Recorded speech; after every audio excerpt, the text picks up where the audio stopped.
Hello, hello, hello, hello. Okay, so loud. Hello, hello, hello. I'll try to speak much more calmly because, well, I think I might have disturbed my neighbors back then, so, you know.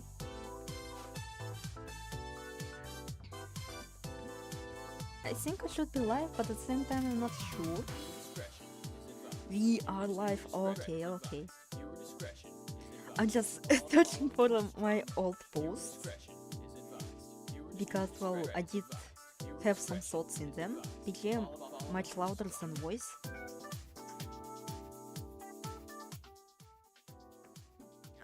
Is it alright now? Is it alright now? Maybe I should amplify the microphone.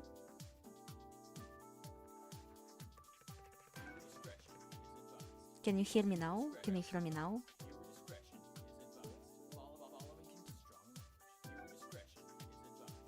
Fucking Squid Games.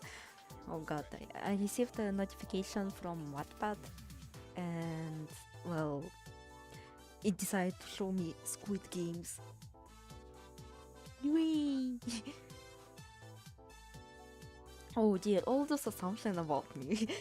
Have I got prepared since Q&A? Yeah.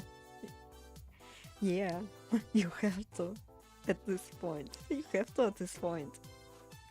Yes, it's who is your wife? Like, I don't know where the fuck did I get that from. I just heard that you were straight and I just assumed that you have a wife.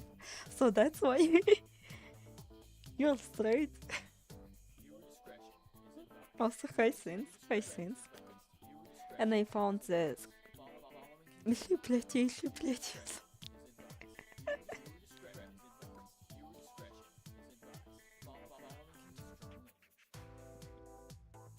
I have found the post that I wanted to find. Mabo, obviously, I hate you so much.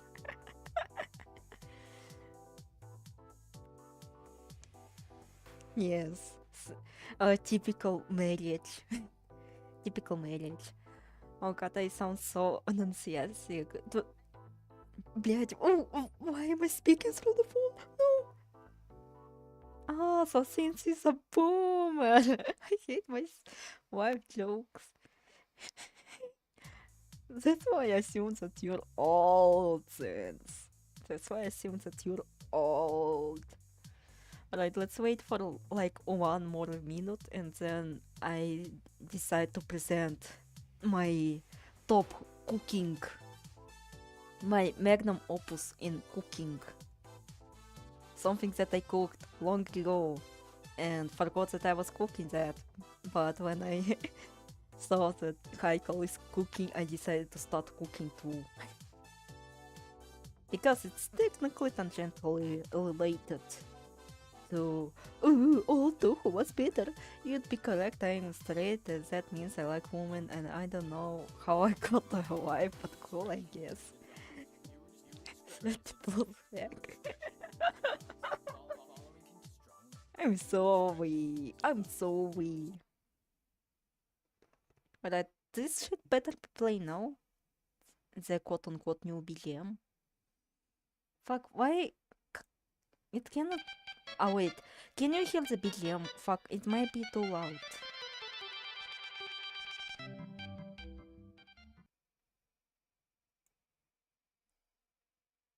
Wait, it used to work properly, what the fuck? How it is not working properly?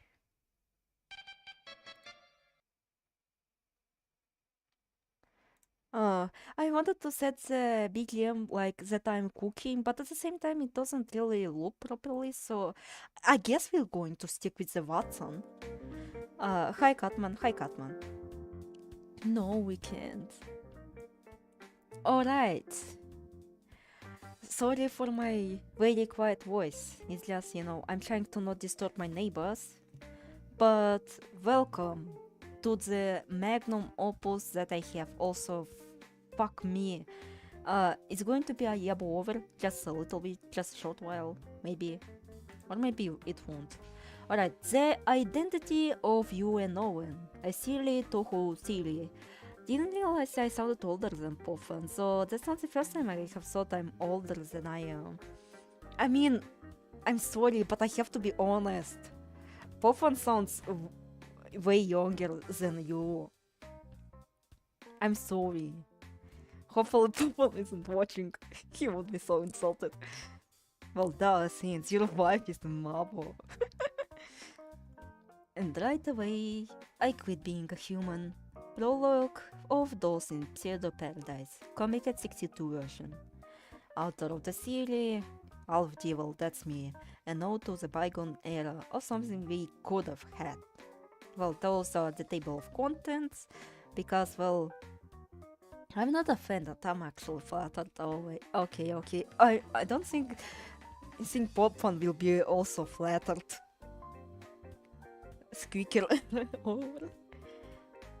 I'm sorry, I don't think Popfun will be all that flattered. Bitches in my dreams.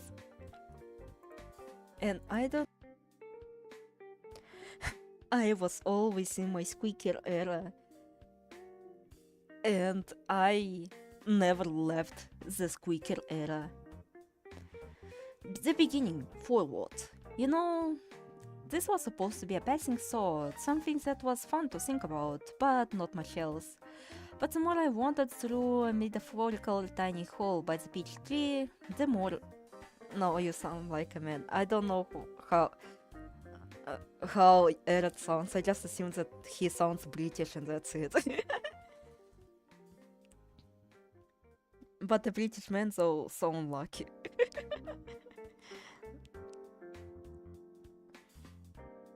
The more I realized how deep this whole truly went, something that was merely a fun what-if scenario grew into genuine lunatic conclusions that not many would come to, and I want to share all my ruminations about a certain era. No, a certain something that we could have had but didn't get. Also, sorry for the theatrics on this one. I wanted to make this doc to be a little bit much more fun to read. Even though, like, when I'm reading, I kinda cringe at this. Sorry. The following theory will touch upon a rather infamous story, or stories, within the Tohu fandom that is shrouded in mystery to this very day, and something that will never see a conclusion to this very day. So by nature, this theory is full of assumptions and uncertainties. But that's the nature of theories. They're hypothetical answers to the questions that are left unanswered. I find if I think of my Brit mongoose title says like X-Men mutation, even though British is a net loss, so that makes me slightly better. Oh, no one is actually unknown. Hope that here the mystery is solved. The mystery is fucking solved. All hail Sins, the one who actually spoke the truth. But I will have to warn that some of the sources for the assumptions are films at best, the ones that touch upon mythology, due to lack of serious knowledge of the basic language, that being Japanese, BH being massive negative, funny though, massive positive, neutral results. Zoom told me. And Chinese, as I've come to learn, like it's, since Killing is killing is like a fucking Chinese piece. Firstly, like, it's better to make also that clarification that it's not only Chinese but also Japanese. Not only Japanese but also Chinese that I don't really know but kinda relied on those sources.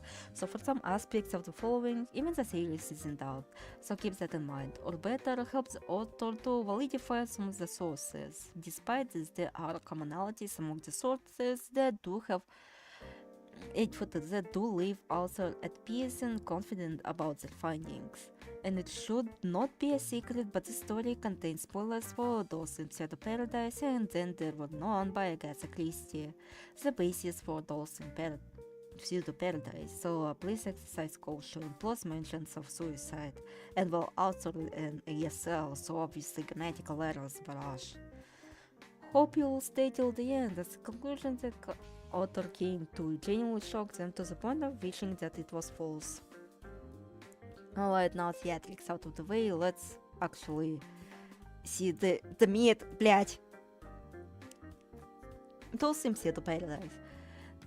Dolce Pseudo Paradise is the first CD album created by Zone, and it is strange to say the least. Unlike his subsequent CDs, which now contain the serialized storyline featuring Maribel Hearn and Renko Sami of Hifu Club, or contain touched-up versions of PC98 soundtrack featuring Head and Akio, and well, the touched-up was intentional because, well, people do treat like the Akios. Hello, Ingrid Desta. Because people assume that the versions from Akios and Touch Score are like the PC 98 soundtrack, which is not true. Like, if you actually play those games, you can actually hear the massive difference. So, you know, like, even though it says untouched, it's still like touched up versions of the soundtracks, technically. So those are technically remasters from Zun himself. It contains a self-contained story featuring 8 honest men who end up in Gisokyo. Ah shit, gotta go, my friends are dragging my hermit ass to go bowling. Send help. I can't!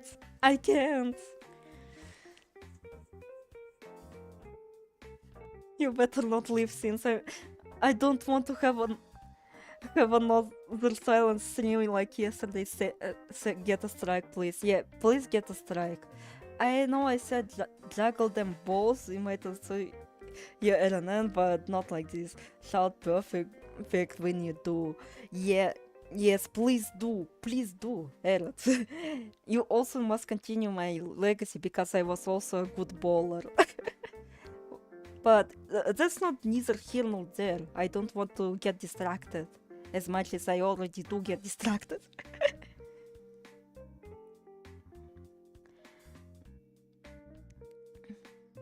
8 honest men who end up in Gitsokyo and one by one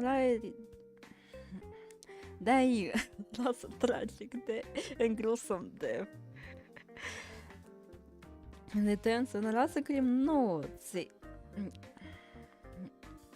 Note that this is...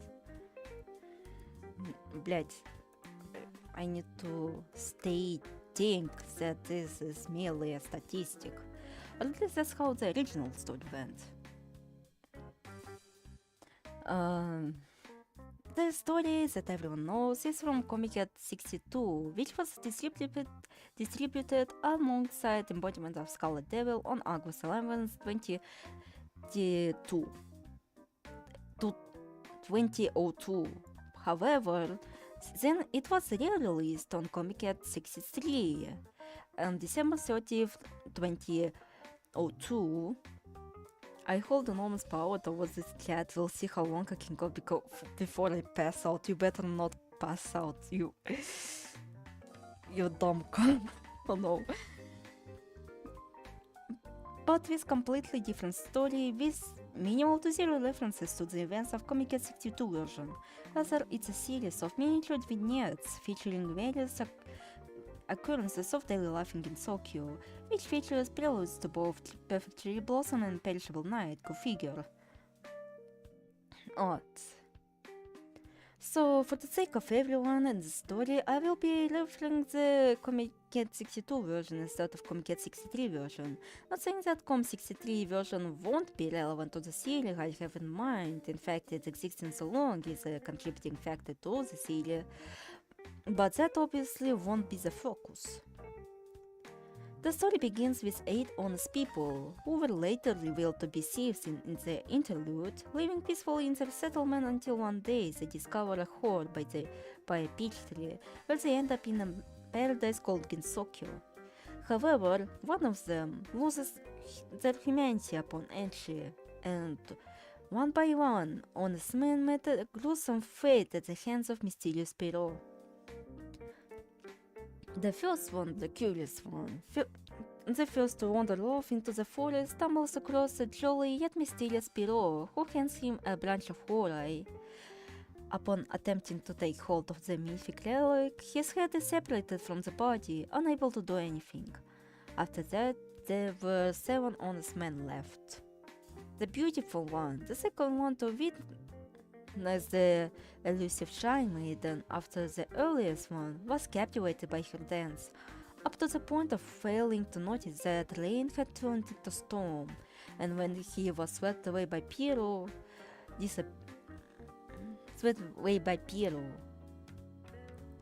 into the storm, like the shrine maiden seems to have.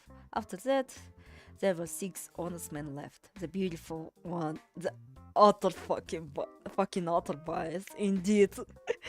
He also dies like the least gruesome deaths of all of those fucking bastards here. He just gets swept away. Not really, it's like I will state further down the line, he stated to just disappear, not exactly fucking die. Even though, again, like his death is like the least disturbing one, he just fucking disappears into nothingness. When did the donkey ears go? I'm not having them. I'm not feeling like having donkey ears, salty. The youngest one, unable to participate in adult activities of smoking opium and drinking alcohol, had snuck away from the party, and in the darkness he was immediately beheaded by Sinister Pierrot, unable to do anything. After that, there were 5 honest men left. The wisest one, along with his surviving compatriots, find themselves shrouded in the donkey.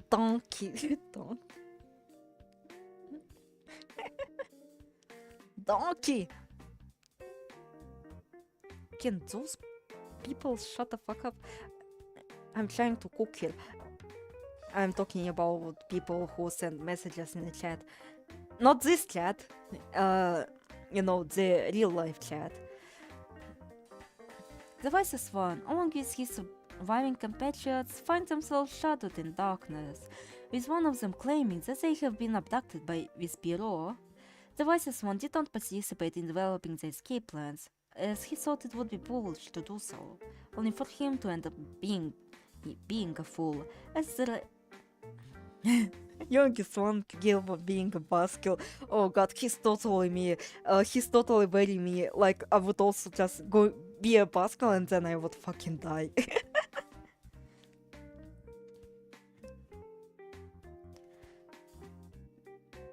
As the rest of the 4 compatriots managed to escape the darkness. As he realized one key thing, the Pierrot was among them all along, and in the futility of his fate I need to add this. He didn't resist the culprit, who literally stabbed him in the back with a hot object. After that, there were 4 honest men left. Upon arriving and sinking into a mysterious mansion that the paradise created for them, mature one had his afternoon coffee, which was poisoned, and in that poison-induced delirium he believed that it was a love potion and fell in love with the beautiful Pierrot, falling into a blissful yet endless sleep. After that, there were 3 honest men left. Well, I guess that's more correct. Again, I'm ASL, I don't know my grammatics. The very one, now having... wait. Had been correct? Or having been correct? Well, whatever. Now having been cracked under the pressure of witnessing one of his compatriots die of poison. Hot object. Ayo! Indeed, like... If you think about it, and the death of the, the mature one.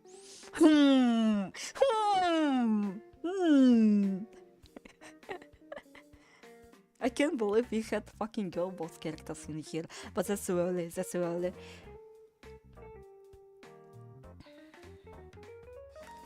Had prepared everything for survival. He wouldn't eat anything that wasn't prepared by him, staying in late before the 2 others, and everyone slept in separate rooms, locking the doors down. He already suspected that someone of the remaining group was behind all of this. And perhaps it was all in vain. Perhaps it was too late. He woke up to being nailed down блять, by a tree? No! To a tree.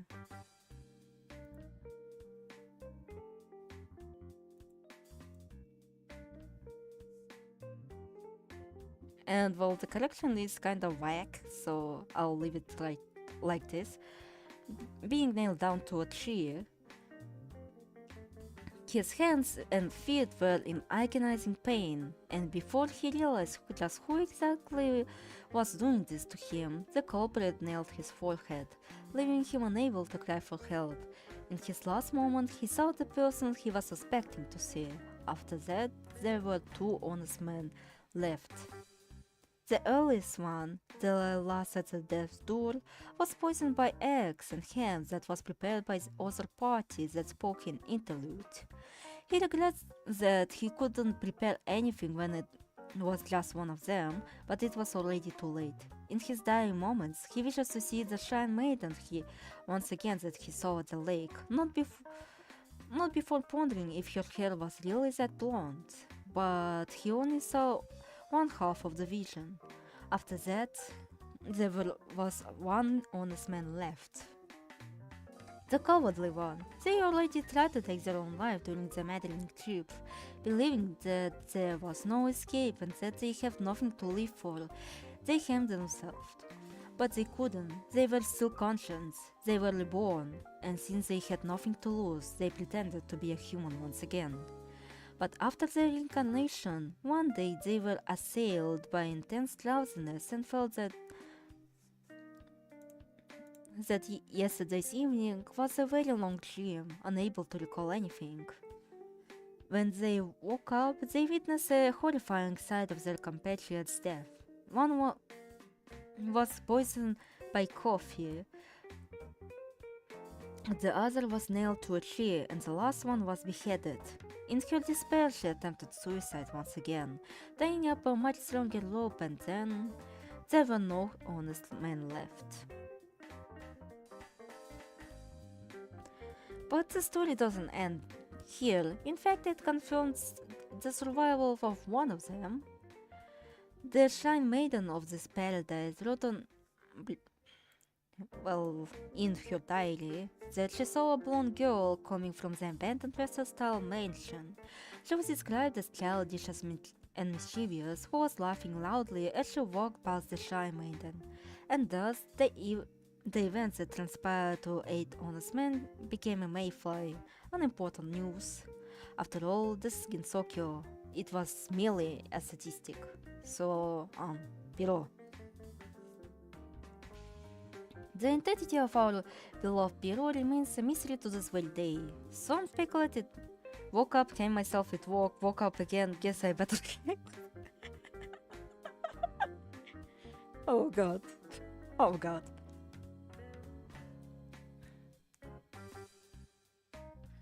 Some speculate it might have been someone else, some speculate that Piro and the survivor are the same.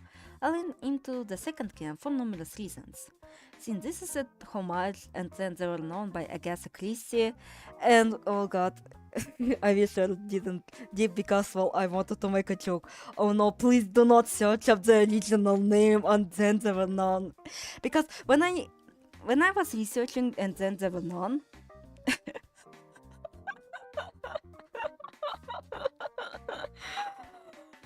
oh god, the original name. It's awful. The original name is like genuinely really awful. What the fuck?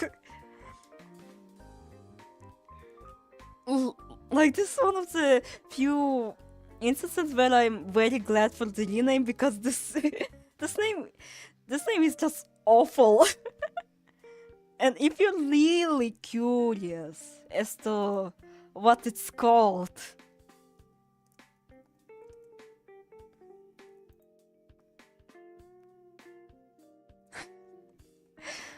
I'm not joking. I'm not joking.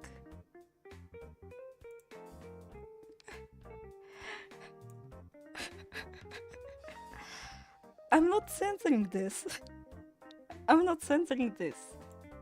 But I cannot say it.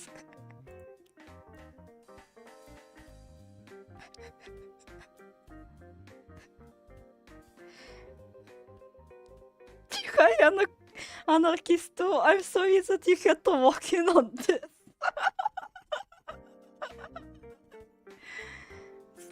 What the fuck is this name? What the fuck is this name?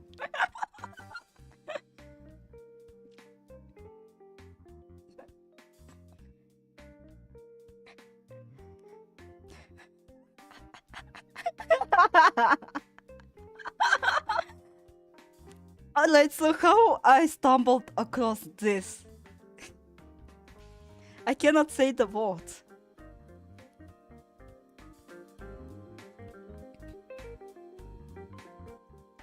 I cannot say the word. But basically...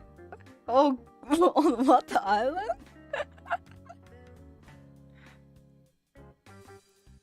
Alright, let's get turned to back... Let's return to this. So how did I even get there? How did I even get there? Is that...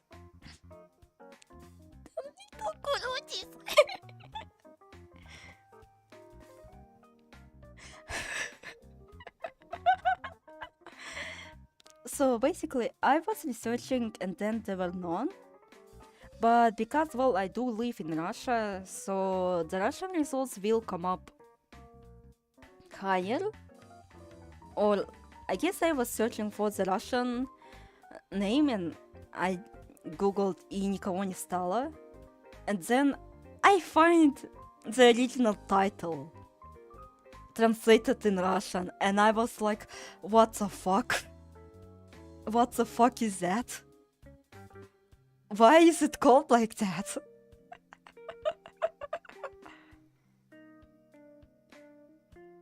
And so I showed it to my friend and we had a good laugh after this. So yeah, you do not fucking search up the original name of And Then There Were None by Agatha Christie. Alright, let's continue. Since this is an homage And Then There Were None by Agatha Christie, the culprit must be amongst the 8 people who arrived in the paradise, not someone else entirely, as the culprit was too amongst the 10 guests. Since the saying goes 8 less humans but 7 corpses, the girl had likely turned into yokai, which confirms that the narrator for the prologue is of survivor, as she lost her humanity upon arrival. And since she was also speaking in the interlude, as the interlude happens before the last murder, as being in a group of thieves, that links her to Pierrot. Plus, Pierrot does things that are quite inhuman, like sweeping someone in the storm. Well, I can see why she chose hanging as one of the murders. Yeah.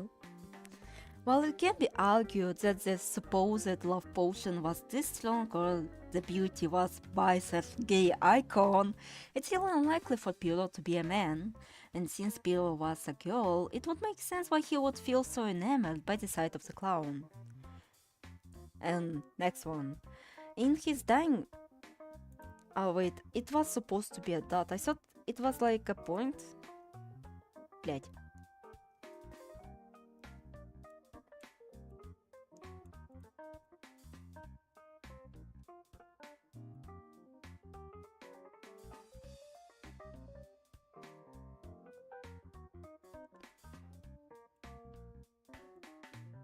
Alright, now it's kinda fixed to look much more presentable.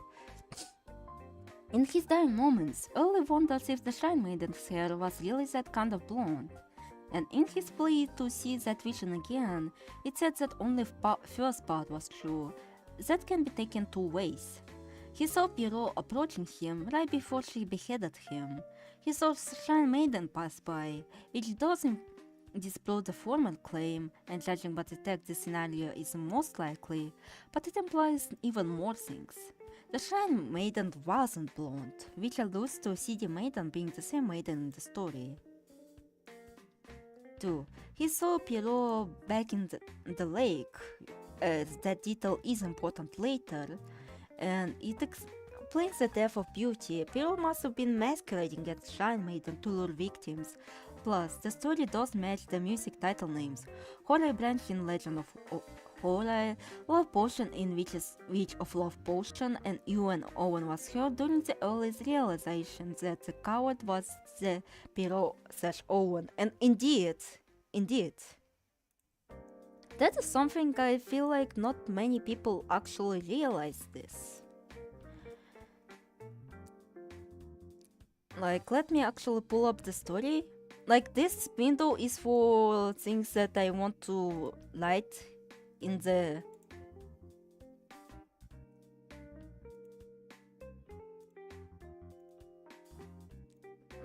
document or like in the series. And here is the title tracks. Here is the Comic 62 version. And like the Legend of Horai, and here is the branch of Horai, the Chromatic Lotus, Butterfly, Red and White, and here it was said that he saw a Shrine Maiden in Red and White dancing above the lake. Like, Japanese flower might be related to the beauty. Like, it is kinda dubious. Like, some of the connection to the titles might be a little bit dubious, but maybe because I don't personally see the connection. Owen is a pussy. Indeed, Owen is a massive pussy. He didn't want to get caught by the police. Shanghai Isles of Meiji, which is like the reference to the opium and some other shit, and here as well the style from a foreign country.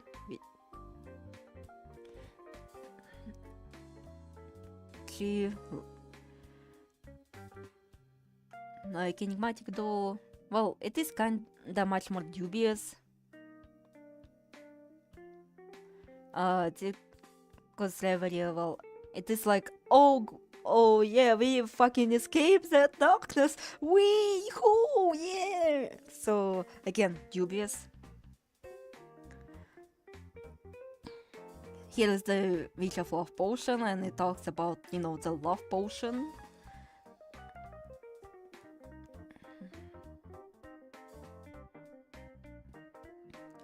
And well, the reincarnation, again, it is kinda dubious. Because, well, it could be actually referencing Jesus Christ. Actually. Because, well, the culprit, which is Pierrot, or the coward, but for the sake of the series, for the sake of our mental sanity, I will refer to her as Pierrot, and not as a coward. Like, I will only refer coward as a separate entity later down the line to explain what I think what just happened. But basically, well, as you can see that, well, wait, who I coined him? Like the very one, well, he was virtually crucified, like his hands and feet were nailed down, just like Jesus Christ. He also had his hands and feet nailed down, and the final strike was on his head. So, and since, well, Jesus does fucking comes like, bro, drank piss. Also, maybe that's why he fell in love. Like, I think, like, I saw too many concerning passages of people wanting to drink piss of their beloved ones for some fucking reason.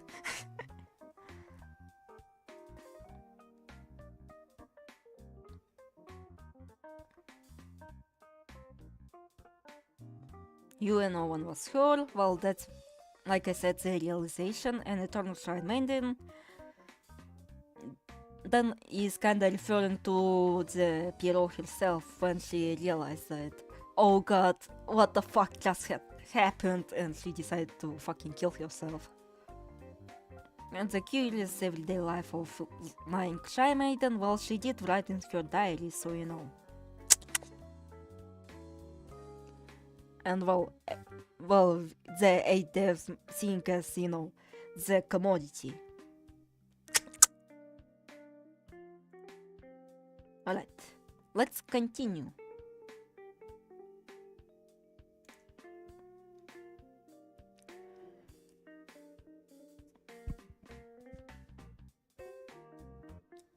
Oh, and yeah. And coward/Bero's name is... Where is the cooking? I'm trying to relay all my thoughts that I gathered here. Please wait. I'm trying to present the meal how it is before I actually start cooking. And again, it's Eternal Shrine Maiden. Yet, you know, the maiden of this passage. Oh wait, I didn't show this passage. Of this passage, this is the Flying Shrine Maiden, and you know, it is like those are like different things. Like here's the Eternal Shrine Maiden, and here's the Flying Shrine Maiden. I wanted some sausage and mash. Sorry, you're not getting that. I'm leaving you to starve. I'm as fucking the famine horse guy of the horse apocalypse. So all you get is fantastical foods. And well, the next point and the final point. Come on, it's literally in the text as said by the voice variant earlier that it was someone among them and not someone else entirely, that someone was a coward. Learn to read. But then there is counter-argument of Pierrot acting seemingly separately from the coward, or that when they only realized who was the culprit, he referred to that person as a he, but I have explanation of the timeline, that why coward couldn't recall any of it, and why I'm certain that Pierrot was a woman. For the he part, looking at the original text, there is no blatant usage of he in Japanese text, while putting it through translation programs might tell you that it's talking about a man is just a flaw in those programs, and something that already happened and caused. Famine horse guy of the horse apocalypse, amazing job, Alpe. Soviet style meat, it's nothing, it's famine. horse guy. Yeah, we have the angry horse guy here, which is scenes, and the sick horse guy just dipped. The dead horse guy still haven't appeared in the streams for quite a while, which is a shame, but still.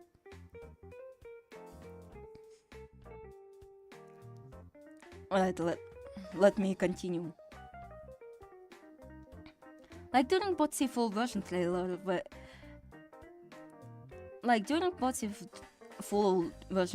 Tom was referred as a male in default translation despite having zero gender indicatives, which were fixed in wiki translations. Well, shoutouts to Ike. Singular Ike.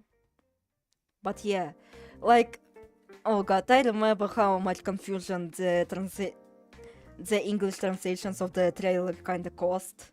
Like, oh god, is Tom a man? And it's likely not, then yes. He refers to Pierrot as the survivor as Aitsu, which means that person, and is not indicative of any gender.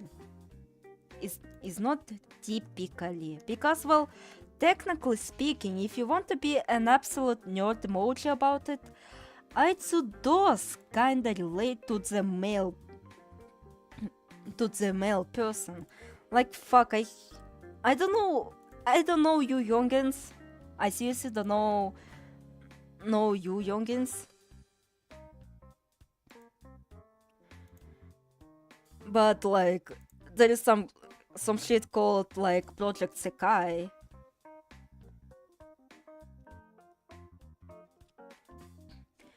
And like there is like some kind of character called like, I don't know, Mitsuki or something, and that people did state that, oh, that Mitsuki person doesn't like being called Taitsu or something. But you know, it still like generally does not have a gender, even though it is like has like the component of kare. It's still like generally speaking, it doesn't mean it doesn't indicate. It's not indicative of the gender. Like here, aitsu, Japanese is pronoun informal. That guy is girl or thing over here. This term aitsu is hiragana spelling for about term. Yeah. Even though like it does have kare, which is like, you know, no, usually means he.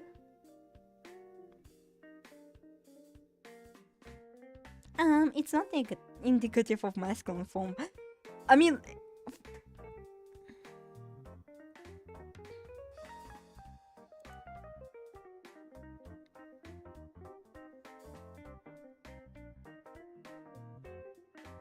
like, if len'en, my rule of thumb is that, well, if len'en uses it, then it probably doesn't mean anything. How it's technically he isn't, kare isn't really means that he. It just like predominantly means like third person pronoun he, she, particularly male's personal third pronoun he. Like, if you want to say he, because, well, technically speaking, Japanese isn't like the most gendered language out there, still, like, you would use this instead, not aitsu.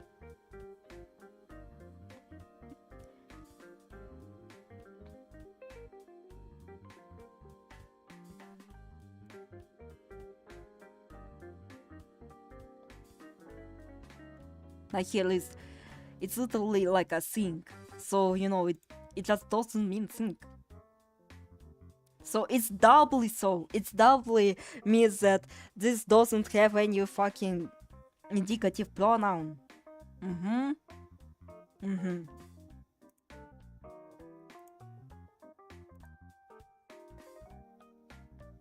And going back to the document, it refers to Pierrot's survivor as item, which means that person, and it's not typically indicative of any gender. Something that len'en, which famously uses gender neutral characters, uses this saying quite a lot. If you want a more blatant way to indicate a man in Japanese, that would be kare, and the woman indicator would be kanojo, as in UN or блять, such a butchered Japanese. UN Owen wa kanojo nanaka.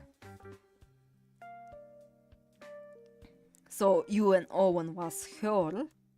I think I should highlight this as red too. For the coward not being able to recall what she did as Piero, and Piero acting separately from coward, well, the explanation might heavily disappoint you, but I believe that the coward is her human side, and Piero was her yokai side. Remember, coward did transform into a yokai as soon as she arrived, and by the end of the story, she had completely turned into a yokai, seemingly forgetting everything that had transpired. And that's the thing, she forgot what had transpired. That includes the order of how the rest died, plus when she met the girl, she acted very silly in spite of what had transpired, like a clown. So here's my hypothetical timeline of events of what had transpired to our poor coward. Now this is some House of Leaves types of writing. I don't know what the fuck does this mean, and I don't know if it's a compliment or a negative. Prologue. First transformation, and right away I quit being a human. The prologue can be inferred as written post-mortem by now changed Pierrot, as here she realized the exact moment she transformed into a yokai. Chapters 1 to 4, Pierrot acts in secret of Coward. By then, Coward still has her agency, but Pierrot still acts separately. Do note that the murders happened quite far away from the party, and back then no one suspected anyone. Plus, adapt anyone would notice someone missing. Good morning, exhausted 6 p.m. Oh, hi, Kolf, thanks for inspiring me to going on this fucking journey again. The curious one was very far away, and perhaps Coward Pierrot went after him to retrieve him. The Earl and the Beauty were far away by the lake and quite early at that, which made it easier for Pierrot to kill one of them, while implying that she was masquerading as shy maiden. Perhaps they were looking for her. And the youngest one had also wandered off. Again, there could be an excuse for Coward going to retrieve the youngest one as the most reasonable and gentler one. You know, she is a coward, she is a girl, so, you know, you wouldn't really think that she would actually harm a butterfly even if she could. But that's like what they think, because, well, again, she is Pierrot. Chapter 5. Coward tries to kill herself. Again, assuming that Pierrot took control of her body to excuse herself, the poor girl had definitely witnessed some of the gruesome death when she came back to her senses. While her paranoia could be explained by her cowardly nature, though, it can also signify that the moment she arrived in that paradise, she already felt something was seriously wrong. Not sure about the beloved one line. It could be either someone from the past or more alternatively, it was talking about the beauty, as he didn't die more so. We finished our travesty was clipped yesterday. Best of luck with this one. Yeah, good luck.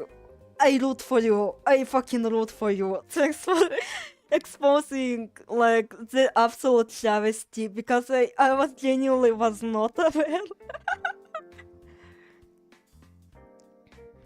Disappeared in the storm, so it might be difficult to confirm his status, as she does refer to her beloved as disappeared, not dead in ugly text. Anyway, once she hangs herself, she finds out that she is still conscious in spite of it, still not aware of her loss of humanity, or perhaps she was aware, but didn't know the extent of it. After the hanging, she describes herself as being reborn or reincarnated, and that she would pretend to be human once more. By then, some of her humanity had died. Presumably after her death. Death by hanging.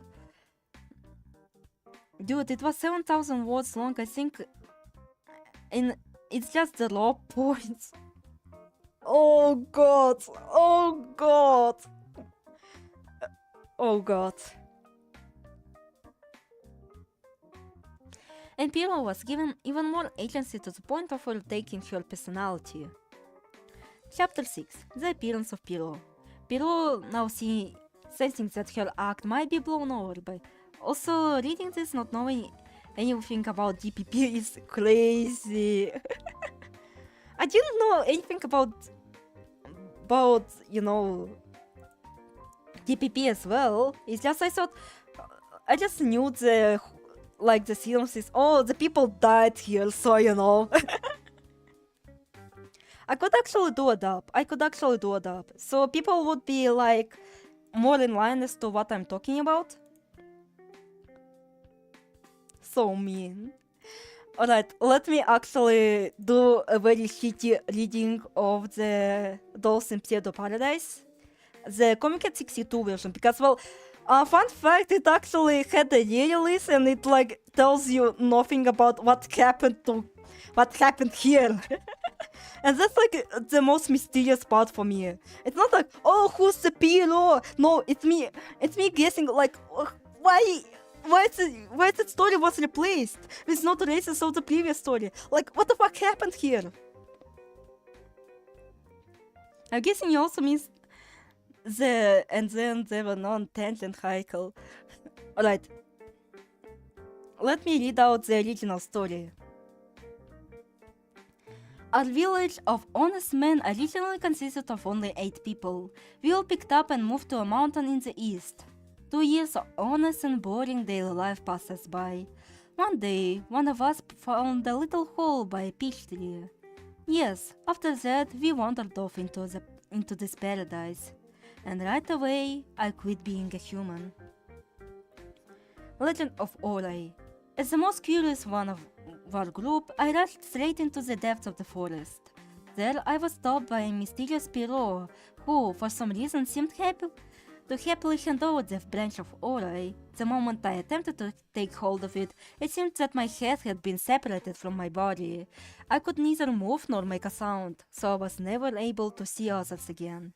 After that, there were 7 honest men left. Yeah, the retcon of 63. Why people are not talking about this? What the fuck happened here? Genuinely, what the fuck happened here? What was going on in Zone's mind? To just blatantly replace, all this.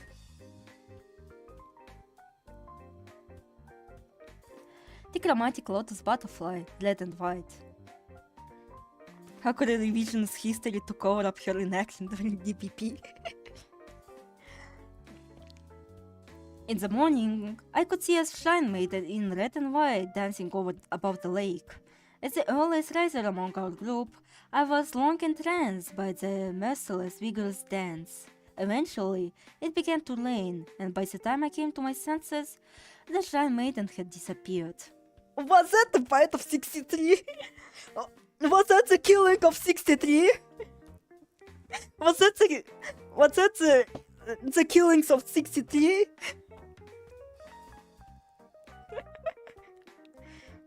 Man, I wish I was like a popular Tohu tuber. Like that would have been phenomenal. Lovely mouth of cherry blossoms, just Japanese flower. The rain didn't know when to stop. The shrine maiden had been soaked completely through, and she was fading away as if she was melting into the rain.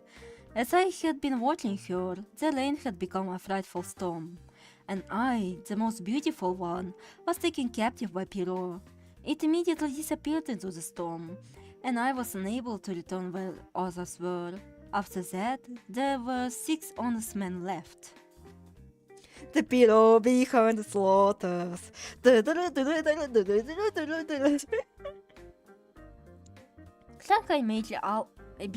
Shanghai Alice of Meiji 17.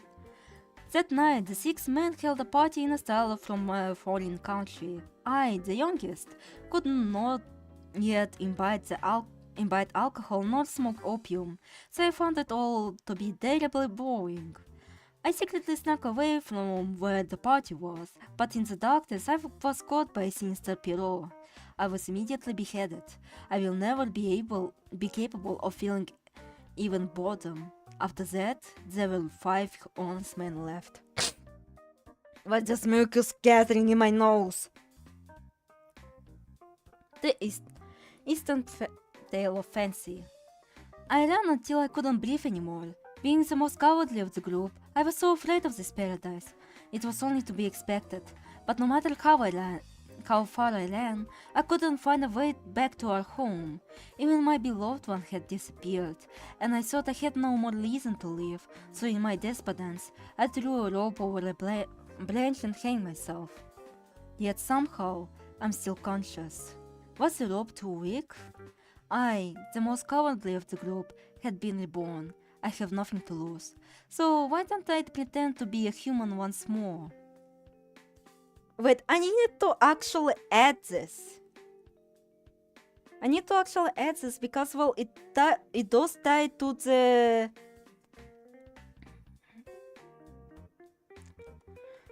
It does tie to the,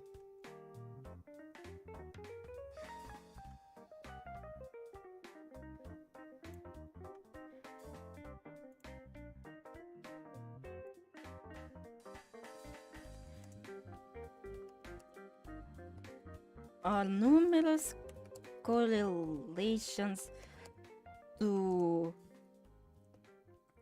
the culprit of the story. DPP to the culprit of the and then there were none. Because let me explain why But this line is kinda relevant. I have nothing to lose. Because in the original story and then there were none, the culprit is Justice War something. I forgot his name.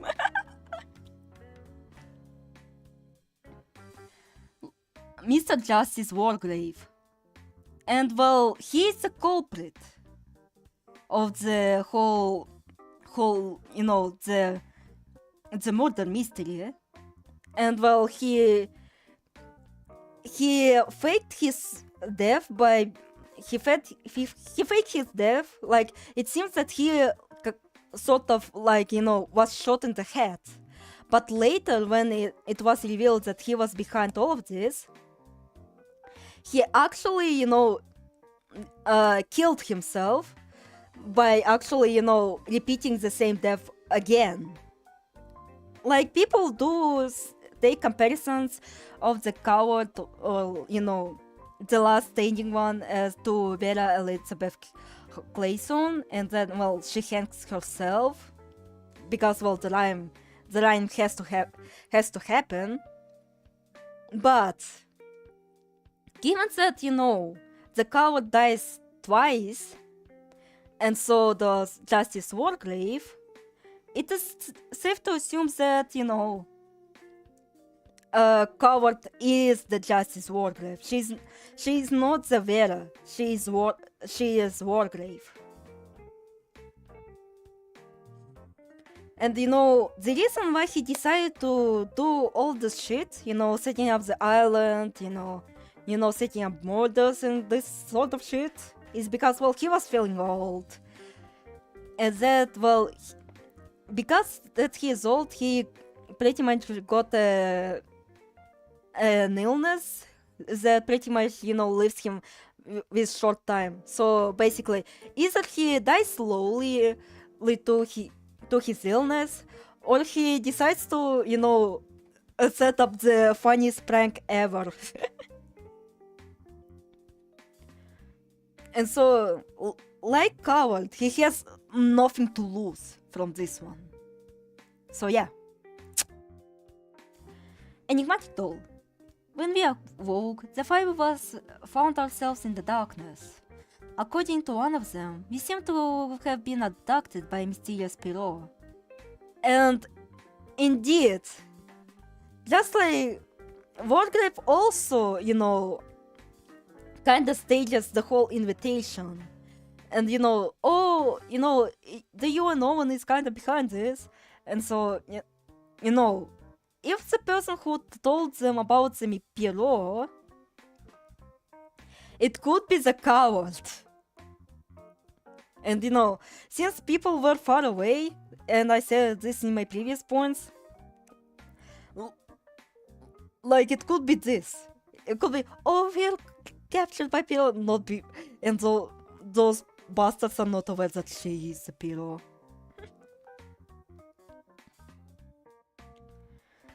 But again, the Pierrot and the coward do act kinda separately, so but I will explain it later. Or technically, I am currently explaining why that's the case. According to the other four were coming up with childish escape plans. As the voices of the group, I knew we shouldn't try to, but I found myself unable to say anything. The four carried out their plans as I expected, but contrary to my expectations, they were successful. After that, I was never able to escape. I killed some time alone in the endless darkness and soon realized that the Pierrot had been among us! Oh, it stages, the invitation, like, it could be the coward, I'm sorry, I'm very bad at speaking. I'm very bad at relaying my thoughts. Among Us! All along. I suddenly sensed something behind me, but I didn't resist it. Something hot ran down my back. Circus Reverie. Our escape was a great success. We thought we were amazingly clever and decided to head back to our new abode in this paradise. It never occurred to us to discuss any of the others in our group. We were all honest men. We were all the closest of friends. Among Us! The piano went up! Among Us! Among Us!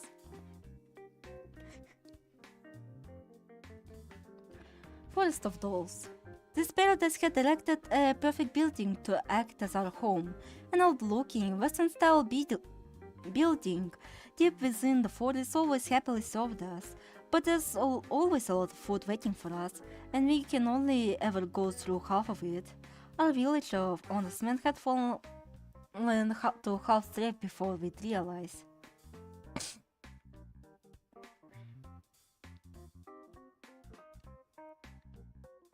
DPP, let's go! That's how it was in 2 places at once. DPP, let's go! Why do you say Among Us like you're in a physical pain? I'm trying to say it with excitement! I'm trying to say it with excitement, like Among Us! Among Us! But I guess, like, my excitement is just painful. I love taking damage every time she references Little Space Key. This game has actually brain rotted me to the very core. I used to hate it, but now, like, every time I see Among Us, I just get so excited, like, Among Us! Among Us! Sugama! Witch of Love Potion. In the afternoon, we'd have our usual tea time, and every time I'd have bitter coffee, but today it seemed to be a little sweeter. To think that it was because of the love potion that had been put in it. I, the most mature of the group, fell in love with the beautiful Pierrot, and fell asleep in a state of bliss. After that, there were 3 honest men left. Reincarnation. I saw my friend, who had very clearly been poisoned. There's no way it was suicide. After all, I picked out the right coffee and brought it to everyone's rooms. I didn't tell the other 2 about his death. Being the most wary of our group, I never ate nor drank anything I didn't prepare myself. I desperately tried to stay awake until they were both asleep. We slept in separate rooms and locked the doors. Yes, there was one of the 2 I suspected in particular. Me playing the BPLC extra, the imposter! It's the one AU astronaut game. The sound of a spike being poured into a chair rang out from someone close by. Just which of them was doing it? My face contorted in terror in the darkness. My hand and feet throbbed in pain in time to the sound. It was just like they were being nailed to something. I thought I should talk to a medium, but then I realized something. That's right, I realized I was being nailed to a tree and I couldn't move. Just who was doing this to me? And then the final name went through my forehead. At that moment, I saw a face I expected to see. All light completely vanished, with no time to cry out. Interlude. You were way too spineless. Don't you understand the thing that honesty doesn't pay? Don't you think that the sharpened sense from long ago has dulled with such peaceful lifestyle? Don't you want to hear the bustle of the city once again? Don't you miss the fortune and prosperity? I ended up in a group of thieves, with everyone like the old days, despite wanting to fix my life. I, whose work was finished, prepared breakfast and waited for the dawn. You and no one was hurt? I, the earliest riser of the group, which appeared like earlier in the story, had realized that I was at the death's door. There must have been something in this morning ham and eggs. How stupid of me to not get anything until we came down to 2. It must have been that person's doing. One of us should have killed him when he went mad. Well, anyway, it's already too late. Seems like I saw a shy maiden at some point. Was it just hallucination? Even so, was her hair really that kind of blonde? In exchange for my life, I wish to see that vision again. However, only the first part of the plea made come true. After that, what's this? I'm trying to fucking cook, Katyusha. But currently this is the dub for the Dolls in Pseudo Paradise. A very shitty dub with a shitty Russo-Asian accent from a person who cannot pronounce shit. After that, I, who have been reborn, was assailed by intense drowsiness yesterday evening. My head felt like it was being split open. I can't remember anything about yesterday evening, but it feels like I had a long dream. It would have been even better if I didn't have to face the reality before me. What if Cowardly Strength has only come out as the group, which is why some of them use male pronouns? Again, like I explained previously, like, I think the translation is kinda bullshit. I think the translation is very bull. Like, very, very bull. Because... What is she cooking? Heikel isn't really familiar with TPP, and I think that for the context of what I'm trying to cook now, it's better to, the recap of what the fuck happened here. So, like here. Again, here's the Aitsu, and in the text,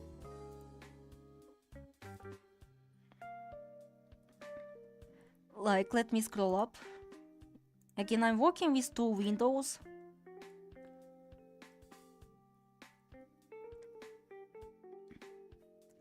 Where it is.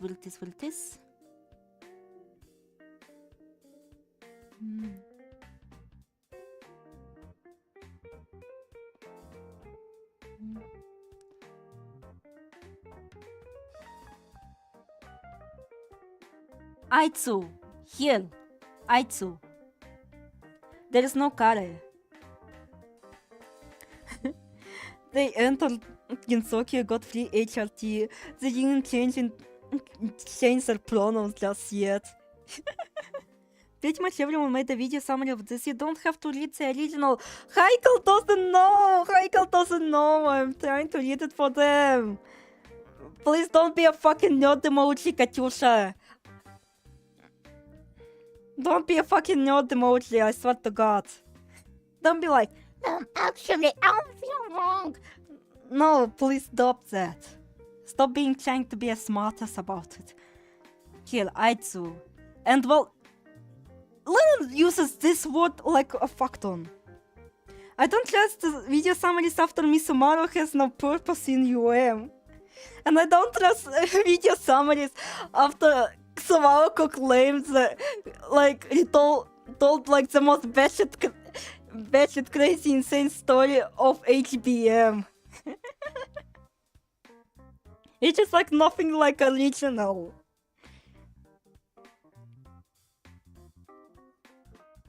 Also, can I guess? It was OVGM who claimed that, yeah? It was OVGM who claims that Misumaru is not important to UM. Anyway, let me continue. In exchange for my life, I wish to see that vision again.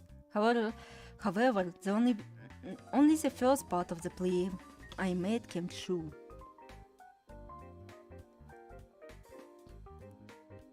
What was that noise? What noise? What noise? It's just me speaking in Gremlish. So maybe that's why. Eternal Shine Maiden. After I, who have been removed... Блять, I actually fucking let this! Olive randomly turns into a little Siberian goblin. What on earth? One was poisoned with coffee, one was nailed to a tree, another was beheaded. I can't believe it. I got the chair and rope ready, and mumbled to myself one last time. Since he had died last, then could it have been the one who was poisoned By the coffee, in other words. Is that how it is? That must be it. There must have been something in my diner. But it doesn't matter anymore. I'm the last one left. I don't have any attachments left to such world filled with liars. This time I tied a good, strong rope to the ceiling and kicked the tall chair. This time my body will never reach the ground again. And then there were no honest men left. Every time you say OVGM, I keep thinking that you're saying AVG. Yeah, he called her a fan service mannequin like he called Starkill. Wow. I'm assuming this so just playing the background is serious, that's why our mental sanity is degrading. When you made that nerd emotion expression.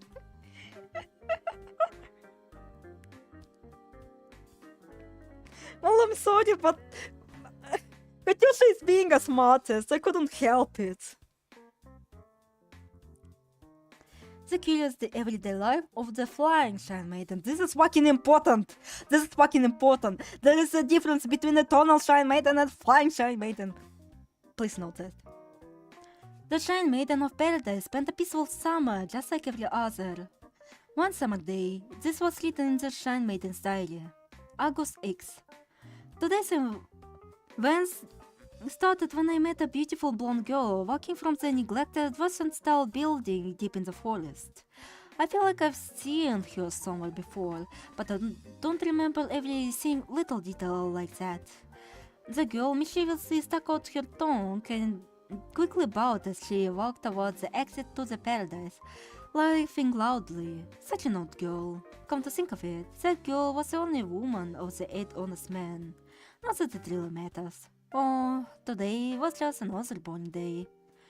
There are 8 less humans in this paradise, Gensokyo, and 7 corpses were safely carried off by yokai. This is fucking important! This is fucking important! 7 corpses! Carried off by yokai. Gensokyo has lost honest men forever. It's just a change in the population count. Not important news in the list. Again, also another important note. 8 less humans! 8 less humans!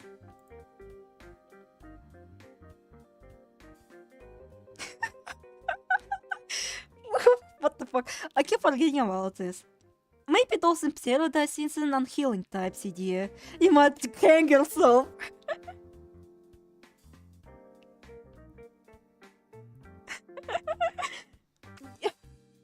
You might hang yourself now. Say soon.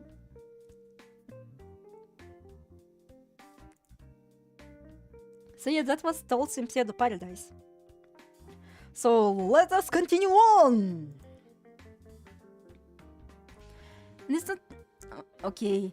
Something that len'en, which famously uses gender-neutral characters, uses the saying quite a lot. If you want a more blatant way to indicate a man in Japanese, that would be kare, and woman indicator would be kanojo, as in UNO and kanojo no ka. Oh wait, I already did this. Like, alright, let me do the recallment, like the timeline of events. Cole tries to kill herself. Okay, I'm going to buy Anarchy series. The Pirate is trans.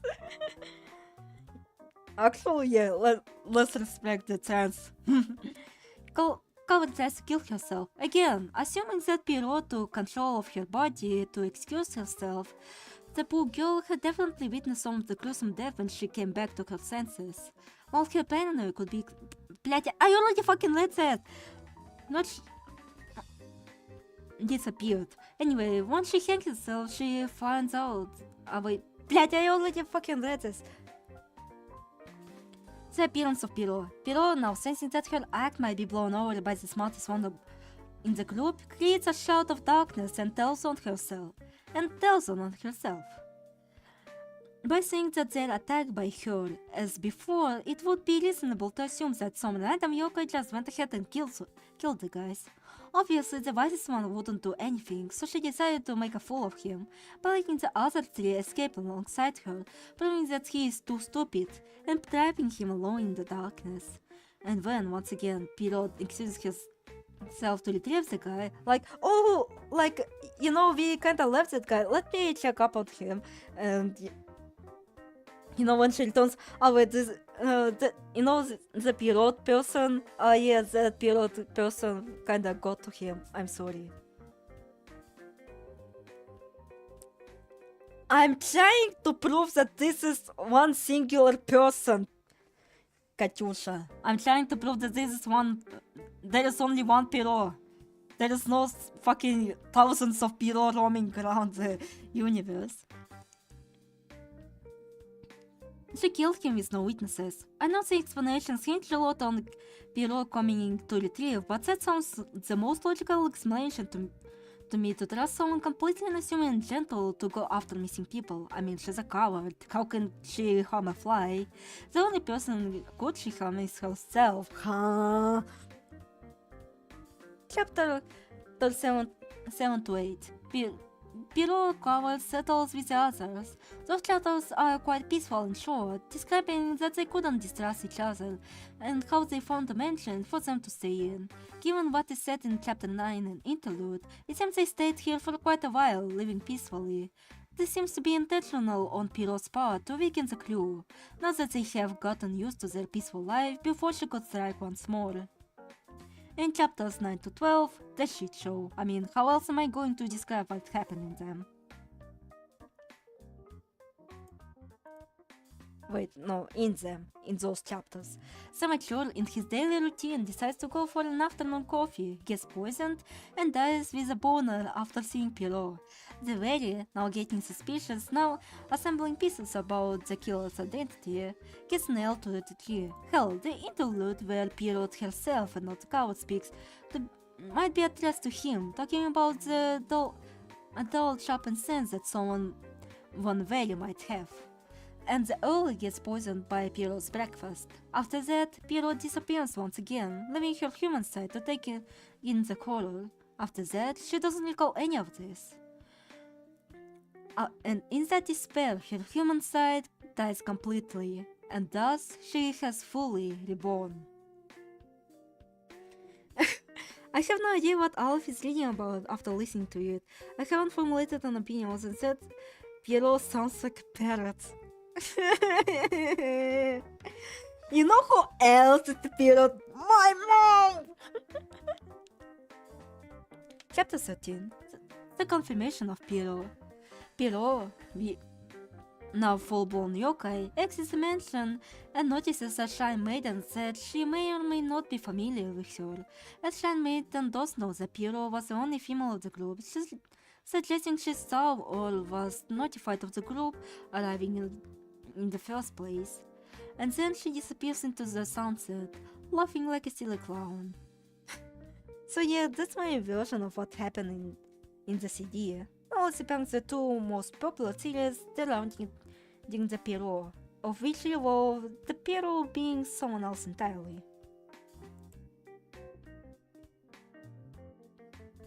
Why are we translating like a Bible? Because, well... Stop being a smartass! I beg of you. Stop being a fucking smartass.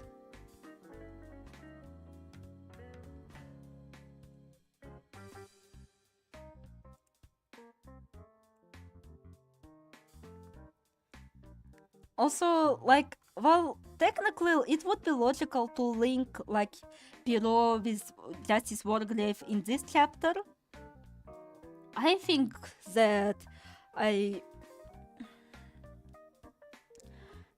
should leave that for later, for the meat, because, well, it was supposed to be a Rin Satsuki theory. Anyway, now we actually start cooking. And, people, because I have... Oh wait, I could actually use this as a reaction. I could actually, you know, do a reaction thingy, because, well, I do know that Megapik is probably one of the believers that, you know,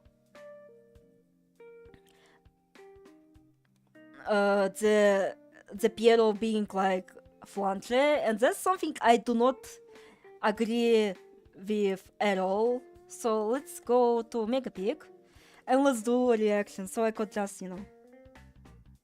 It's called having fun playing.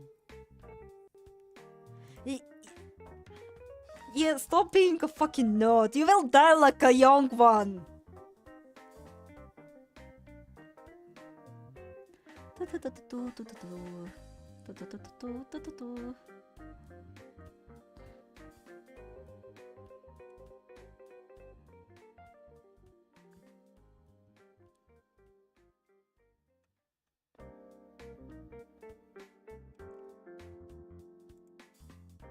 Oh yeah, the flange and Piero. Let me react to this and why I think it's bull!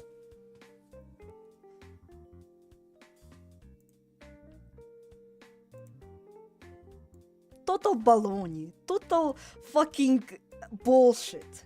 A massive fucking dose of baloney. Bolognese, even.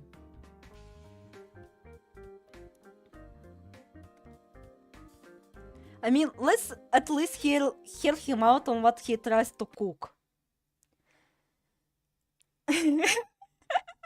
Pero is Flanche is giving every blonde person is Tsugumi Umatachi, and even then that would be even more convincing than this.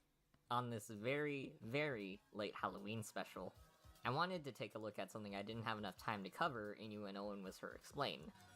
I wanted to look at the possibility that Flandre might have been the murderer in a murder mystery. And to go along with this, I wanted to take a look at another aspect of Touhou canon, the true identity of the Puro.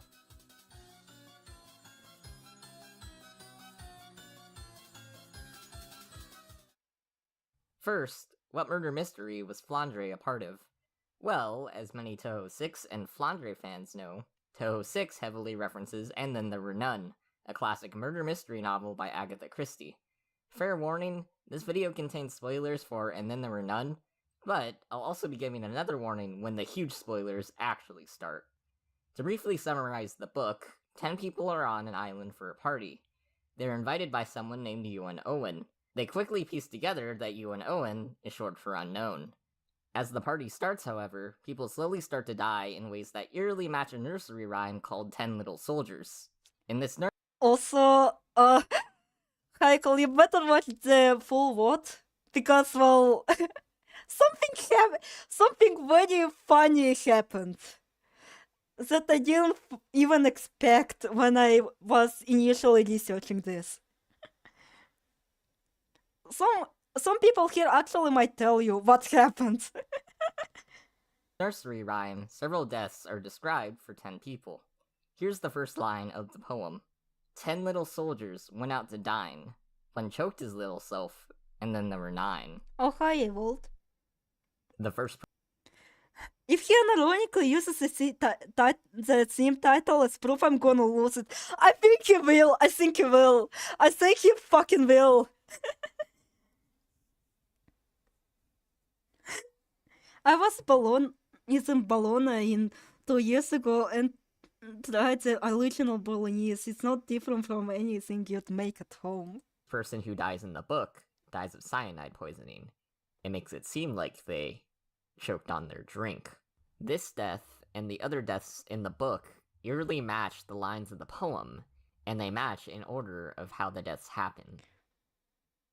The people are trapped on the island, so as they're dying one by one, both the reader and the characters are trying to figure out who the killer is.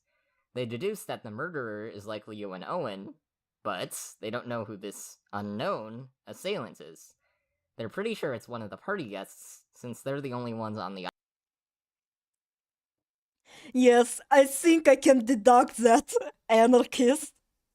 I think I can deduct this, anarchist. Actual anarchist. I'm already watching the VOD. If I move back, I'm going to miss all of funny moments. Well, when the stream ends, you better go back to the beginning. it actually, goes, what the hell? Or anarchist, you might actually want to tell Heiko what happened. The island. So, Ewan Owen is likely one of the main characters. There's another crucial aspect to this story. Every person on this island had led to the death of someone else in their past, whether it be through causing someone to kill themselves or by performing surgery on a patient while drunk. The people on the island weren't really punished, they all managed to escape the law. In Ewan Owen's eyes, that was unforgivable. And so, that formed Ewan Owen's vendetta for murder. Okay, that was a brief summary of And Then There Were None. Also, that point of bringing justice, this will be important in my theory, I swear to God. And when I will be writing this, I will actually explain, or at least the recap of my personal theory that sounds much more blatantly batshit insane, but when I bring up my reasoning for this, and what the research I made, this will sound much more convincing than this fucking bullshit. Now, here's where the theory starts. I believe that the events of And Then There Were None played out in Toho's universe, but I think the events happened in a different way. This is where the big spoilers begin for And Then There Were None, so you've been warned. I'll stop short of revealing who the actual culprit is, and instead just talk about their motivations. As mentioned earlier... And I just blatantly told, oh yeah, it's just this Wargrave. It's that guy who is a judge and who wanted to kill people and who was, mentally, no, he was physically ill, not mentally ill. Even though technically he is mentally ill. He wanted to kill people for a long time, but, he couldn't because he's a judge. Here, you and Owen... Is your theory that TPP girl is actually Kanae Tabinoki? No. My theory is that Pierrot is actually Rin Satsuki, the cat character in Toho 6. I think that it's her. I think that's her. But I will get to it much later when we finish this. Vendetta for murder is justice. They kill people who they think were not properly punished for their crimes, and they take great joy in killing too. What's important to understand is that Ewan Owen is not killing for the sake of killing. In their twisted mind, they're enacting justice. That's all we need to know for now. And well, technically, the culprit actually does not kill innocent people. He doesn't. He does kill actually, criminals. And technically, in that novel, technically those people who aren't just, oh, we accidentally murdered someone. No, they not, and they didn't evade the law like, oh, accidentally evaded the law that way. No, they did legit kill people. And they are guilty, and so they evaded the law. And Justice Wargrave could not stand for that. If it's Rin Satsuki, then the entire work is irrelevant to the lore. Indeed, that's what happened. That's why the 63 revision happened, Katyusha. That's why the 63 revision fucking happened. Because this shit does not reference the shit that happened here, Katyusha.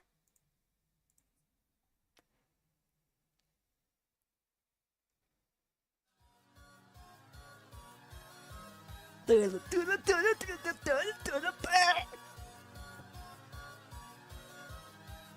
song You and Owen Was Her is Flandre's theme, so it might imply that Flandre is you and Owen in the Toho universe. This alone is pretty shaky, and wouldn't be enough evidence. But there's a few more hints that Zunes dropped. After Marissa beats Flandre in the extra story, they discuss the poem featured in And Then There Were None. Marissa recites the last line of the poem, which I will censor here to avoid getting demonetized. She went and herself, and then there were none. So how did this person die?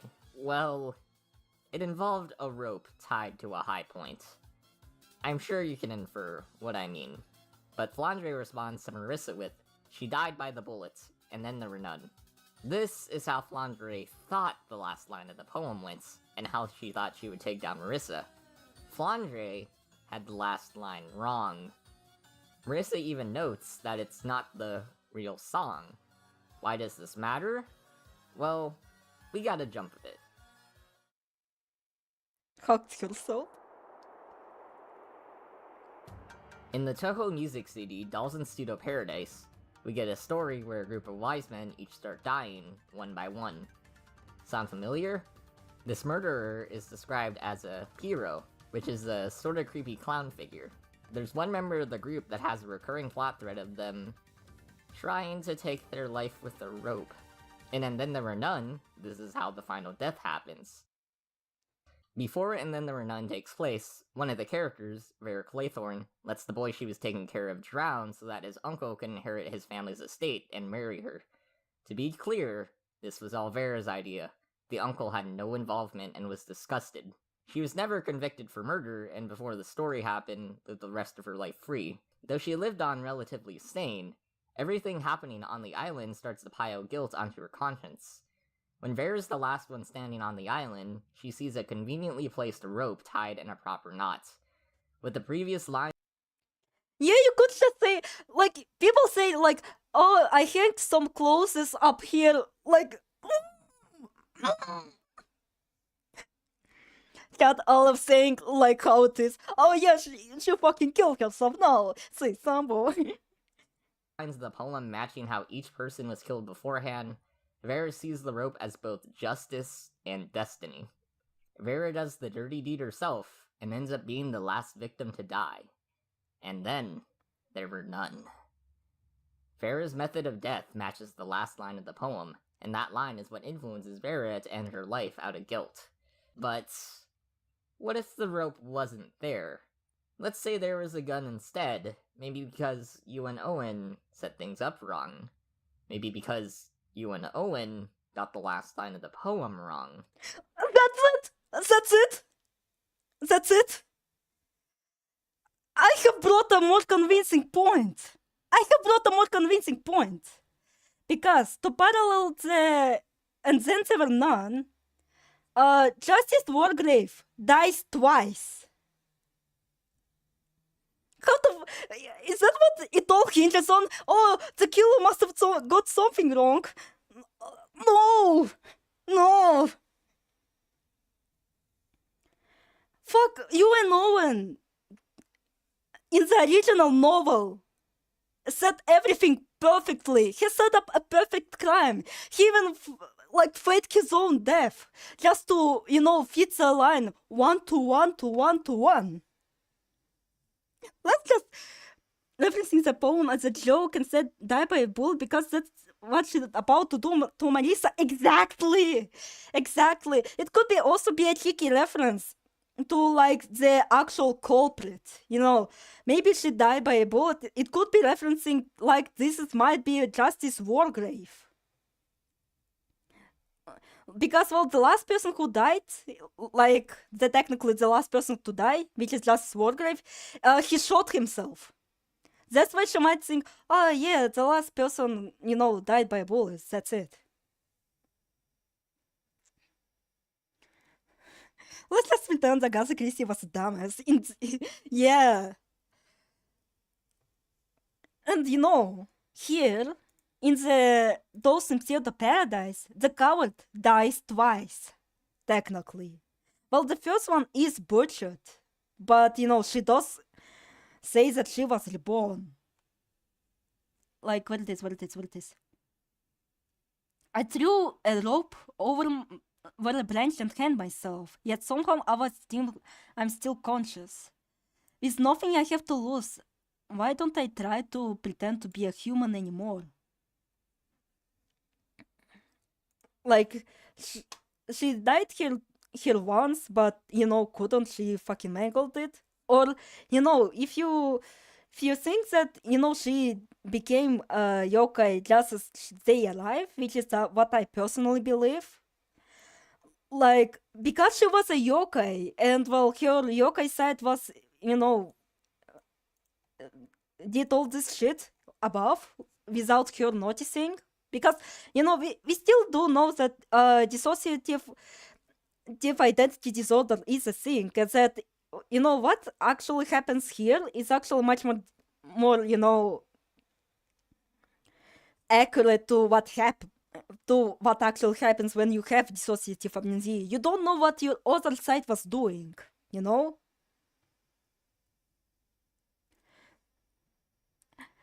Stop being a smartass, Katyusha. I mean, I genuinely want to ban you just because you're being a massive fucking smartass.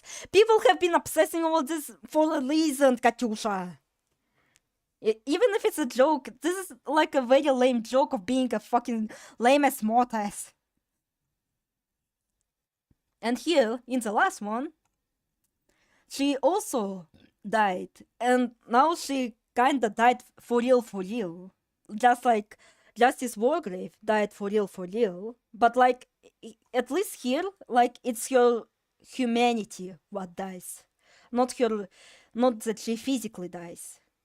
Well, because yokai aren't technically, human and technically aren't living creatures. So yeah. Let's hear him cook, even though he kinda cooked, put in the wrong ingredients with this one. Since a gun wouldn't match the line in the poem, Vera might not come to the same mental conclusions she comes to in the original story. The framing device of destiny would be gone without the rope. This could lead to her eventually escaping the island instead of dying.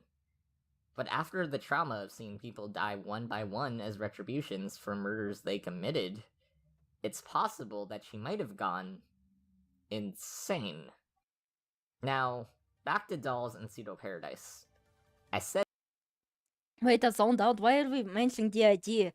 Well, because it would explain like why Pierrot and Coward are kinda acting like separately, and why Coward doesn't remember any of this shit. Because, well, again, in the text, Pierrot like was described as something very different, and Coward doesn't really remember because, well, it could be assumed that Pierrot overtake, her body, and well, since she is a yokai, maybe, like, again, now this is admittedly very flimsy. But in that personality switch, she might have, like, also changed physically. So the people wouldn't really recognize her as the, oh wait, you're the girl from F, and she's like, oh shit. Said by one of the people in the CD's story, I killed some time alone in an endless darkness, and soon realized that the hero is among us. Yeah, also that, because, well, again, we're dealing with yokais here. Not like, something, much more mundane, like judges and people. No. But, seriously, this means that like and then there were none, the hero is likely one of the group members, also said in Dolls and Pseudo Paradise. Yet, somehow, I'm still conscious. Was the rope too weak? As mentioned before, there's a person who tries, and fails, to take their own life with the rope. It definitely fails the first time, and eventually, this person ends up being the only one left. Fuck me in the face balls. Isn't me Wi-Fi being dumb, or like like the gateway through which I access YouTube is starting to get a little bit more shaky?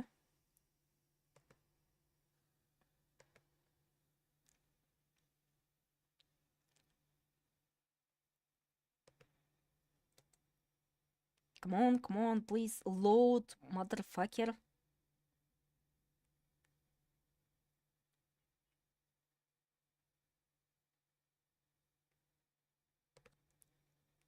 The rope, and the rope too weak?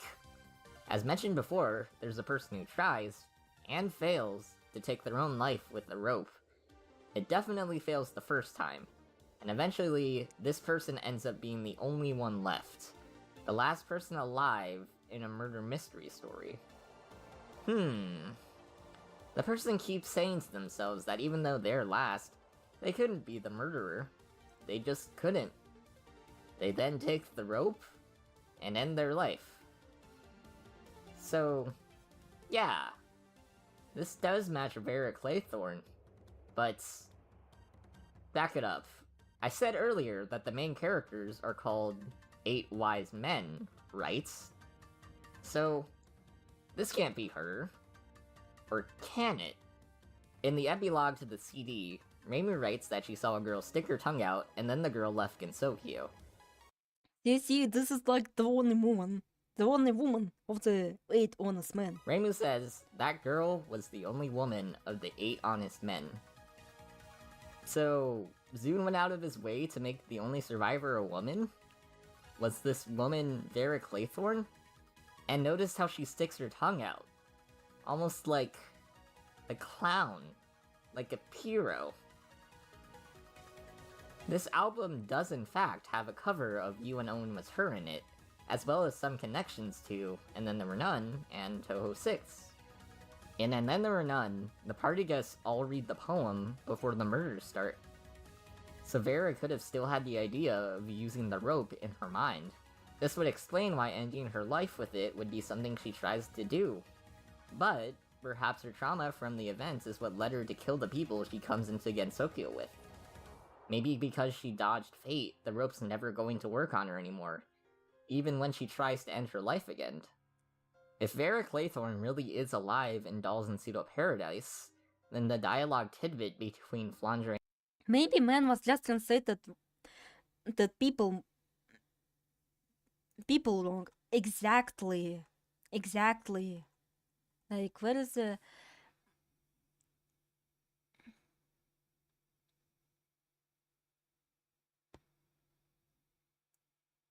People...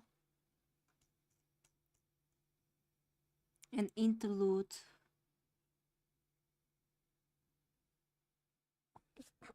And так...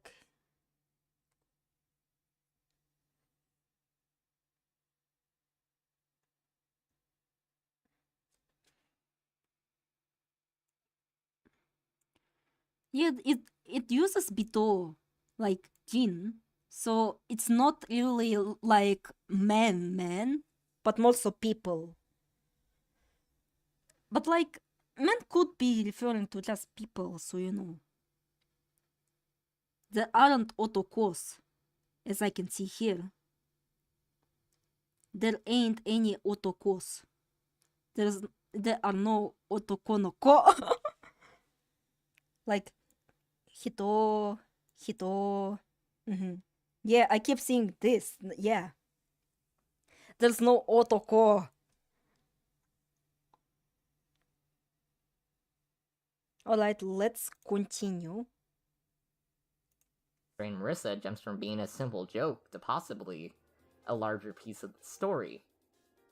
But then, why would Flandre even try to kill people in the first place?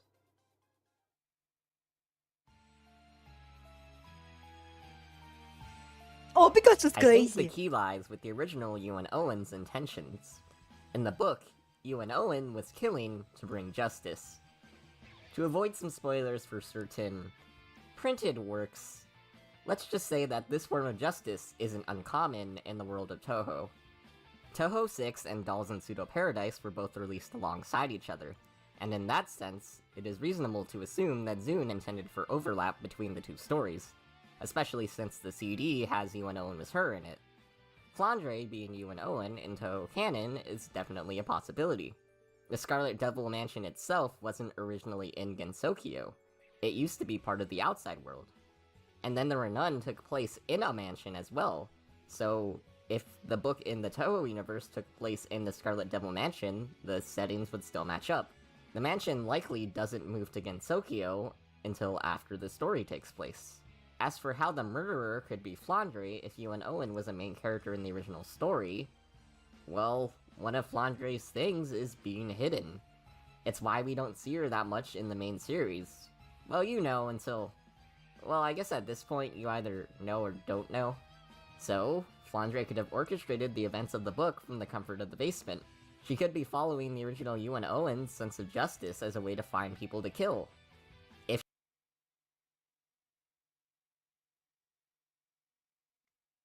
But that's not canon. Again, like he believes that Flandre is Vera Clayson, while I believe that Rin Satsuki or Perot is Judge Wargrave.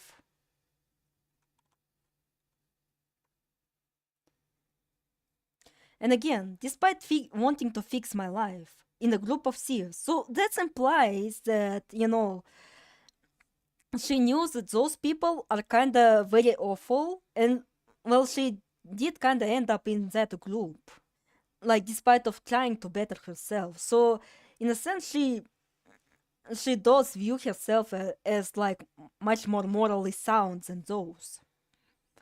And technically speaking, Judge Wargrave was actually innocent among the group, because, well, he was convicted of the false execution, but in reality, the person he executed was guilty. So, in that way, he is innocent. And he is...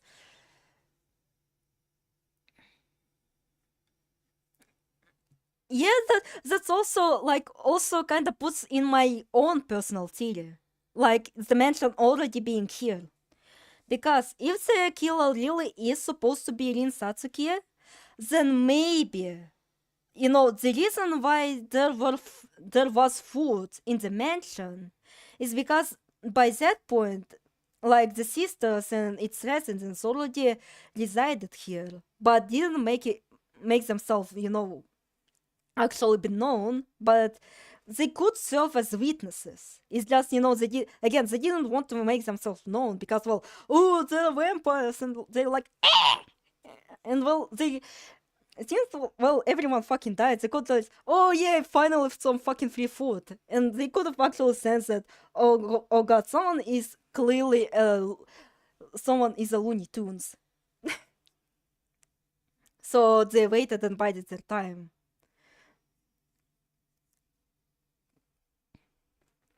Again, it is really flimsy, but, you know, I just like the idea of them being witnesses, or, you know, actually knowing what Rin Satsuki could have done.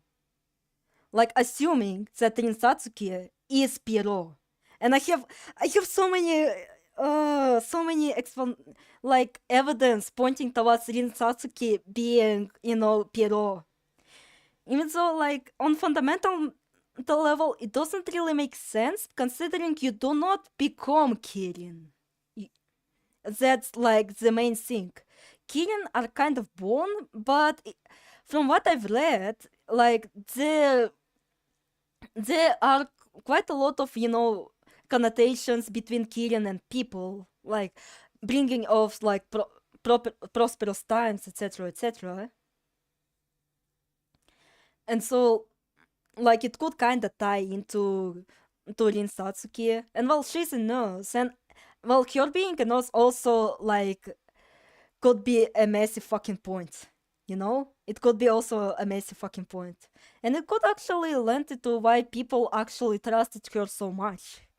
Because, well, she's a nurse, she would have been the one to patch up people, but, you know, she could have been too late to patch up people, but in reality, she wasn't patching up people.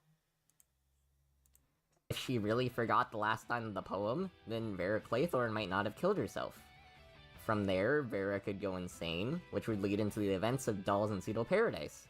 With Touhou 6 and Dolls, you get two pieces of Touhou works that can combine to reveal the alternate fates of a character from a completely different story. From all of that, you get one possible interpretation. I'm not going to pretend that some of this isn't a little far-fetched. This is more so me just describing what I think could have happened rather than trying to say, this is what definitely happened. There's a ton of different ways to interpret those original Touhou scenes. The Pyro uses dolls, So maybe she's actually a secret reintroduction to Alice before Toho 7. When Marissa asks Flandre, why don't you do as the real song says, she isn't actually referring to the line she said earlier.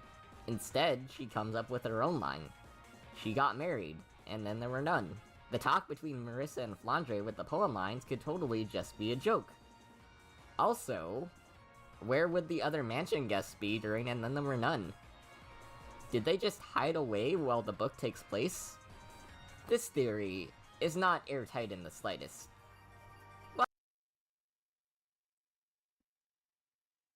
I wonder if people actually believe it's Flandre. I really was interacting with Stockholm community for quite a while.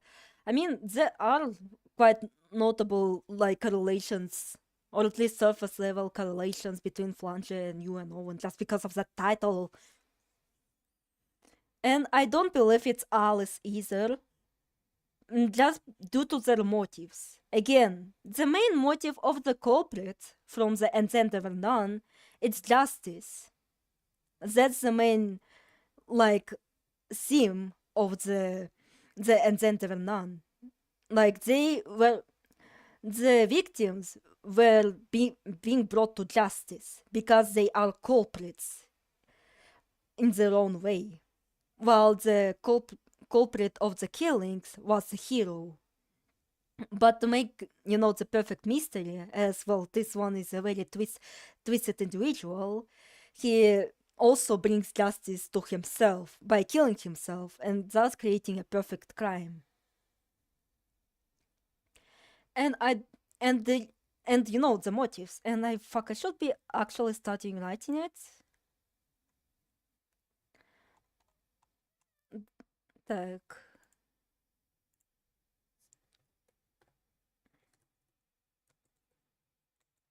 The demystification of you and Owen. And you know what really breaks the theory? You know what really breaks the theory apart? Fundamentally, something that breaks the theory very much apart. Something that Negapic didn't fucking mention.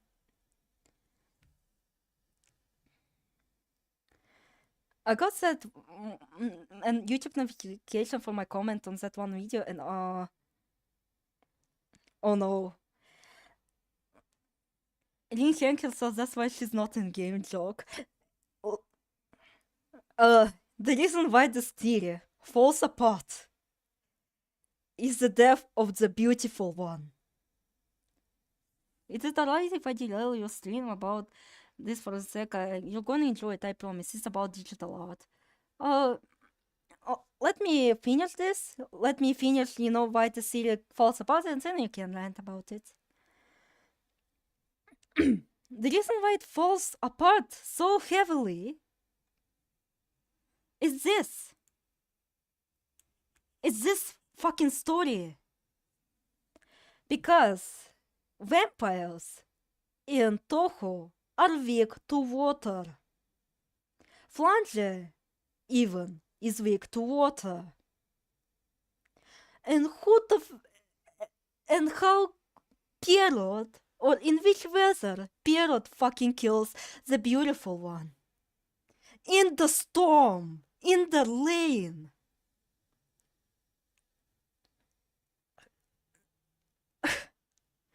Flandre would have fucking died of hemorrhoids if she tried to pull this off. If she was truly the Piero. Again, he claims that Flandre is Vera. So which the fuck is it? Which the fuck is it? He did say that, no, the last person remaining is the clown. So which is it? Is Flandre a victim or a culprit? Is she a victim or a culprit? Is Vera a victim or a culprit? Huh?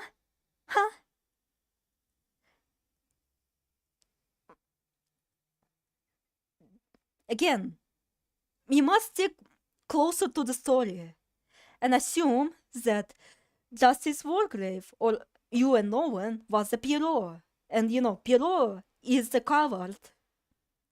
So, and coward, assuming to, according to Megapig, is Flandre.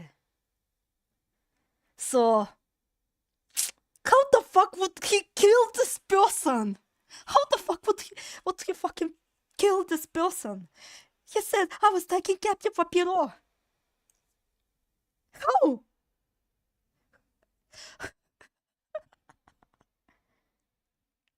That's not taking also issues with the story. You know. Again, to my theory, I would be sticking much more closer to the original novel. So, like, when I think about motives, Flange and, you know, Alice don't make sense. Alice is purely just craving for power. She wants to create like a perfect life. And hell, like the one article that people believe that she is like the you know, the Pierrot. Like here, Alice seems to have connections with dolls in paradise, pseudo paradise. One involves one of the homeless men dying from nailed to a tree despite being inside, which relates to Alice's article in Bohemian Archive in Japanese Red about her nailing straw effigies to trees. Also include how men stumbled across a western building deep inside forest, how the culprit was a beautiful blonde girl. Yet, it falls apart when you actually read her motive for nailing down those stupid ass dolls. And look at this, she nails just heads. On X, a great quantity of human-shaped dolls made from straw when found nailed to trees behind the shrine. The act of affixing human-shaped dolls to trees where others can see them is an ancient ritual. It was a surprise to see this still being practiced in modern times. However, calling them mere dolls is not accurate depiction of their craftsmanship. They were practically works of art. I wanted to learn about the craftsman bringing his... Also, you can actually start yapping while I currently reading Heikel. You can start yapping. I wanted to learn more about the craftsmen bringing this ancient tradition into the present. Since I first had to ascertain their identity, I conducted a stakeout over the area behind the shrine. After 3 days, the dollmaker Alice Margatroyd magician finally arrived. Margatroyd was happy to give me a brief statement despite her surprise. These raw effigies are a type of doll. You can't cut any corners while making them. So when do you think their finest moment is? It goes without saying that it's when they're nailed to a tree. That's why I secretly come here to put them up.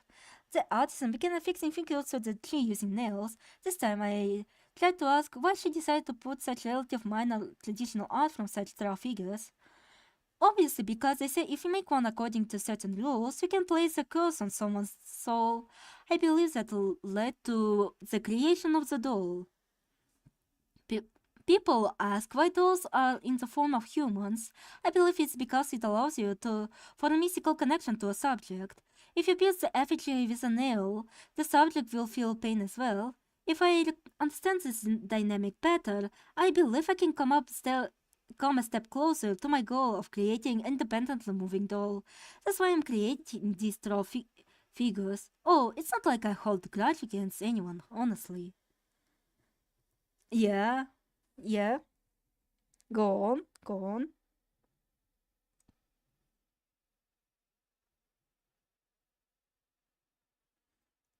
So she said it was only for research. She returned her perform vigorously with such terrifying expression. I decided to not bother with further and added my questioning.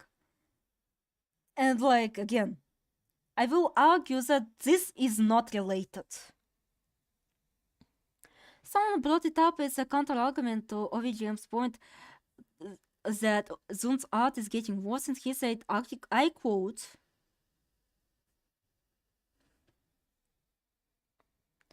alright, go on. While I try to prove that this is not related in the slightest, because again, she already stated her motive here.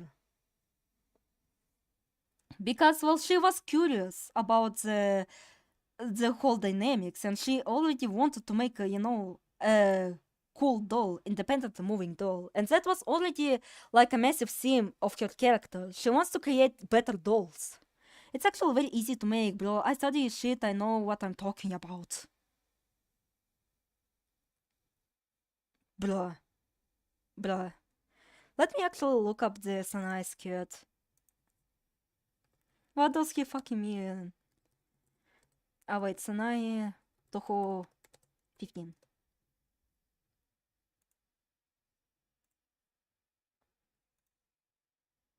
Yet, what does he fucking mean? What does he fucking mean? I mean, I kinda get it, but at the same time, no. No!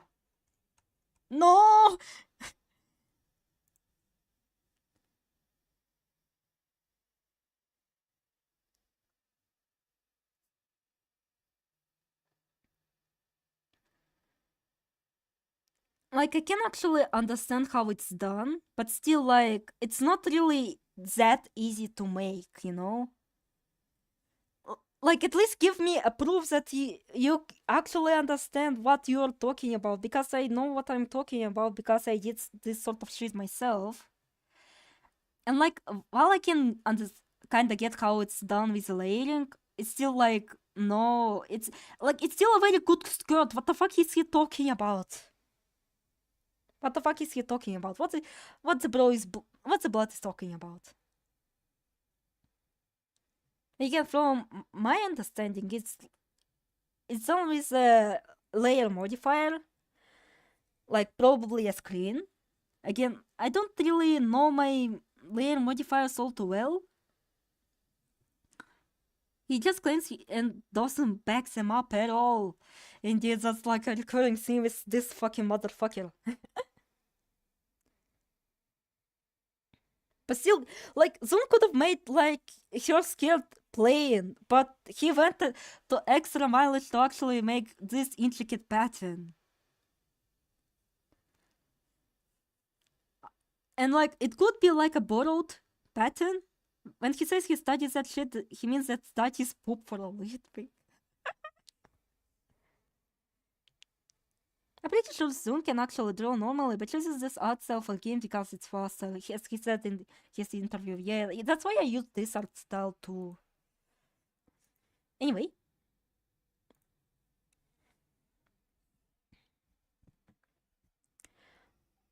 That was her recurring theme of Alice. She wants to create a better doll. But here, in the reincarnation, and hell, this fucking title is kind of seems to be referencing something else. Because as I stated in my document, the titles of the chapters/songs are actually related to the stories. You know, Legend of Korra, guy dies from taking a Korra branch. The chromatic lotus butterfly, red and white. The guy sees red and white shine maiden. Shanka of Meiji 17. There was like a lot of opium and shit, and they smoke like a lot of opium and shit. Like, for some I cannot make a connection, but that's really because I do not fucking see it. But it could like actually have a connection that Zoom was cooking, because there are a lot of connections. Like Witch of Love Poison, guy dies to a love potion, reincarnation. You know who fucking were alive? Me and my friends were going over the video together, and like, he just lies about multiple things that are easily found on the wiki pages, like how there was no Hellwind despite Bulk and Evie.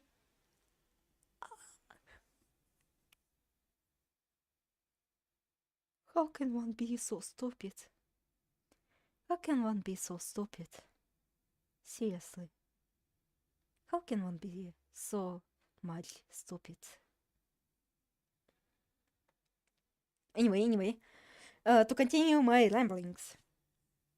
When he claimed Yoyoku inbound was delayed because many times for 2 years, when it was actually delayed only three times for 8 months. Tokufest cannot count challenge.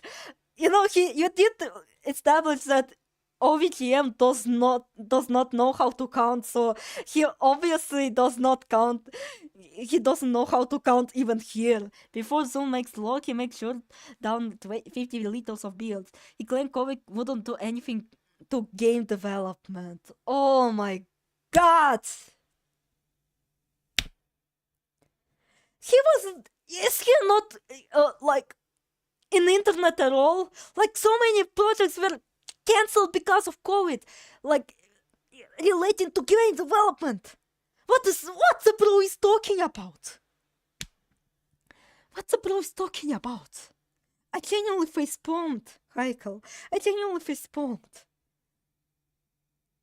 How can someone be so stupid? Oh god.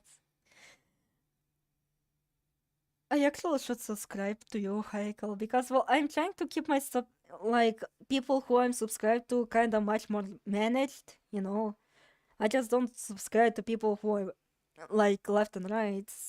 I just you know, check out those channels, and that's it.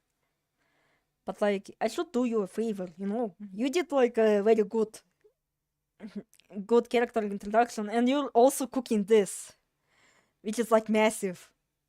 So I should be here. Wait, I just went out to get some food. What the hell is happening now? I don't even care about him. ATP, I'm making the video for everyone in the comments. Yeah, just... Oh god.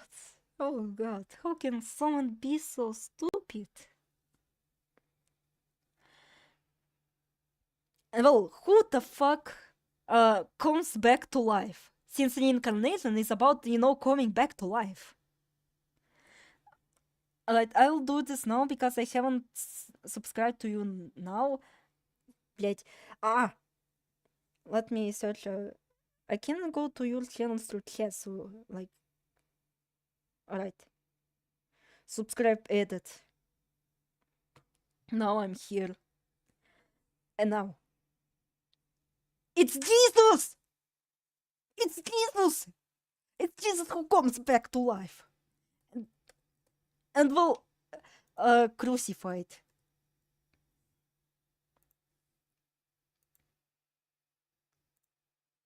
Look at this. It talks about hands and feet being nailed. What motherfucker? I'm trying to Cristo crucificado.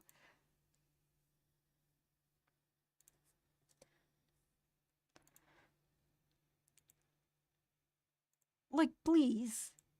Блять. Где, блять, открыть?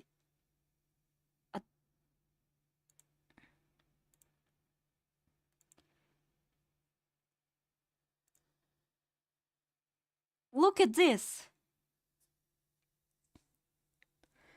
Isn't this music CD that Zoom forgets about? Yeah, also Haiku. Look at this. Hands, nailed down. Feet, nailed down. Hands and feet dropped in pain in time to the sound. And he was being nailed to a tree.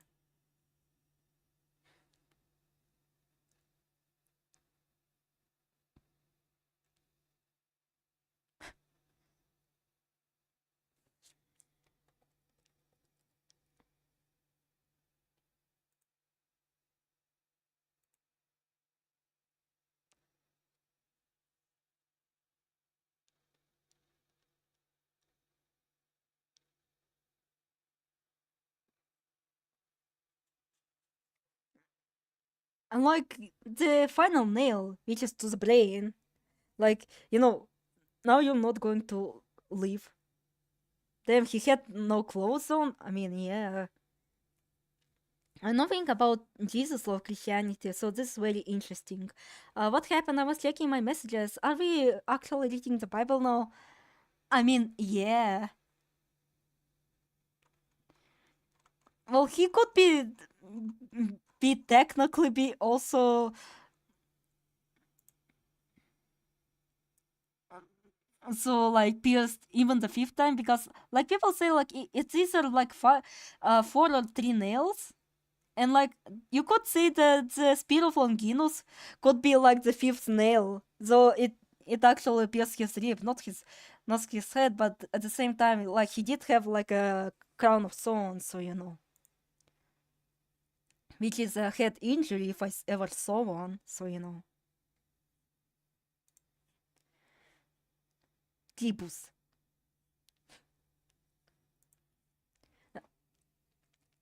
And so this could be like a mockery of the Christianity, because, well, if you remember Lumia, well, she did try to also imitate Christ like that by T-posing. So this is also could be as an imitation of Jesus Christ. But this time, you don't get to fucking get reincarnated after 3 days. Came because of all of cooking stayed for Bible study.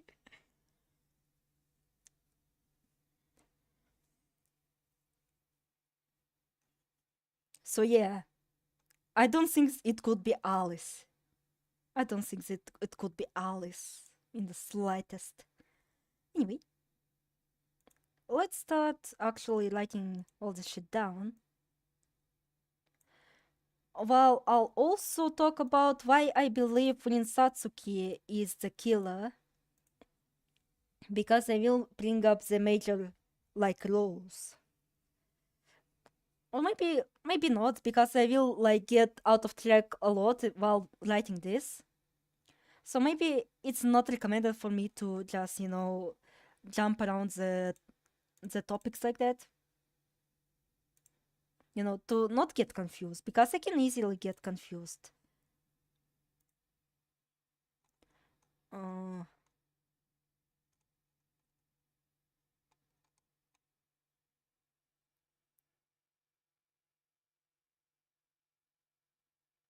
Isn't there a line where a character says they're twice as good as Jesus because they only came back one in one day? Oh, I do not remember. I'm a fake fan.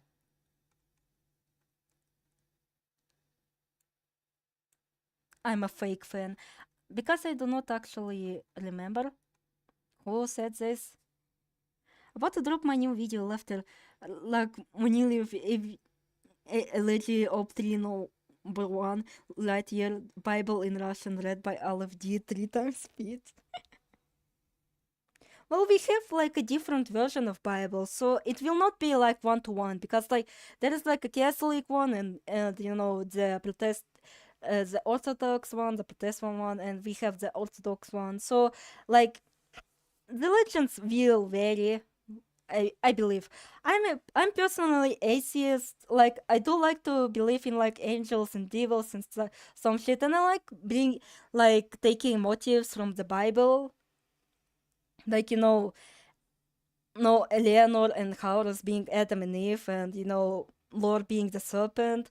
But this time, it's Adam and Eve who decided to go serpent into letting them eat some apples, and now they ate shit and died.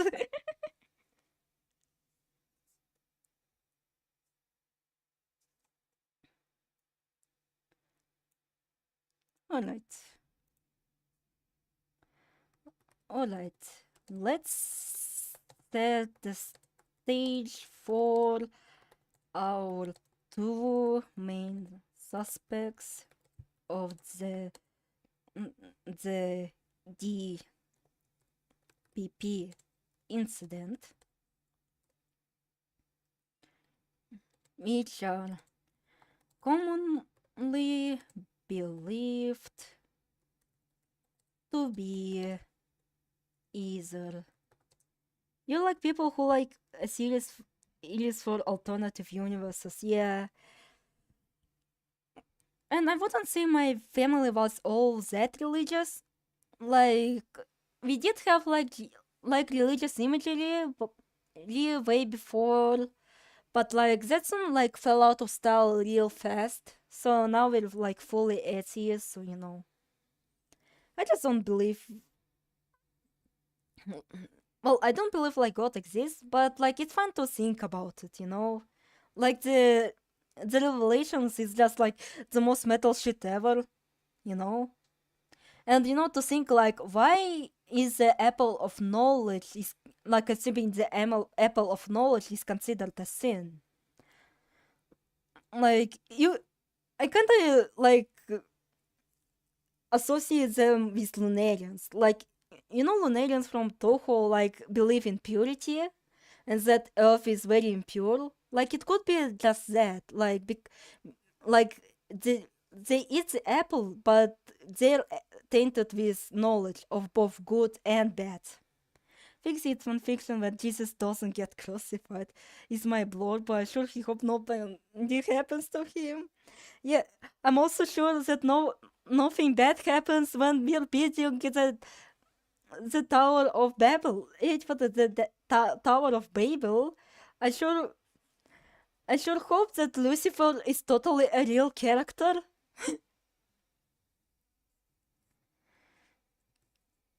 Mr. Flange skull. Блять! Flange. Oi, I should be turning up my BGM. Actually, I have a better idea.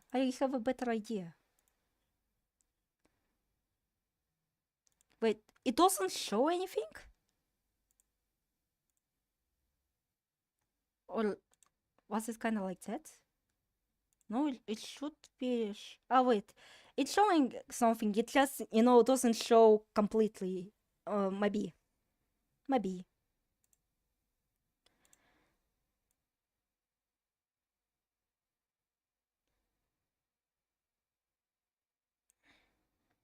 I can't wait for Dante from Devil May Cry to show up in the New Testament. I wrote an essay about them, lol. Oh, I would have liked to read that. Also, did your Tumblr get nuked too? Because, well, I did remember that you tried to write your lore, and you said it was going to be on Tumblr, so I decided to check Tumblr, and I couldn't find you. Like, I wasn't following anyone on Tumblr, I wanted to keep it that way, so apologies.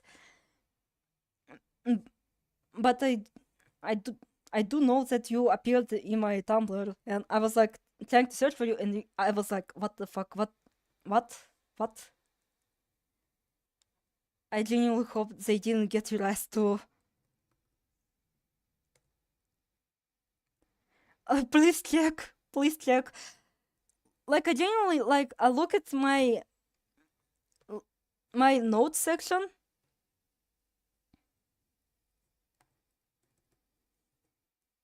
I didn't open it in forever. Did it actually die?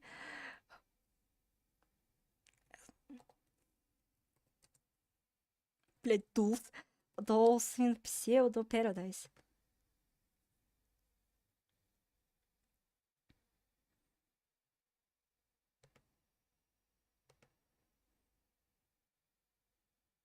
And let's put it on shuffle.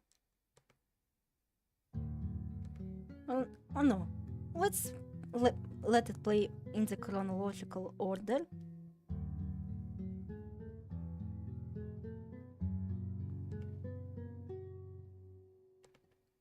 Ether flanges, call. Блять, it's too loud!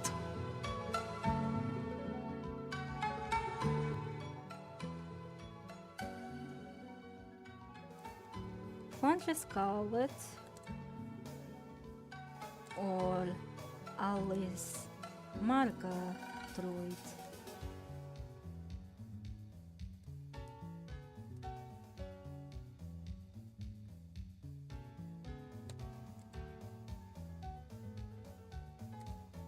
Wow, it is. I need VPN to use Tumblr because Pakistan hates fun sites of.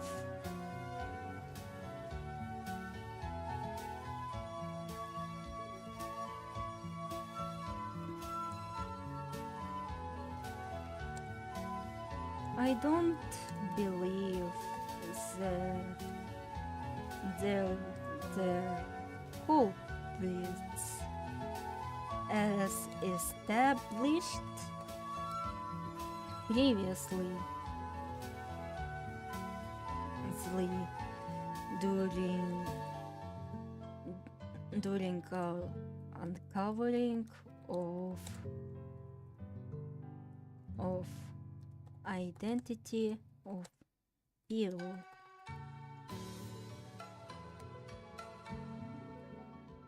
Wait, there were spaces, like how do I...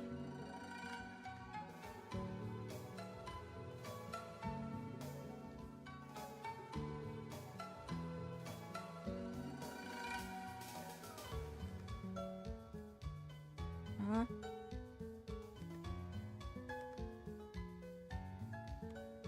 Huh? Like to post, my Tumblr is thankfully alive. Oh, phew, thank goodness, thank goodness.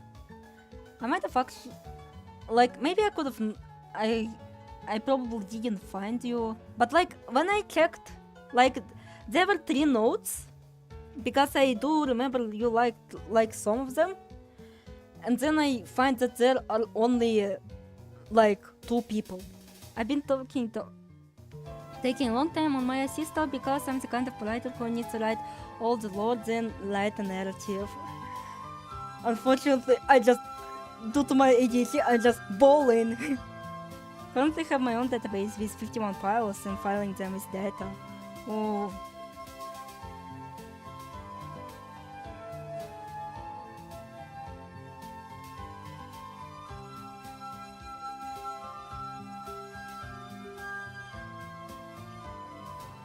Like those kinda neat separations, how the fuck did that happen? I don't... Huh? I'm not used to, like...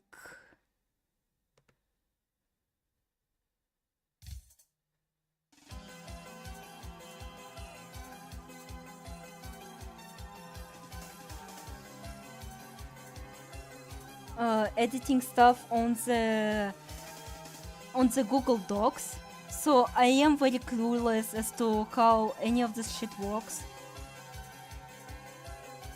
And I am unfortunately that one type of guy who just likes things looking as slick as possible, even though they still look like shit, but they still have to look slick.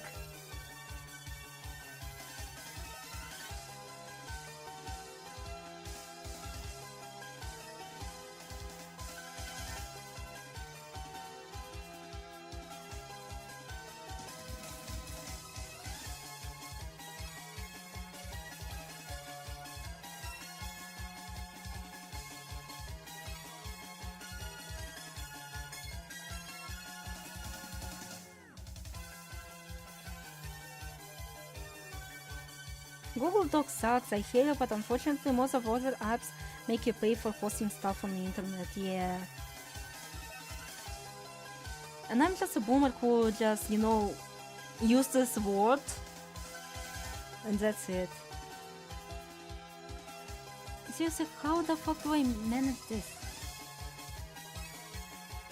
Alright, let it be like this. It still looks kinda crappy, but still.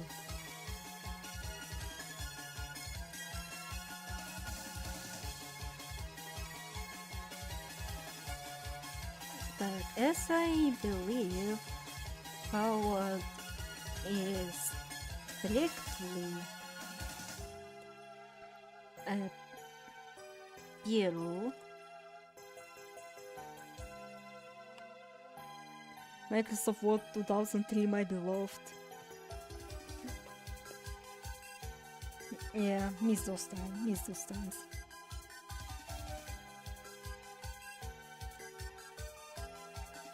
So, and when we're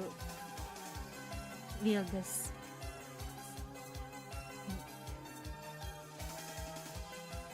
going to dissect the characters, and the motives, they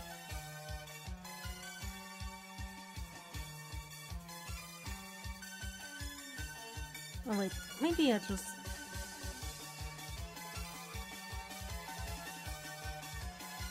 Let's say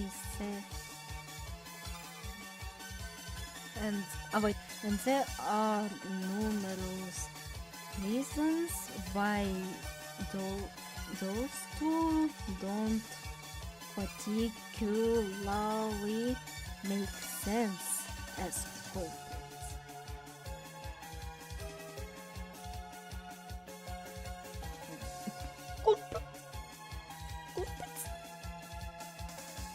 Let's say Saint Flancher, the first as the most popular candidate.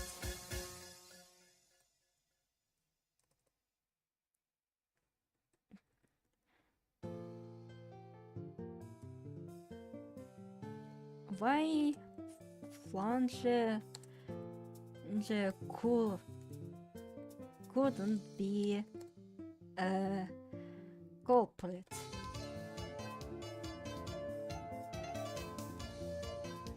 I don't know what Piero means. Piero basically means a clown. Fuck, now I have the urge to put on, like, you know, the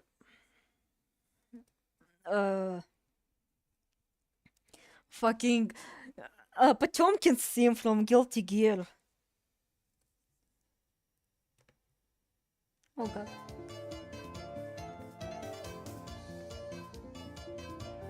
Oh.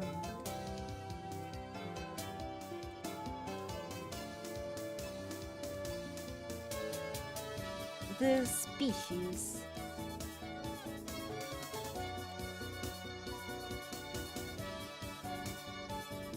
Flandre is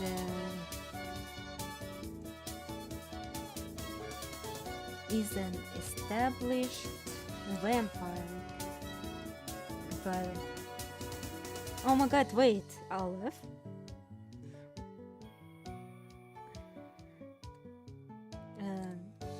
It was Aleph, the funny star in my phone. Wow.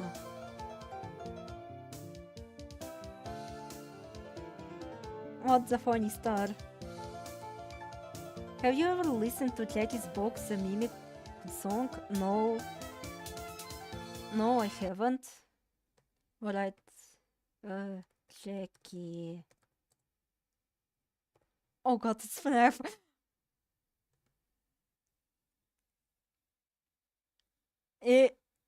It's like the Minecraft Fortnite song in terms of shitty, and it's so funny. So Pilot means clown. Yeah, it means clown. Or, well, Piro is technically a type of clown. Technically speaking. Unfortunately, I'm not willing to subject myself to cringe, so I have to apologize.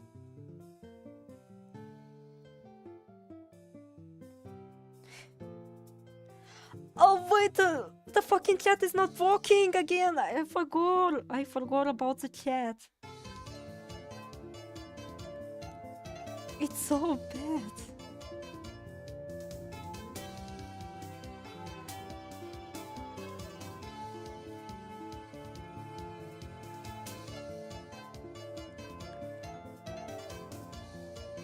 And it was clear as day.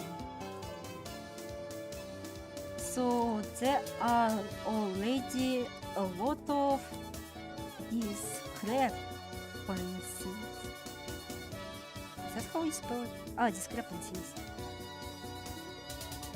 For the past 2 hours, for your information, Olive, please tell me when the chat is kinda not working, please. Please tell me immediately if chat isn't working. I swear to God.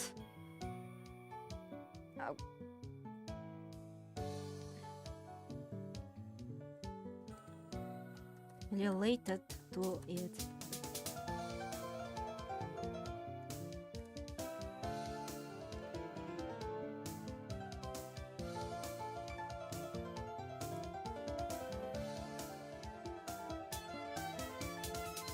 Vampires please drink blood. And there are no instances of Pierrot drinking blood.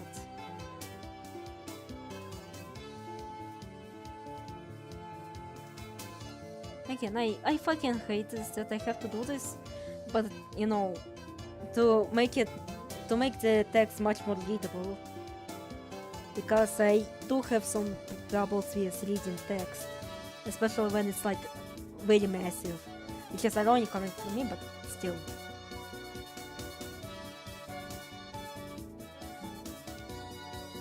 Vampires are weak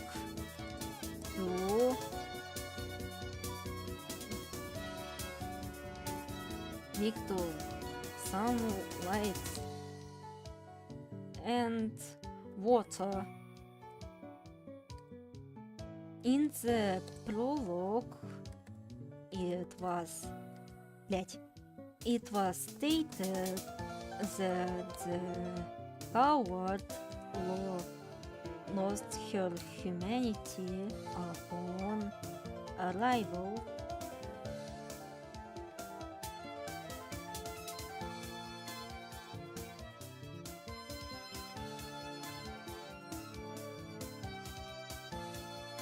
This music is so fire, I'm going to postpone killing myself.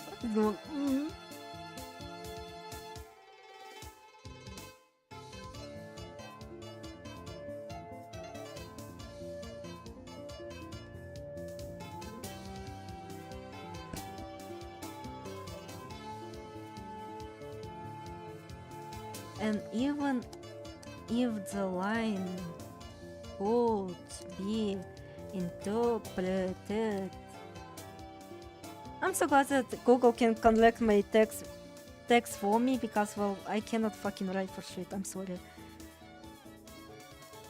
interpret this in a metaphorical sense. Pierrot does a lot of things that are considered inhuman.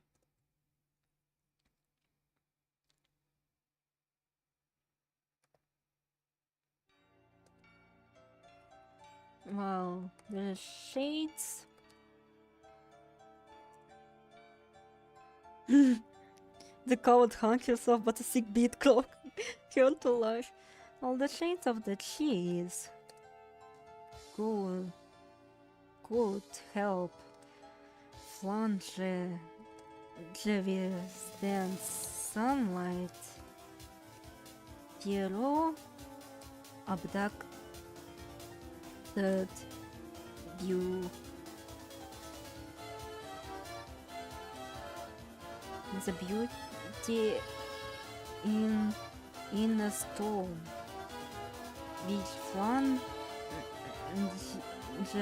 couldn't survive.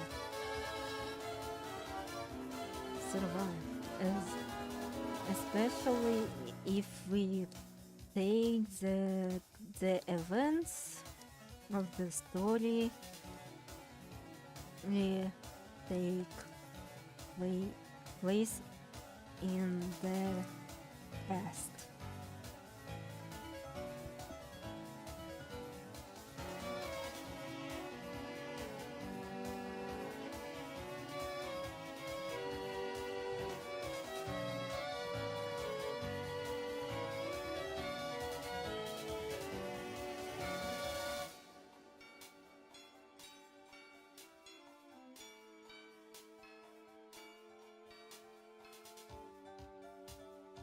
What if the coward is the culprit? I already established that. You came to the stream late, and I already fucking established that the coward is Pierrot. Like, this is the command, so this must be among the 8 people, and you know, the last remaining is the coward. Coward 7 corpses, like the girl is the one who didn't leave a corpse, and like, you know, no, unless beauty. I mistook here. So mature one, the mature was b/gay icon. It's unlikely for Piero to be a man. And since Piero was a girl, it would make sense why he would feel so enamored by the sight of the clown. And so here also interpretations of what happened. So he is also Piero approaching him because, well, he did ask, really is that kind of blonde? So it could have been like either Piero was dancing or the shy maiden was dancing, but Piero was taking her disguise.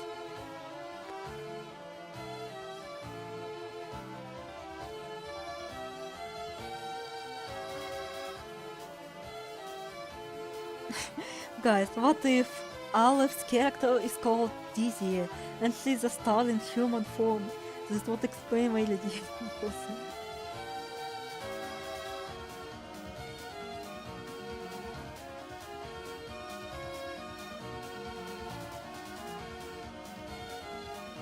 Just a theory.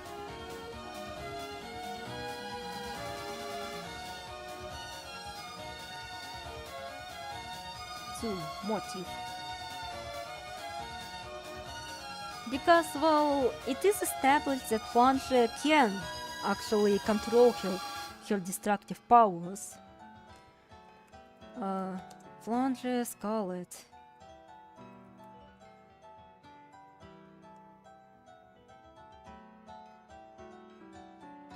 And oh god, I think I might have like a bit of a research going on.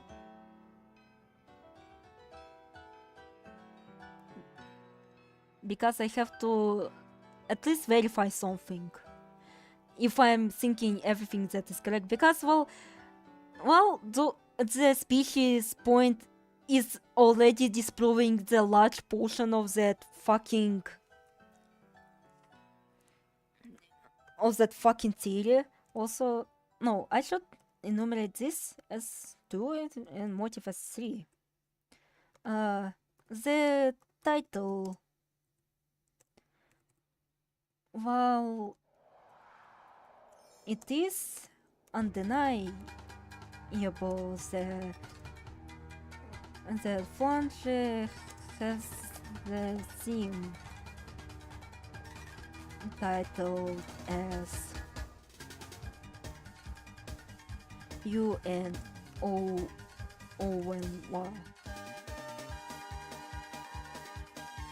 was heard. A Toho fan doing research? Truly unreal. And it's not really a Toho fan, it was the Toho hater.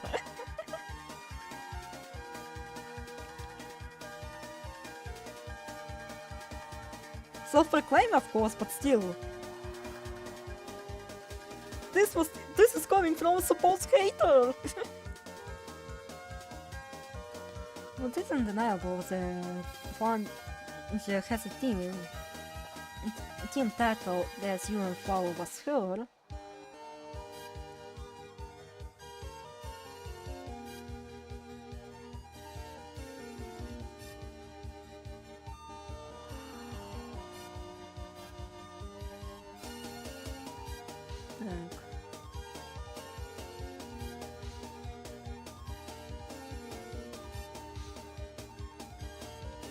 Alright, here I recap the story. Alright, so I didn't bring up the point of titles, which puts a lot of blame on her. You know who truly knows the Bible back to back? Atheists!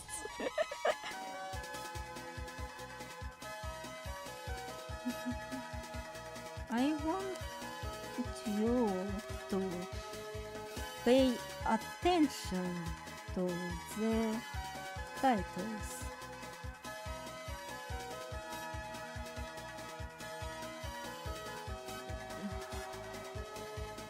Title names are related to the story.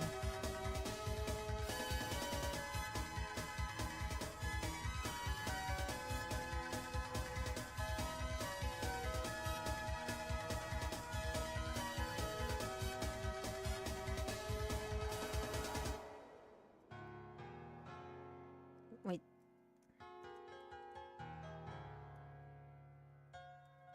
Curious one. Dice trying to retrieve for a branch from the below.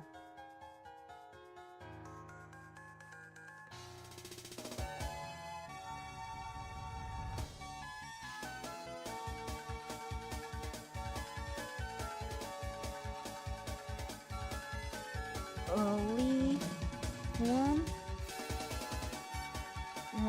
witnesses us. Oh yeah, but wait, do you mind people conjuring up silly lore for your character channel, sis? Because I generally have not been able thinking about horror movie villain DC. Of course, you can do that. You can do that. I mean, I don't really do the whole lore building, but you can go ahead. I mean, I kind of have the lore building, but then I just, it's kind of dumb, so, Like, come on, you have a star referred to this Hebrew letter for God.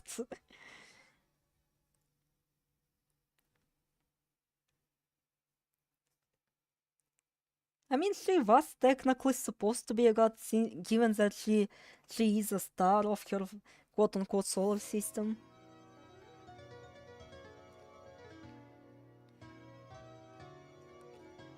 And sun is,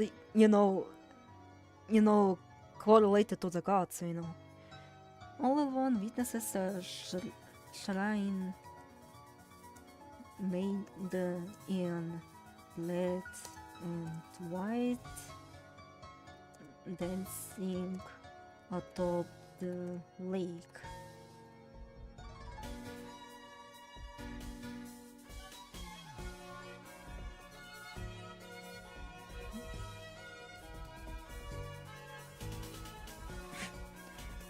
As they don't move to what they see.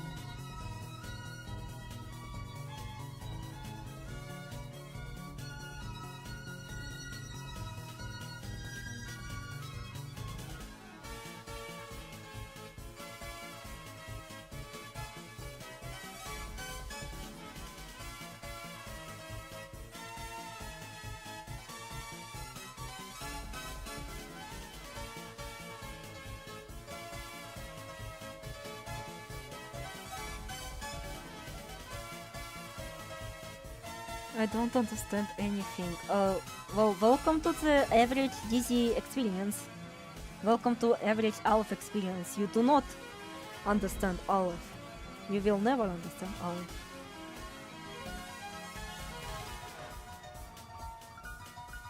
Either allude to beauty, she being swept away in a storm.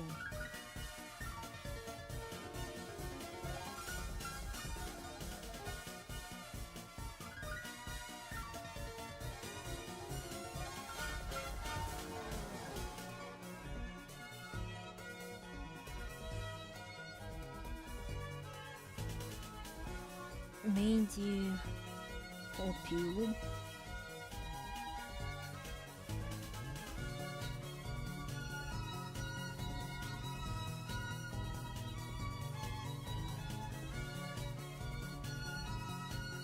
I imagine if she's like this mythological figure in remote Siberian land full of resources, but nobody can build factories. They risk evoking the wrath of stars that descend from the sky. Aleph law sniffing the forbidden snow makes you immortal.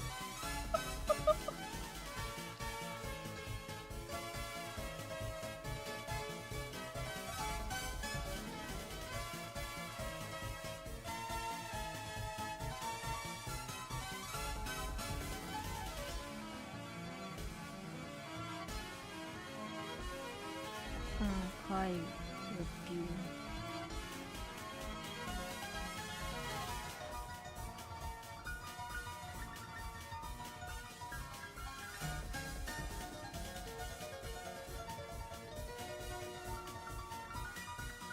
Well, I cannot really tell you the whole story of opium, because history is actually very complicated for my stupid brain. I just remember that, you know, opium was very popular in China, so yeah. And you can see the light of the blue and red northern lights gleaming in the distance as she approaches just to cast heavenly judgment upon you. Shanghai is... So it's a very shitty...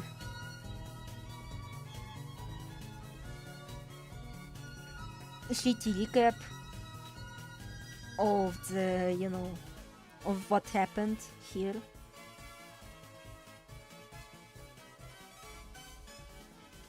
It is heavily related to opium, and in Meiji era opium was frowned upon.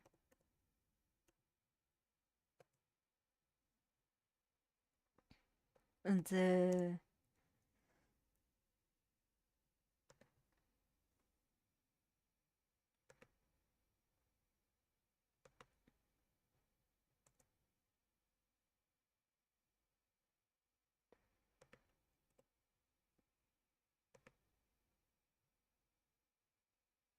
oh fuck, we're going to yab over a little bit.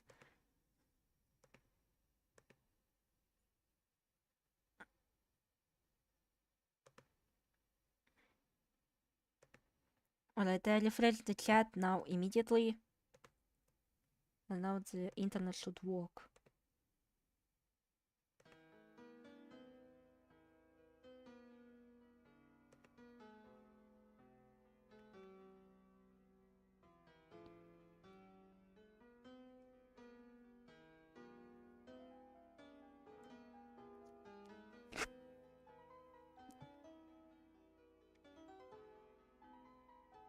Was meeting convinced? Ah, so it was supposed to be prohibited.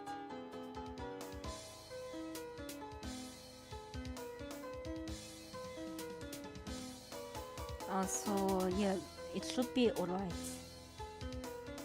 Alright, now I figured out. Like, Shanghai sounded way too familiar to me when it comes to opium. It's just I misremembered my history. Unfortunately, your quote-unquote Kuroji incarnate does not know a shit about history. I'm sorry.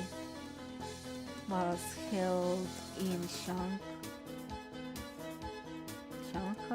and to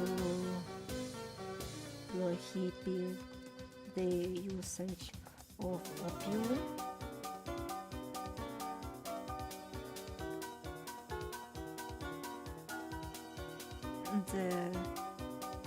You can compare that to how Piero infiltrated the group and slowly poisoned their minds to make them easier to kill.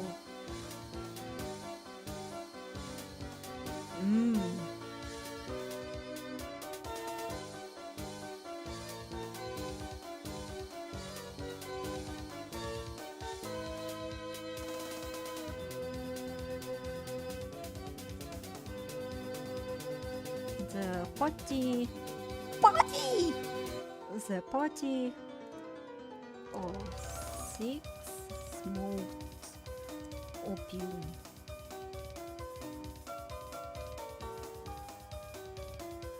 I like how DPP music is also help people imagine the story like see DPP rolling picture.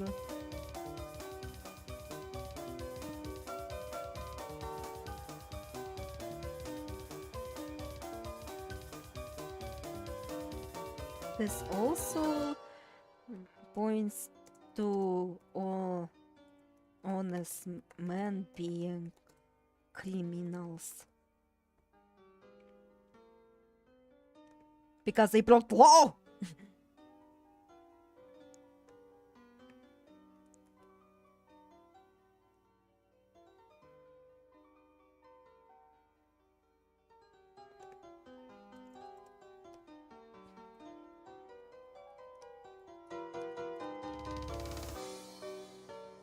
Not some titles have dubious connections.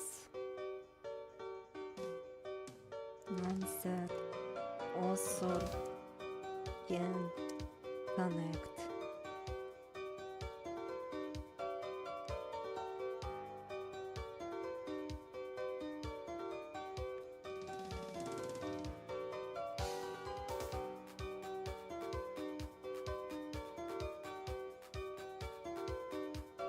Could be referring to Pierrot being the said enigmatic doll.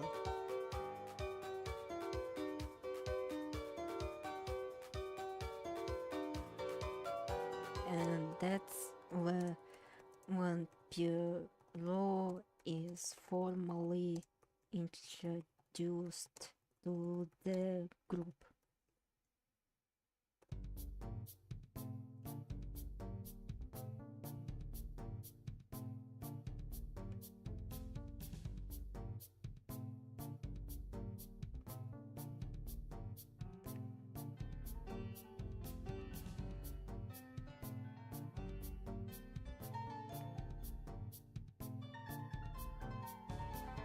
And made it easier for Pierrot to get to them. Hello, Conscious Stone Archivist.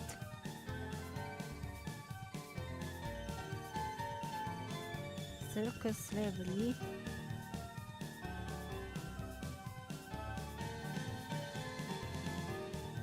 Would also refer to Pierrot as Pierrot is a clown and clowns reside in circle.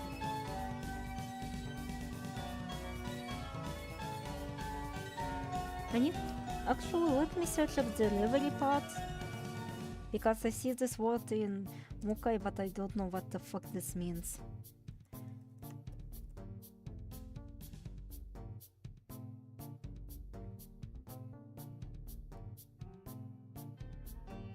Actually, that kind of makes sense with how did you just circus baby?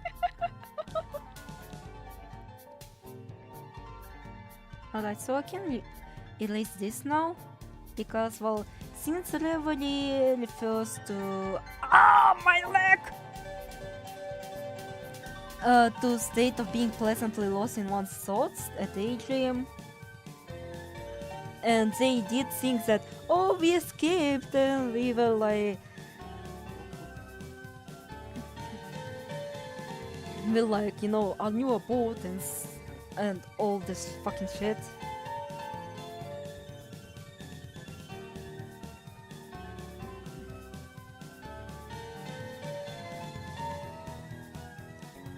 And the globe being in a state of serendipity due to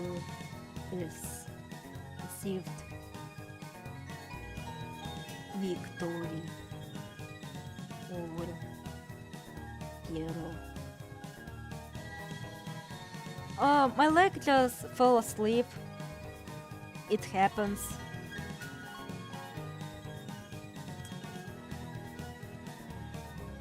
Well, we call the state like when like a limb falls asleep and then, you know, shit happens. Like when you immediately when everything just bolts.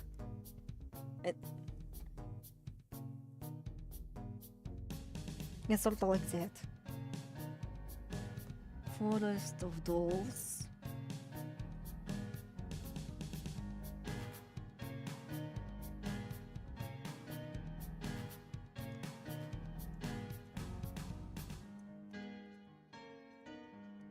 Could be referring to the remaining party.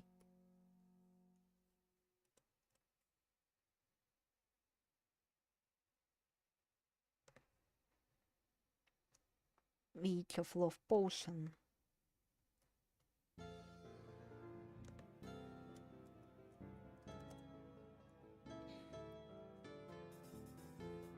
Mature one dies by being poisoned with love potion.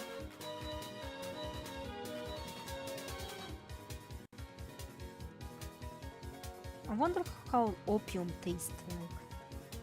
How opium tastes like. It's bitter taste, it's not sweet. Which poison tastes sweet? I'm actually genuinely curious.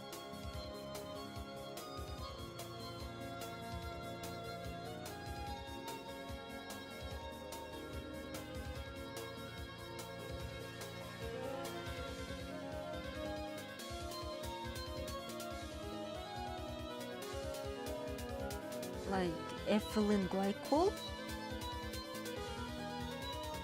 Right, what the hell is this? I tapped out and said, did Aleph recollect live? No.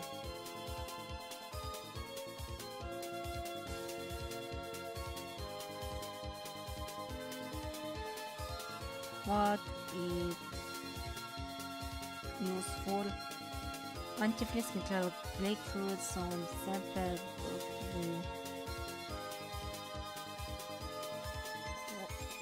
Well, I guess it is used for some pharmacies, maybe.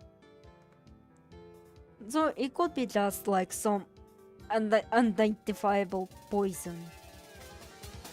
Leg breaker stream.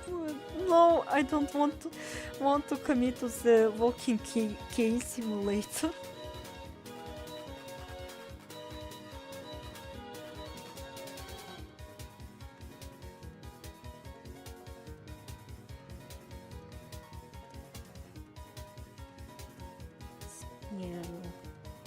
Incarnation. What refer to Jesus Christ? Pharmacist me reference. As his hands and feet were nailed down on a cross,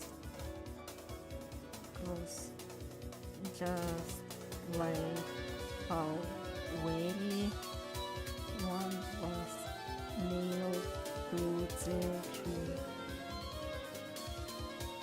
Bonus points for relation to general EOSD.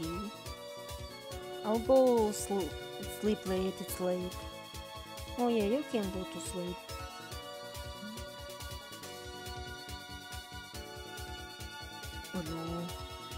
Rumia.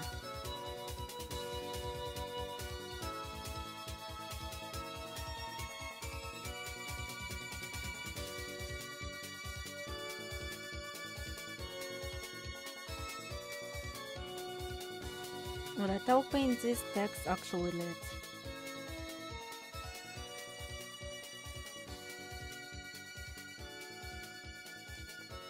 We've taken connotations above and below.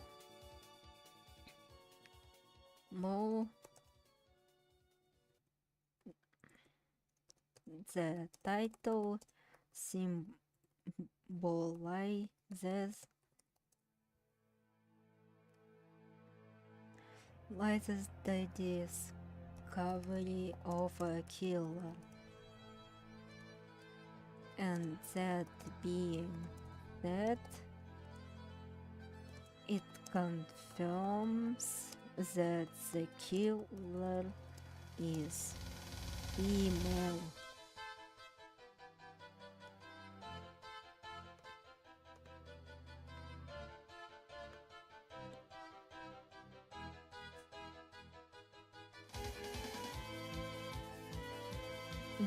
The question mark symbolizes this belief or the early one the power was actually the killer all along.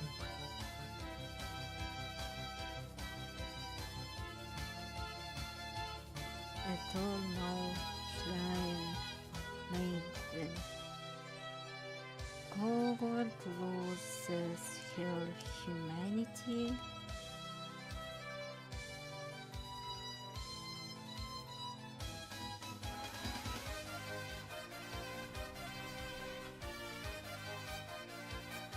Becomes a full-blown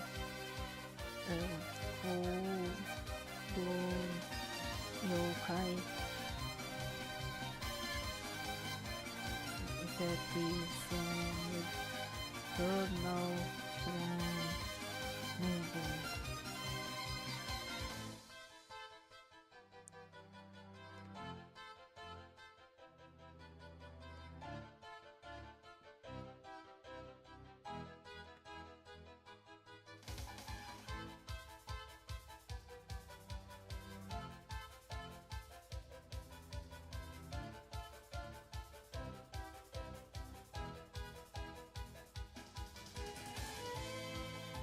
Those are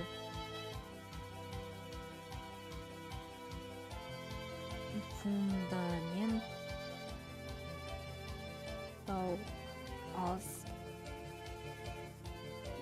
aspects which bring the theory apart, just like this, but there can be even more proof that Flanger isn't a culprit.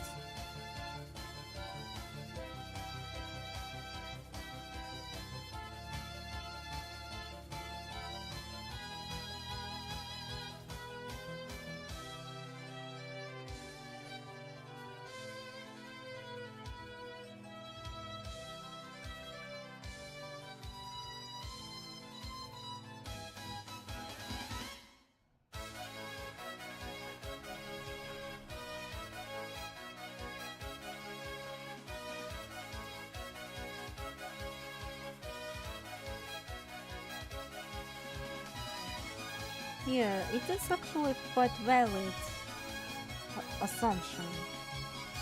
It is actually quite genius. Actually, Olive, do you think the love potion could have been made from berries? They are very sweet, but tiny seeds are very toxic, and 30 seeds can kill an adult. Oh, actually, this can actually work. But can they cause hallucinations? I wonder.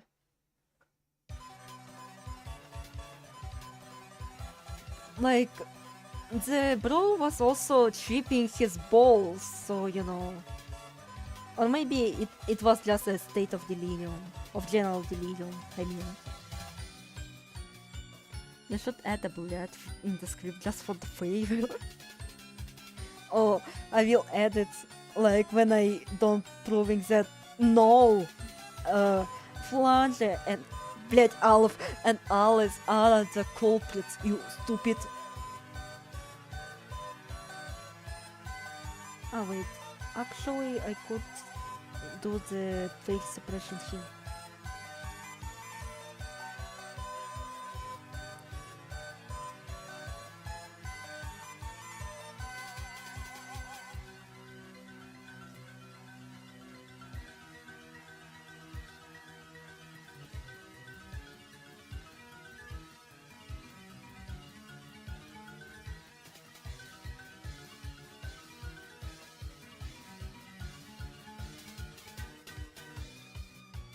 Right. Now we're cooking.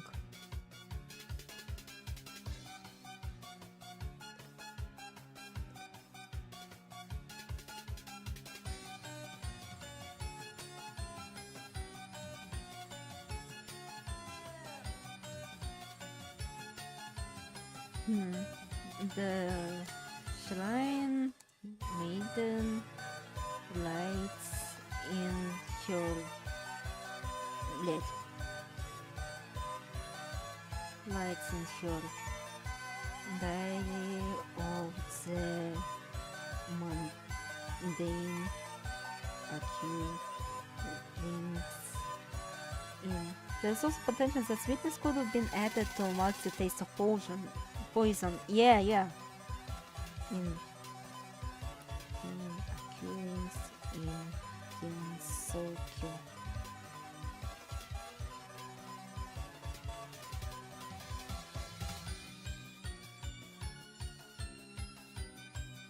Also, again, difference between eternal shrine maiden and flying shrine maiden. It might have been a toxic mushroom, as those can cause hallucinogenic effects. I'm also looking at plant-based toxins because I want to stick to Tokyo's technical limitations. Yeah. And also, well, given that Rin Satsuki is implied to be a nurse, like, it would actually make sense that why Pierrot has poisoned like a shit ton of foods, you know?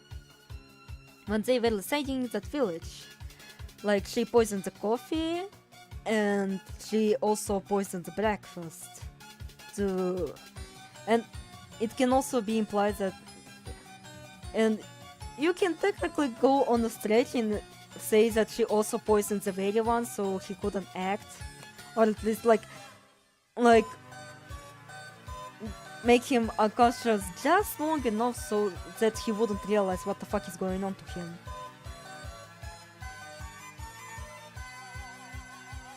And I assume nurses have like a lot of knowledge about toxins or something.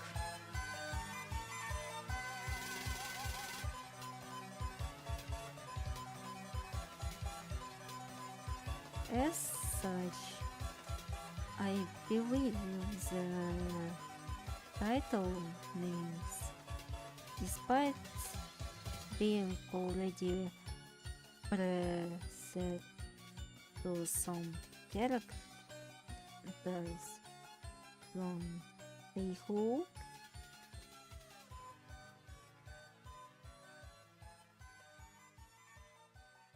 are important to the story.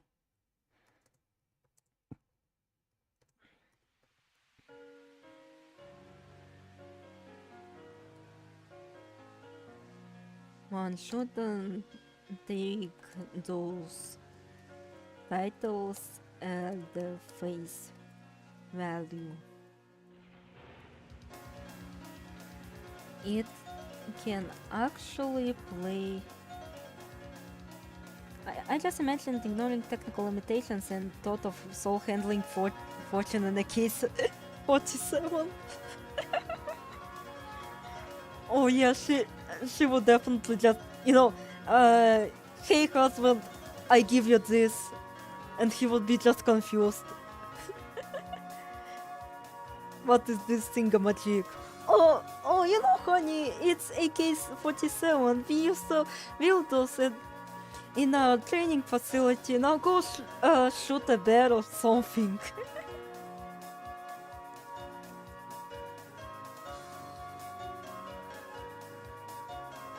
Even potentially lean towards the lead heading aspect. A heading.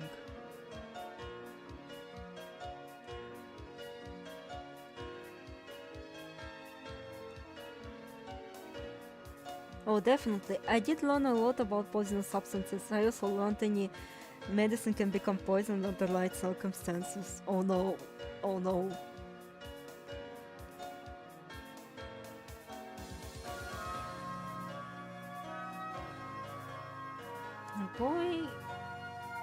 Going to embody going forward embodiment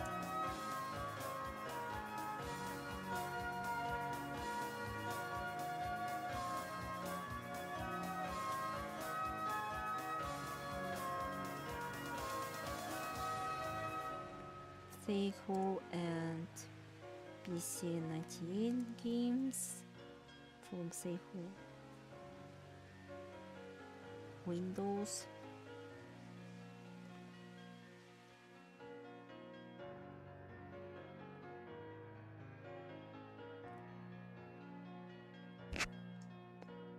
Hey Olive, did you know a red herring actually a type of fish? Yeah.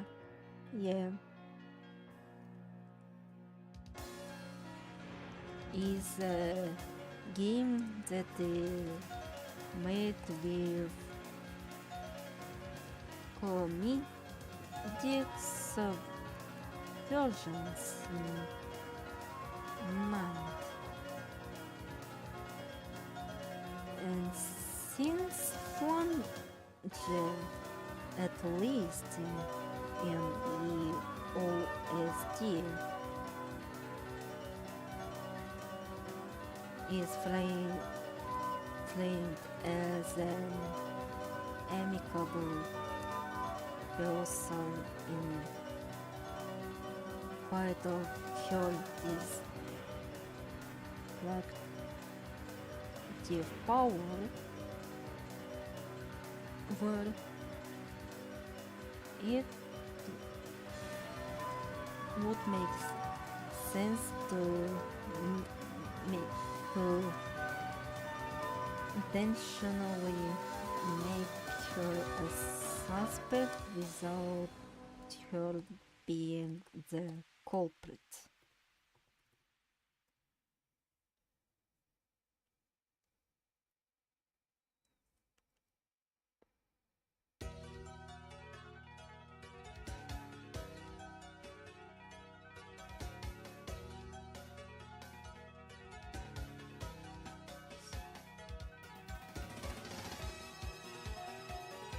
Now you and all ones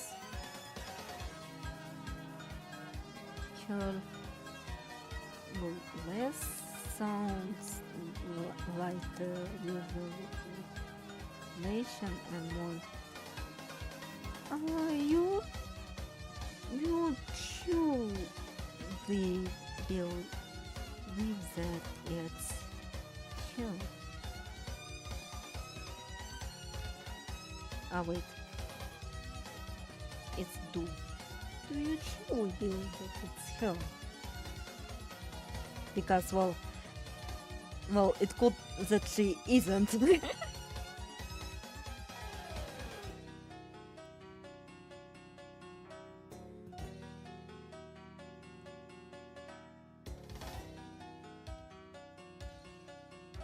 And the mistake in the crime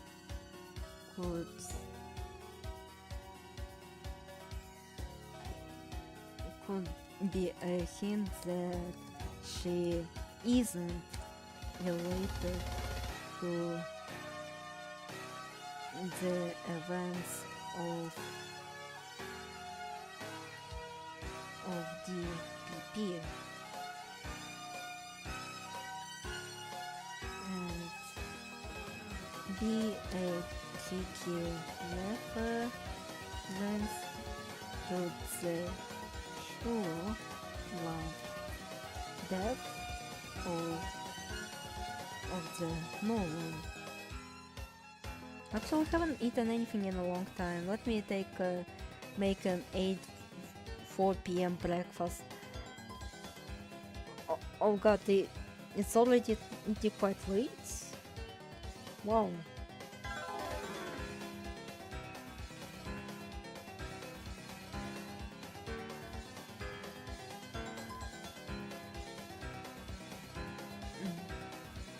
As it wasn't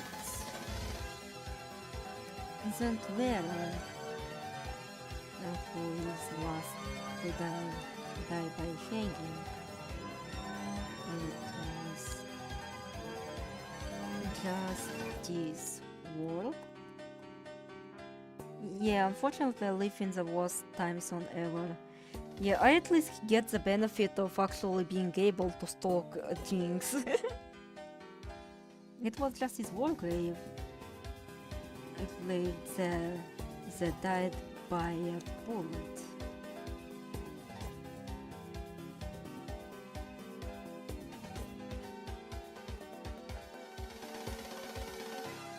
Following joke is one of many subversions of VOST.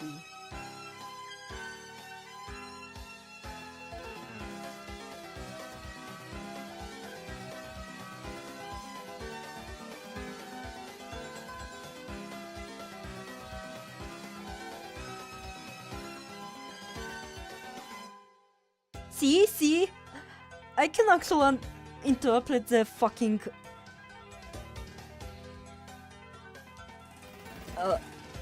I can actually fucking interpret the fucking novel correctly without making everything sound extremely stupid. Like to assume that something went wrong just because. Wondering why he didn't even know about Justice Wargrave and instead just assumed Agatha Christie was the wrong book wrong. Exactly. Like, I know he tried to avoid spoiling the true culprit, but why? Why is he not bringing up the Justice Wargrave? Like, why does he... Like, maybe he interpreted, like, this whole exchange with Marisa, like, oh, maybe she bungled the suicide, and so, like, with Justice Wargrave not being aware that, Vera didn't fucking die by hanging, he just shot himself. But still, like, his point about the gun still doesn't make sense. It still doesn't make any sense.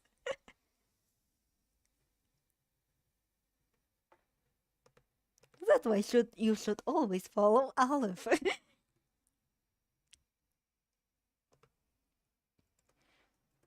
Now, the motive.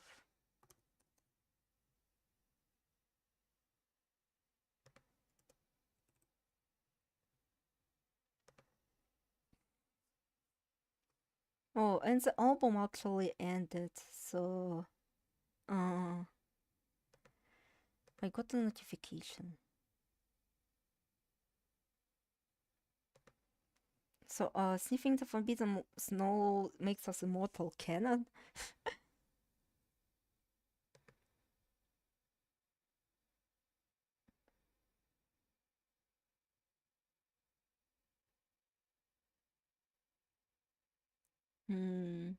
What should I play in the background?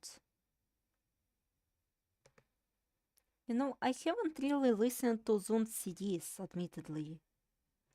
So that makes me a fake fan.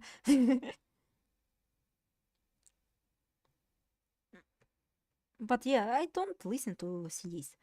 Let's assume for the sake of my theory that Aleph made her channel wrong and that Dizzy doesn't exist. Soviet Haru is the true protagonist of Mahu Chronicles, and that's why he beats Fortune and Paul.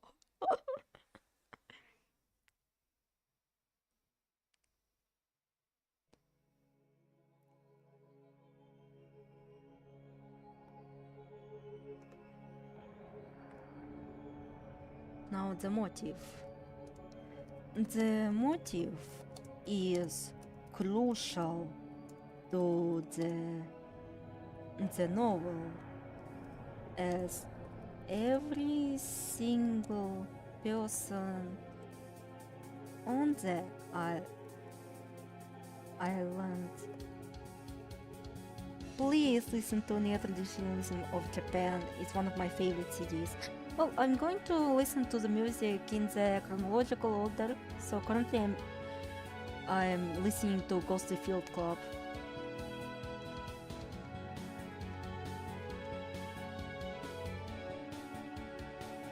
Wait, what am I trying to... Oh wait, I remembered.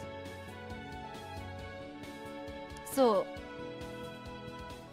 Isaac Morris, well, sold illegal drugs to a woman who became an addict and later died by suicide. Well, he did well, technically, like, Megapig made it sound like, oh, he accidentally drove a person to suicide. He still sold drugs! He still sold drugs! Isaac Morris! And she was like, Anthony James Madsen struck and killed 2 young children while recklessly speeding. Yeah, that's a murder.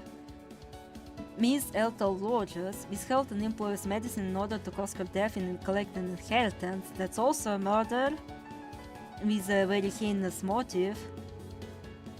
Ordered his wife lower an officer under his command on an unsurvivable mission. Also a murder, even though... However, given that an officer was a wife's lower, it could actually be a suspect that he was something like that. He did just written up the daisy selling hot crack. Well, Isaac Morris, Wargrave's agent, doesn't really have a line, so you know, I just kinda got stupid.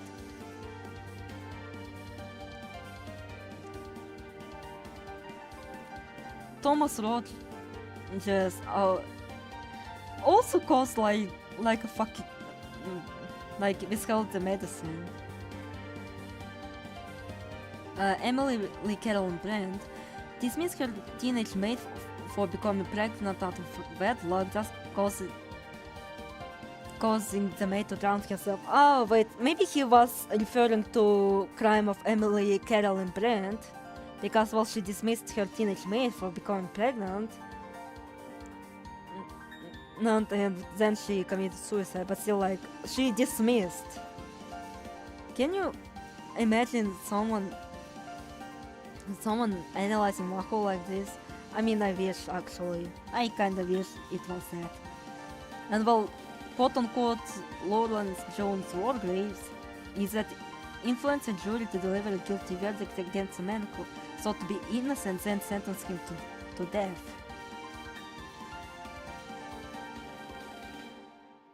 Clearly Aleph intended for this, not that.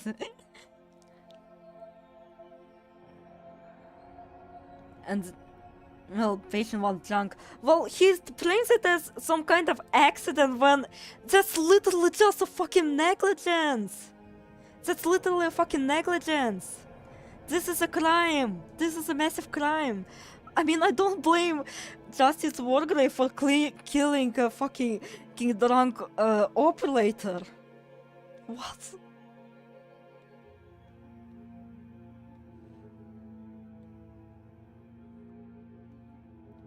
William Henry Brawley gave a perjured evidence in court, resulting in an innocent man being convicted and sentenced in life to prison, where he died a year later. Well, perjury is very wrong, very wrong.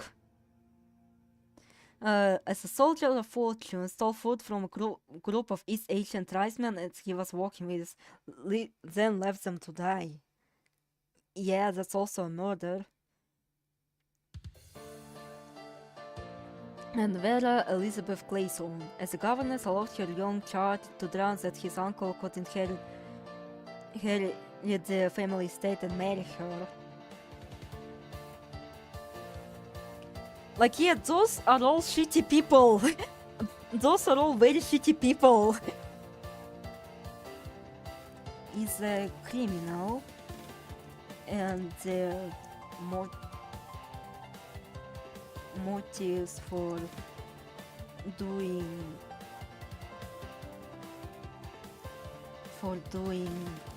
their crimes is largely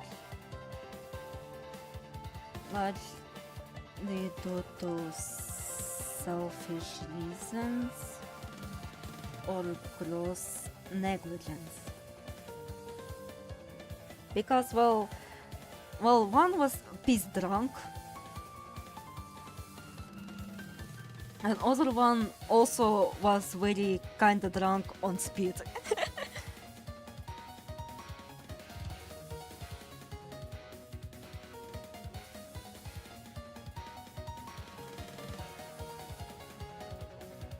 And so, justice worked.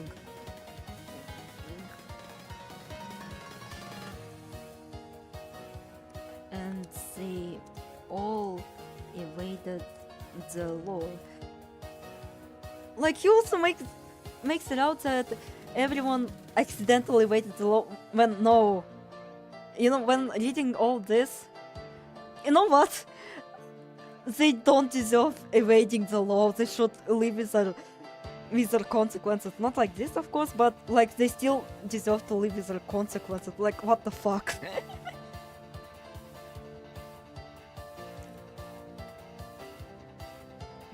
Which to the judge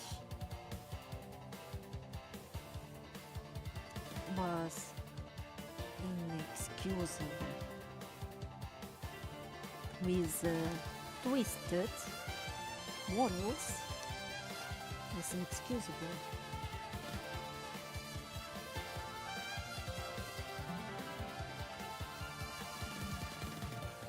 And given the comment in the interlude,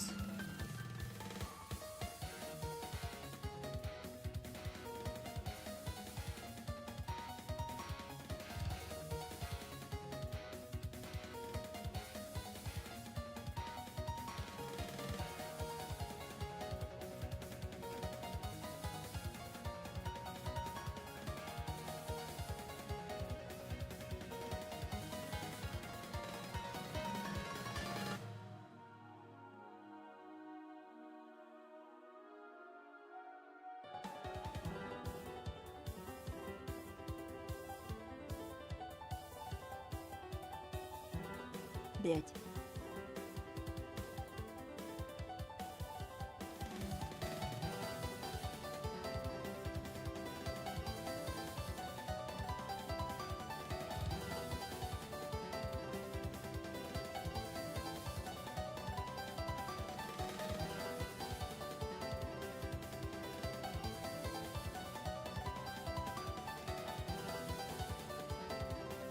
Like, it's good that I switched to my alternative account, because that would have been a massive oopsie.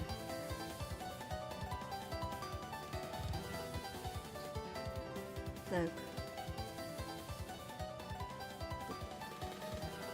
Да, блядь. I kept like confusing the shift buttons. Because, well, the Russian, you know, claviator secret alt. Yeah, because another alt, if I done it the usual way, would have like literally doxed me. Like, to be fair, not only I didn't create my email, that's a first, and second of all, we were like, I was like 8, or even less than 8.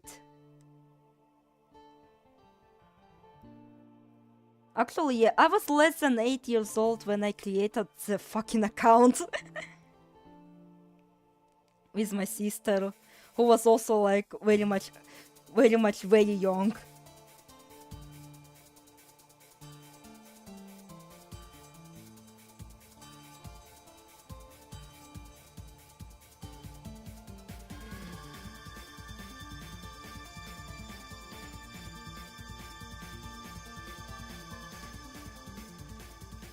Well, slash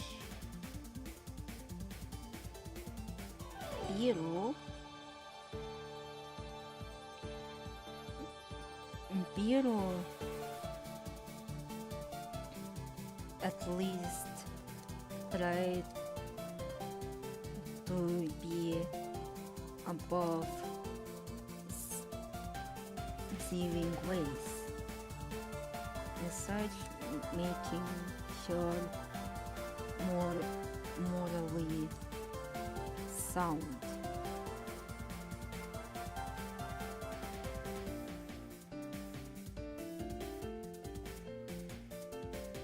So let me riddle you this. What flange gains from this? And now I get to researching. I need to read her dialogues. I'll be like top B.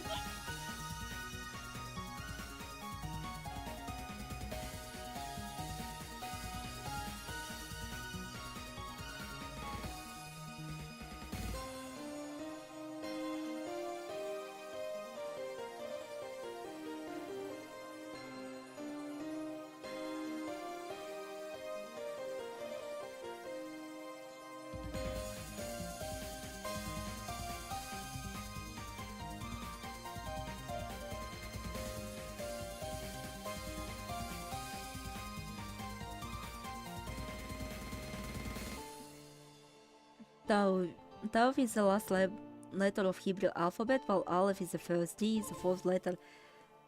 Yeah, I actually had that as my evil persona. I actually thought of that. Initially.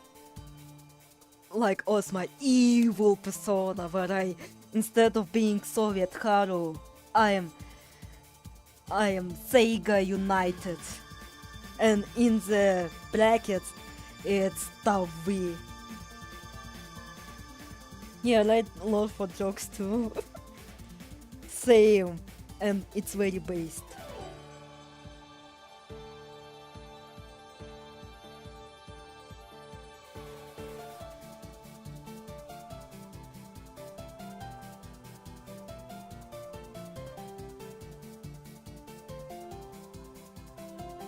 Like, from a synopsis of her personality, she really doesn't seem to be a person who really gives a shit. You made Sonic!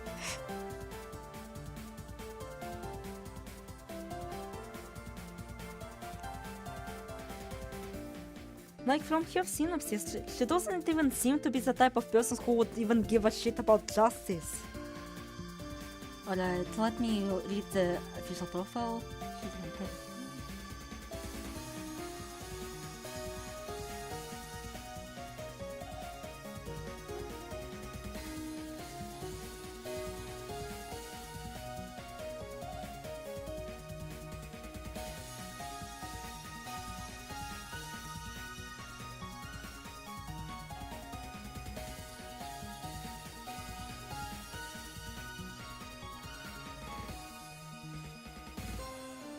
All of Dreamcast. Also, I read up on her, embodiment of Scarlet Devil profile. So I think it's fair to also include this. in her official profile at the very least, she is described as having very destructive powers.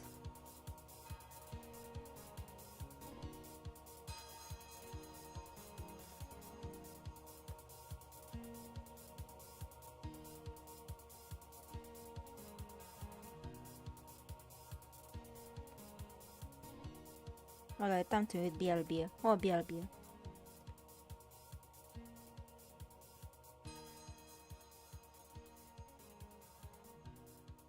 Because of this, she... Oh, wait, блять. Так.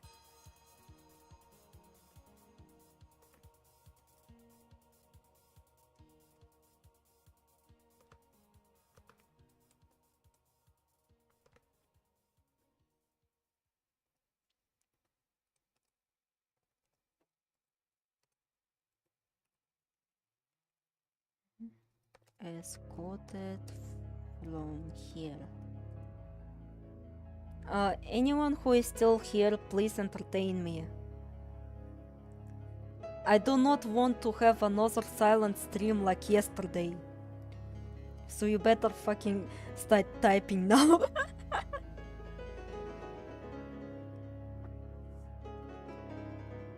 I wonder if my clicks are even audible, so... I don't think even my tapping could even qualify as ASMR.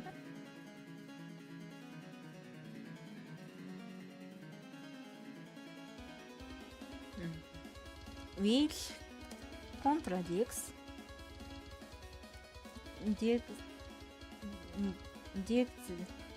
I'm still thinking of what to write here. Well, you can write just about anything. Again, even though I did enforce the rules that you shouldn't be bringing up like off-topic topics, I mean, like for situations like this where I just walk and not actively engaging in the conversation, I think it's fine. Like as long as it's like within the perimeter, like Toho, like len'en, something like that. I might not be too much knowledgeable on Toho, admittedly. Like at least I'm more knowledgeable than OVGM, it seems. But I'll try to answer like a lot of Toho related questions as much as I could, you know? Which contradicts the way how the killings are done.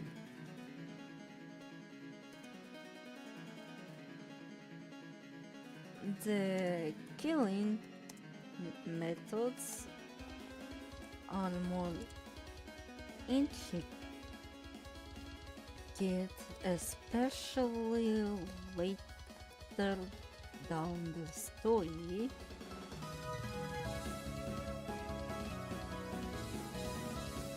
And give the description of Flanders' powers. That seems quite unlikely. He could have done them on a fundamental level.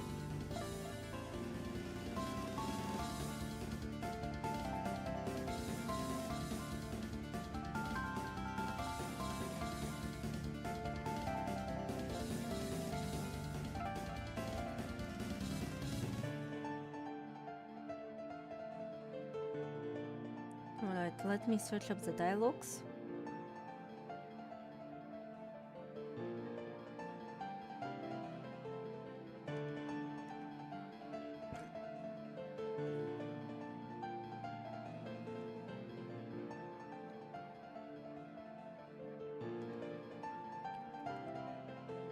Ugh.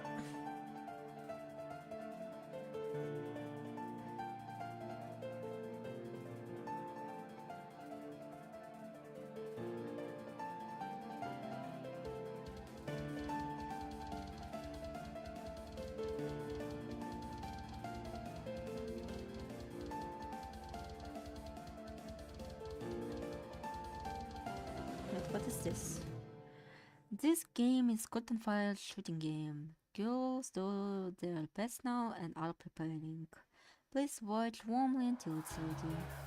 The borderland was wrapped in scarlet magic.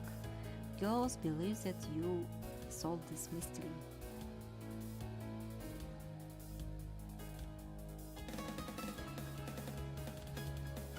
Sorry to keep you waiting. Oh wait. Today is unusually hot. Are they attacking more violently because of that girl who went crazy before? How naive. You, red white. There's another crazy one. Sorry to keep you waiting. Or are you?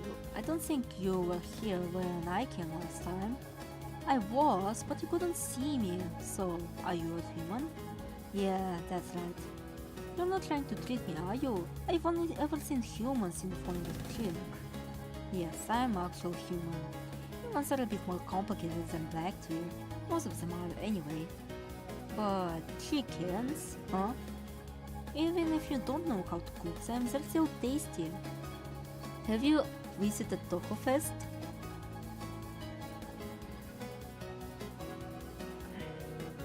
No, because I'm literally region blocked to Russia, and worst of all, in the fucking ass butt of Russia. So I'm very broke and I cannot afford to even go to Toho Fest, you know? Even in spite of my long,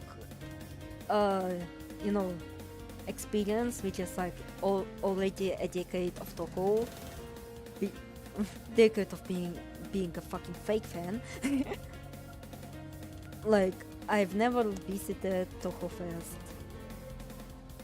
Another reason why Flashy is not the culprit is because she physically looks like a child, like those 8 honest men doesn't even mention they met a little girl. Well, I don't think it's kind of flimsy, so I will not like include in my disapproval of why Flange being Pyro is very stupid and dumb and stupid and dumb. But you know, you do have a point, Quadra. And who makes food after humans in your household? I don't know, I don't think my sister does. Sister, replica something, go or other the devil. Emilia, my sister Emilia. I doubt that your sister can cook at all. She doesn't. There's something I want to tell you. Same, but I got a hello from Renko cosplayer. My friend was there and asked her. Aww, that's actually quite sweet. Your older sister keeps intruding on my shrine and being a nuisance. Could you do something about it? I know, I wanted to go too. Don't. I couldn't. It was raining too hard. See? She can't even fucking go in the rain. Oh wait, you cannot even see me reading. Let me set this up.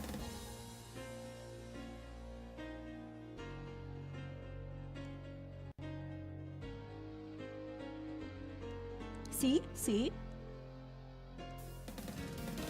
It was raining too hard. So she wouldn't be able to even lift a finger in the storm.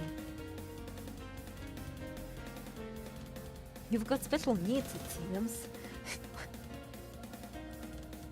Did you do something bad in the past? I couldn't have done anything. I haven't gone out even once in the past for 495 years. A real problem, child.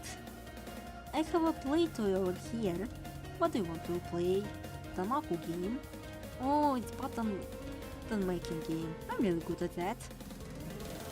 See? This is the power of those who serve God. Don't go thinking you won't with that. There's still more to come. Yeah, you're really in bad shape though. Yes, I can't even shoot smoke anymore. I'll come play whenever you want, so please don't come to my shrine. Oh, I was thinking of visiting you with cake and tea as thanks. Did I not bring your kind of food to a human place? It's not too sweet, is it? It's not even if it's sugar-free. Be a good girl, go back home and go to sleep. but this is my house. So you don't need to go home. Waiting for a bad girl, I'm going to go home now. Bad girls don't need to go home. I left another bad girl at the shrine after all. What? Who do you... Me and bad girl, you and your sister.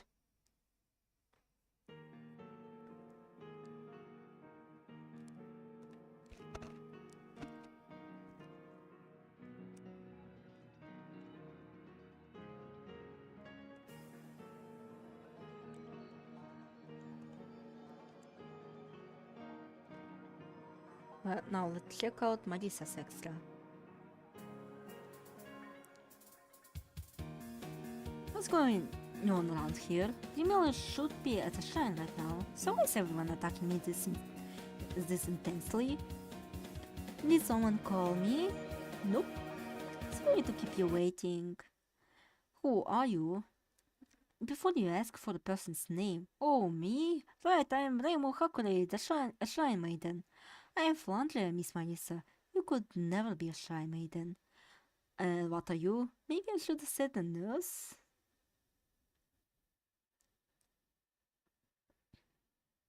I've been in this house the whole time, even the last time you barged in here.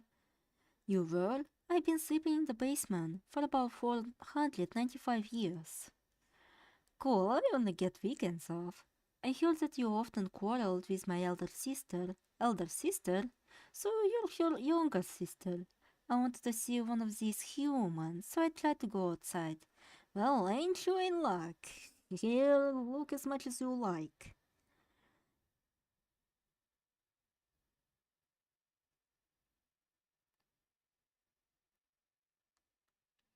Will you play with me? What's worth it to ya? 1 coin. 1 coin? You can't even buy a life with that. I mean, you can't use a continue. Satisfied now? This can be true. I can't believe I actually lost. Yeah, it might be less true than you think. I'm gonna go home for the day. Yes, I'm satisfied, but in the end, I'll be all alone again. If you're alone, does that mean you'll hang yourself? Well, should I? She went and hang herself, and then there were none. Where did you hear that? It's a famous nursery rhyme. I had planned you to be the last one, but when you went invisible during attack before, she died by a bullet, and then there were none. Hell,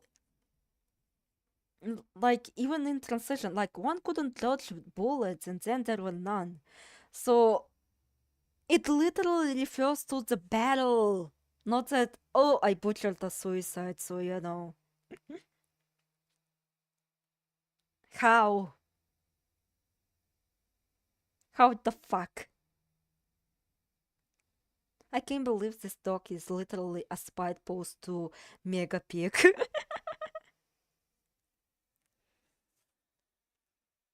Sorry to disappoint you. Unfortunately, I'm pretty good at dodging. Well, it doesn't matter. If I can't die even if I hang myself. Hell, he could have brought this instead. Like she tried to die but can't. I think corpse is pretty ugly. Why don't you do as the real song says? The real song? Wait, you don't know? She got married and then there were none. Mary who? I'll introduce you to a girl at the shrine, and there is Unicorn.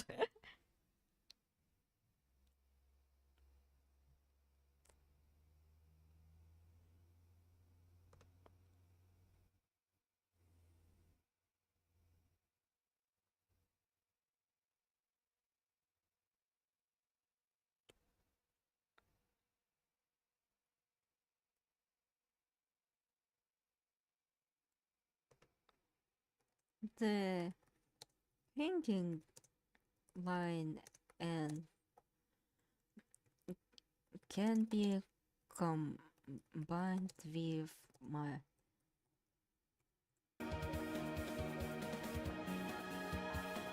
Marissa's. This is next line. The hanging line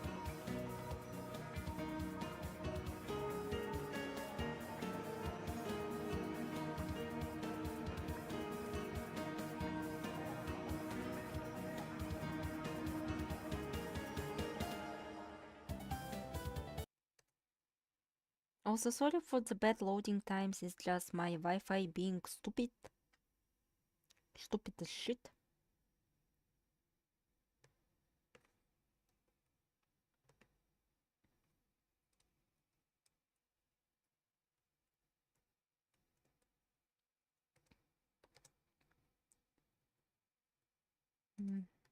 To mean that vampires are undead, so they can not die by hanging. And just the general jokey line about flange being inhuman.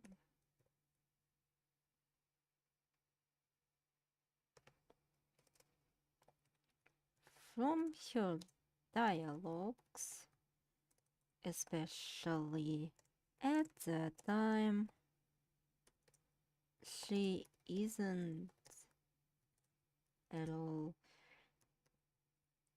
interested in sense of justice to speak of.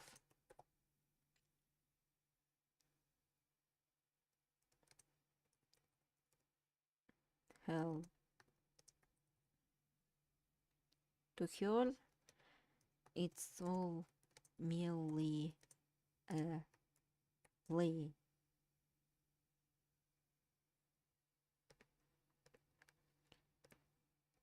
And sure, it can connect her to the Piero,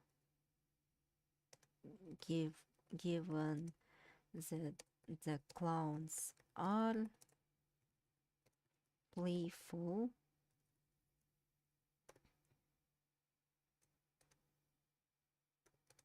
Her playful nature comes rather from naivety rather than something more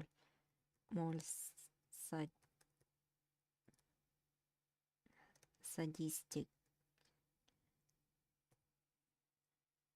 something like Piero in Deep.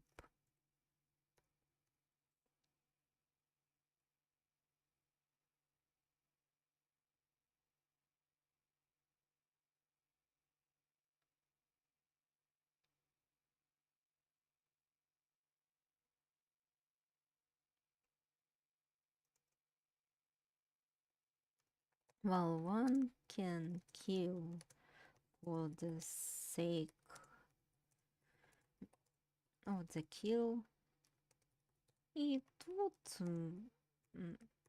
not make too much sense given the novels was heavy seeming.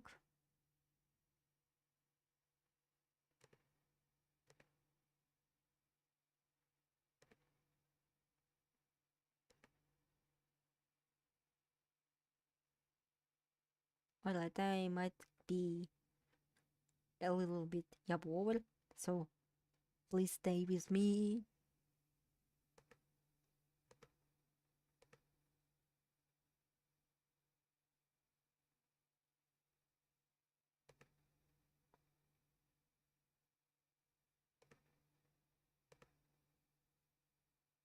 Wish my country actually had those kind of terms. I'm diehard lover of court.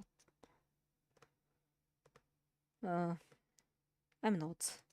I do not like cold because it's cold.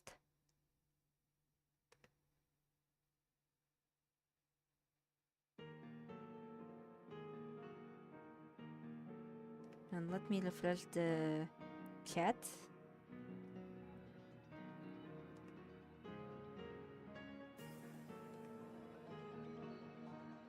Oh wait, fuck, I had this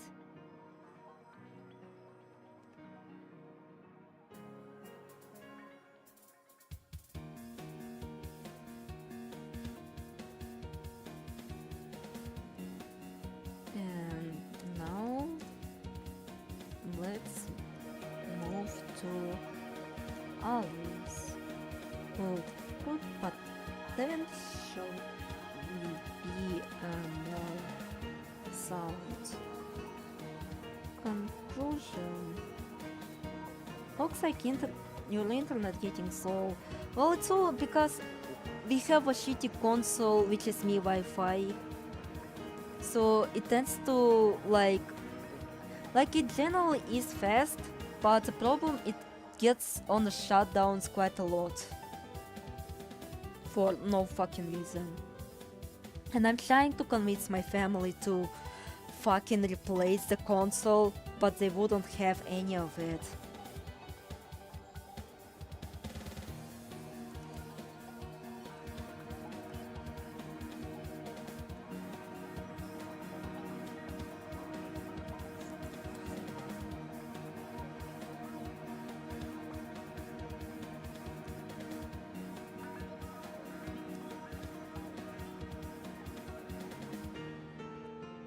The conclusion that she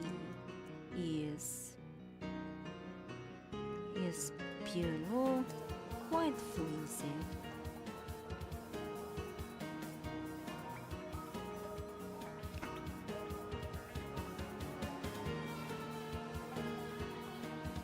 And let me actually look up at my screenshots of my old community posts, because I need to recall what I said in them. I have a dementia, so please excuse me.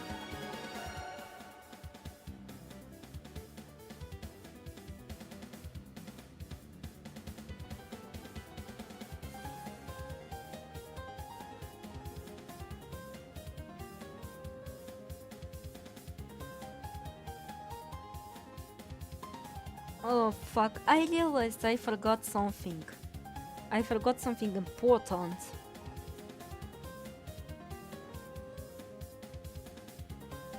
Is that I wanted to connect the jacket girl to the, you know, to the pillow. But I fucking forgot about that.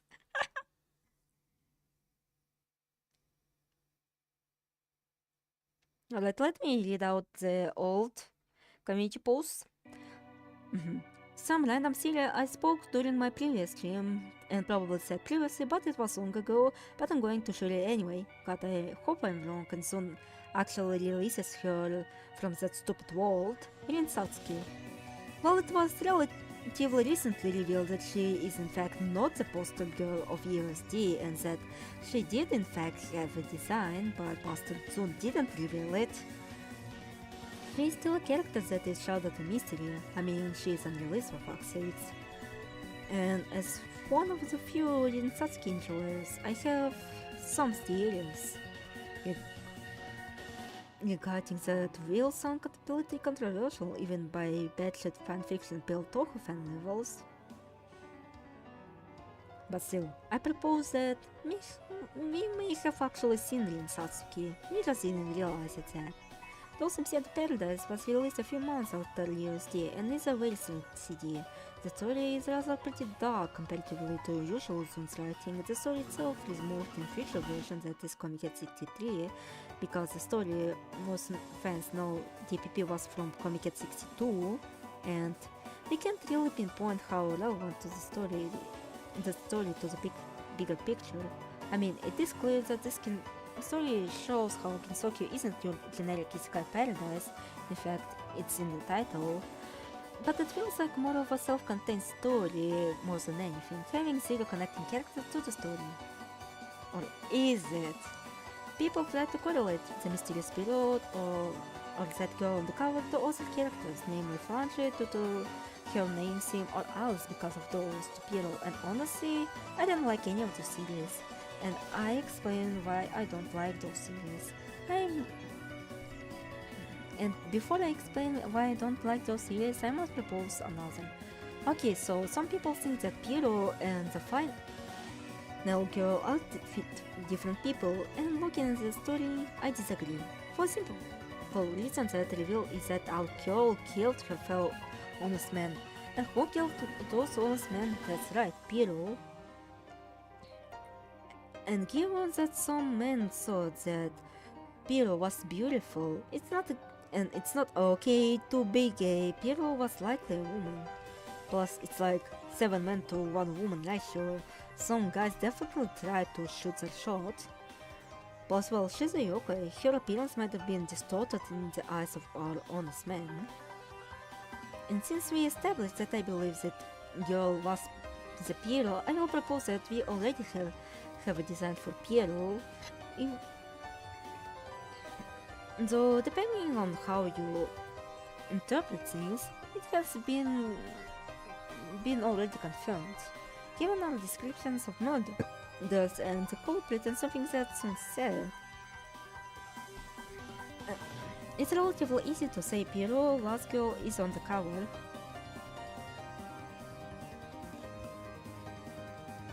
And let me write out the arguments.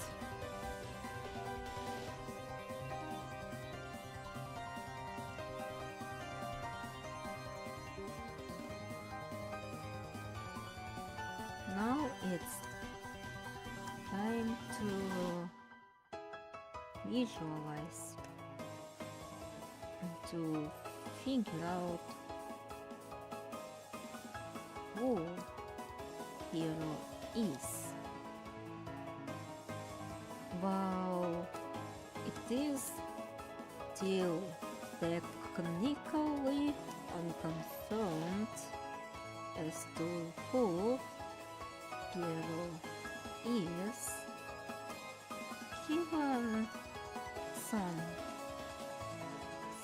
hints and something Zoom said in the passing.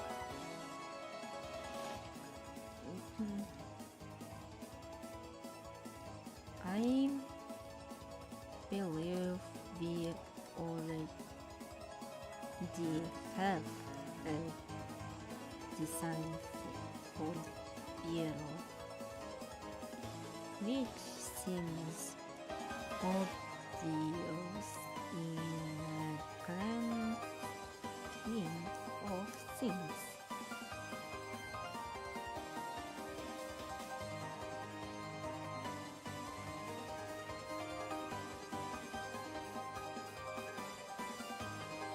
Prepare yourself.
Yes, this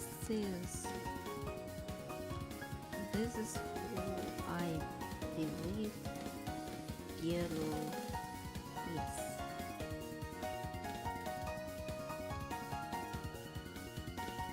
And there are several reasons for why I believe that way.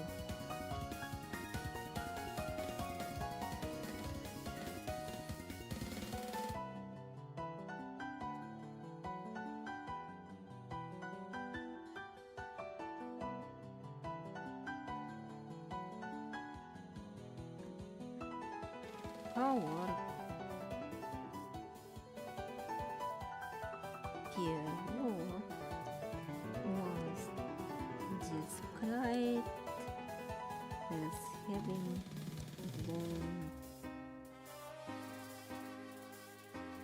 blonde hair and while you can argue that it's quite hard to definitively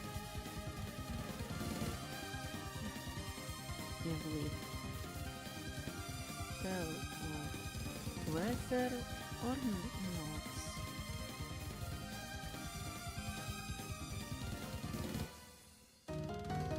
the subject you have has truly blonde hair, it can be inferred. Do I use this word right? Oh wait. Oops.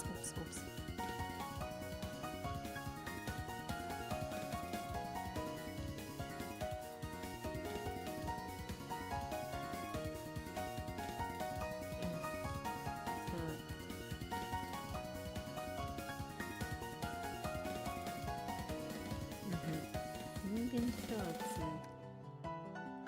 the direct color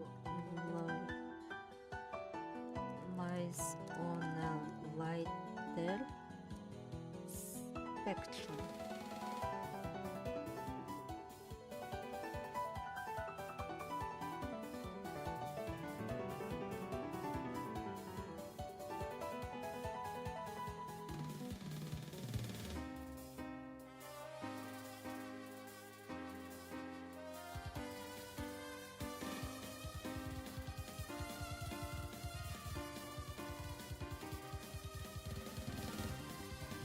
Pierrot nailed the really want to achieve a la Jesus life.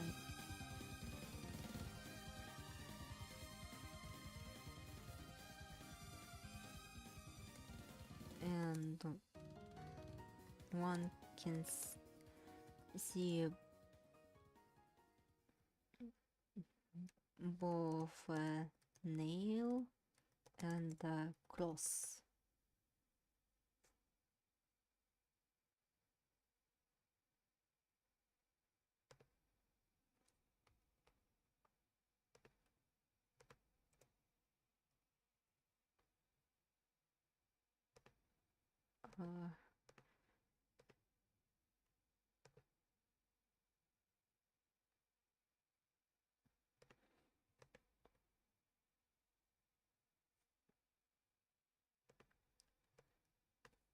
What?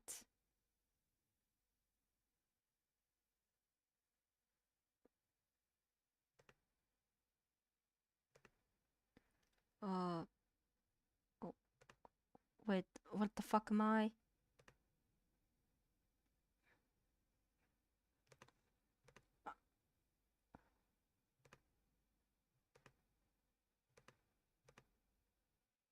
What the fuck am I?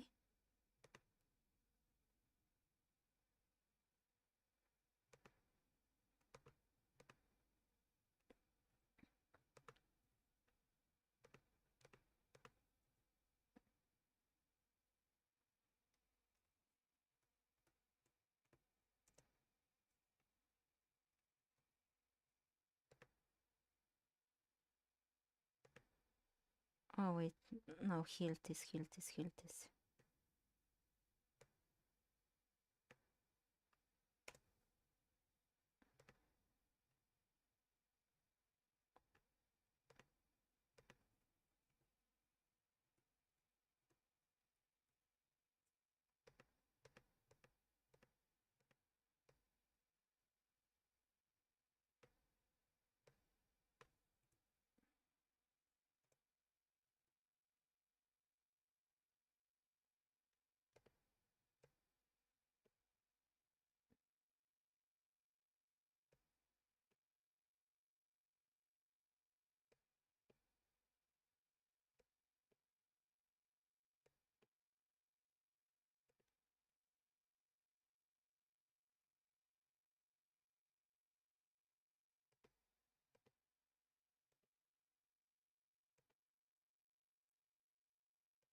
Music.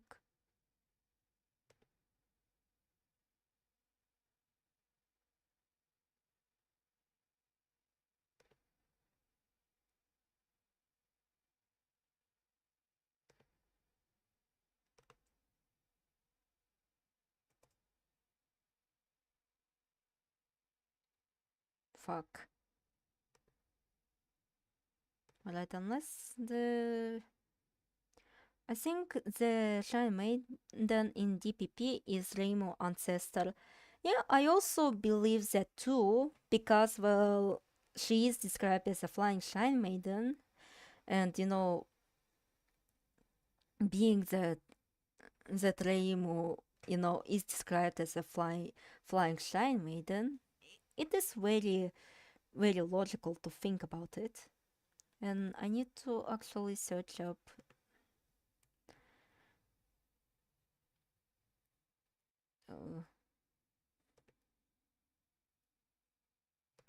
stupid Wi-Fi.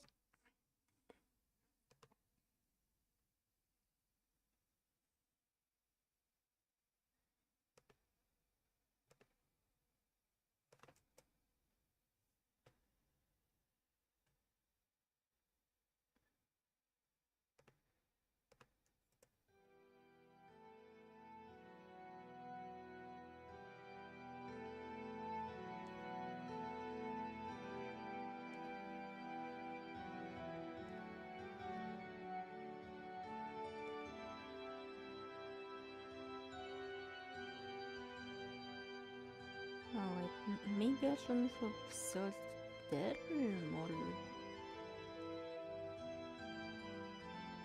like characters.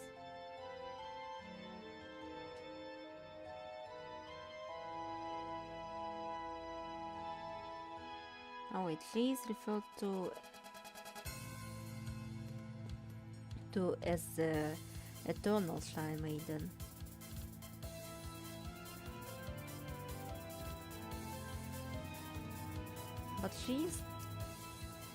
But she's like, you know, ability to float. Sounds like a floating magician to me.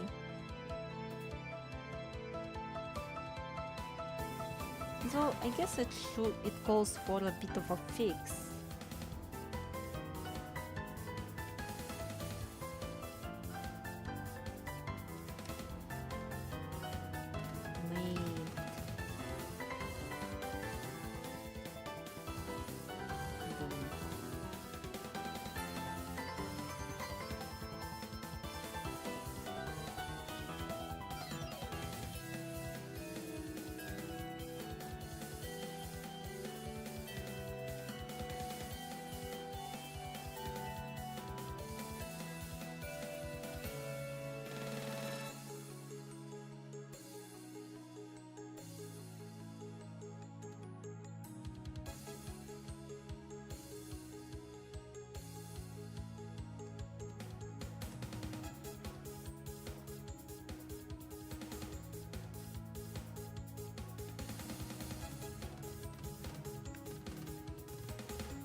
So maybe I'm reading a bit too much.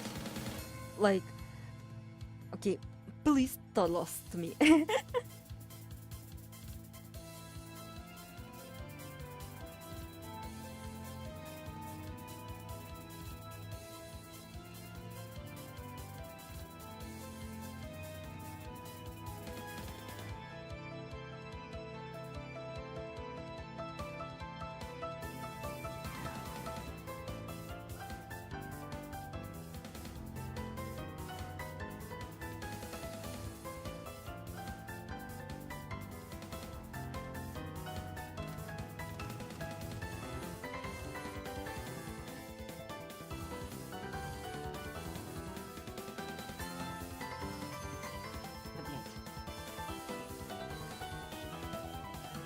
Why can't I enhance the picture? Maybe I should do this a little bit smaller. And then I can do this. Alright. Now this worked out.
Naked girl has eye bags which can link her to the coward.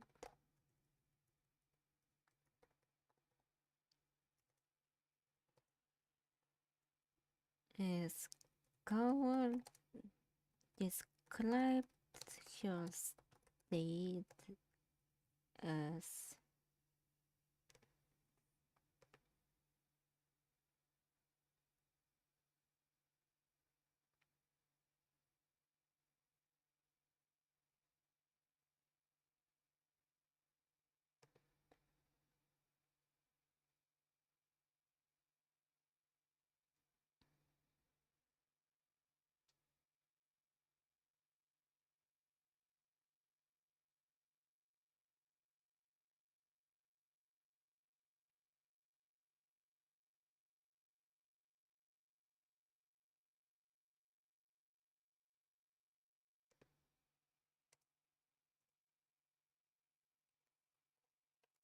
and drowsiness.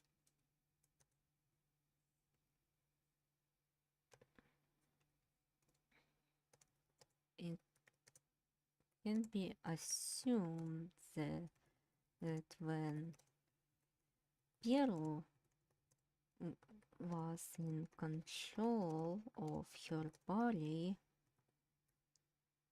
she didn't sleep.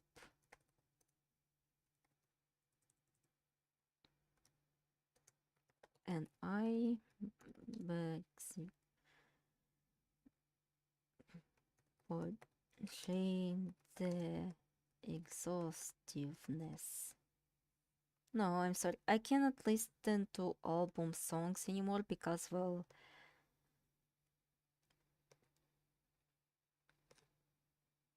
they do not work properly.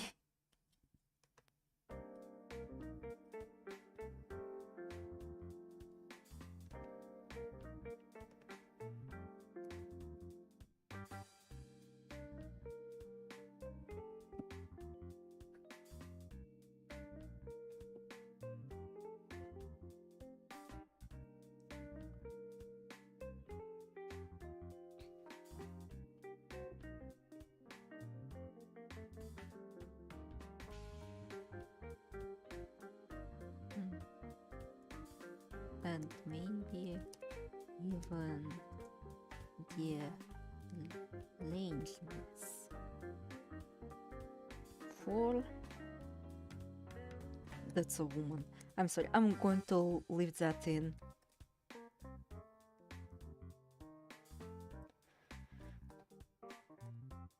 Probably the most damning evidence is something that Zoom said during the high school interview.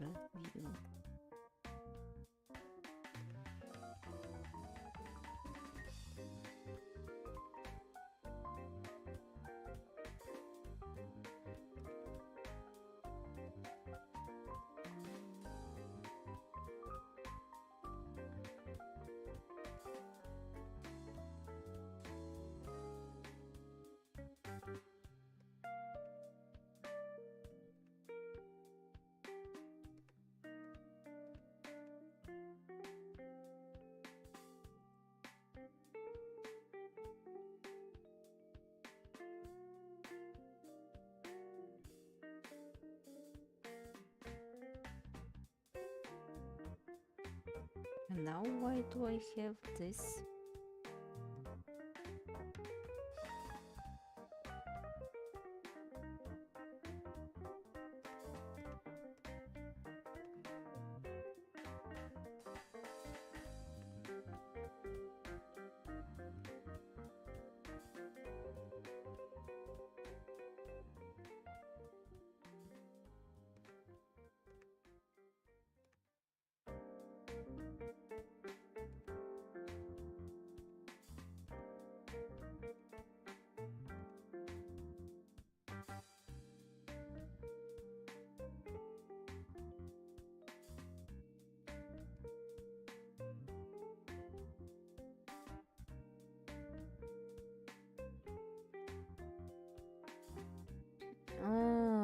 So that's how.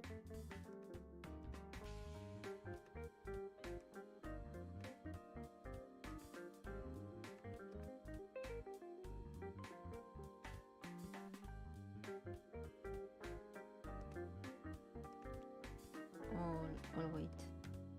Huh? Добавить интервал. And here is добавить пробел. Now I know why everything was kinda bullshit, crazy. Well, I'll fix it by myself. I'm back, but eating. Instead of doing gender investigations live, yeah. I kinda skipped the chat, but that's because, well, I was looking at my phone, and the phone is the only way I can look at the chat. So basically, I don't really have concrete access to the chat right now. And I was, retyping the things that I said on my previous community posts. So sorry for ignoring you. Hello again, so did you figure it out? The bureau is none other than you, Aleph. What if one of the humans is me? No. Aleph, did you think the bureau also disguised herself as a man until she started killing? It can be. But yeah, currently I'm trying to prove that the jacket girl is Piero, and I'm tired of pretending that she is not.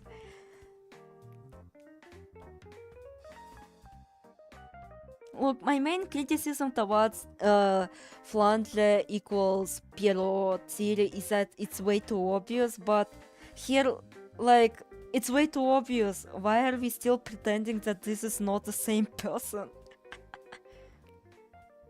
I mean, yeah, like, Zoom has a habit of creating, like, those unrelated jacket girls who are not related to the main course. I mean, that's what happened to Rin Satsuki presumed design, but still.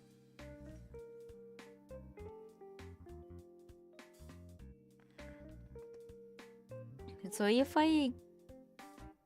How long is the stream, by the way? It's now 4 hours. But I haven't gotten to the main, the delicious yum yum fruits. I'm still pretty inspired to continue writing. So you better suck it up. Probably there's something in the interview. When asked about Piero, the first thing he brought up was jacket illustration.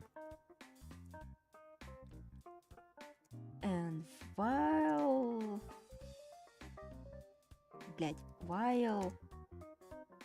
the answer itself is very disappointing, apparently Zone suffers worse dementia than are lucky, which understandably made people gloss over this answer. The fact that he brought up jacket illustration might as well be a confirmation that Piero is in fact on the cover.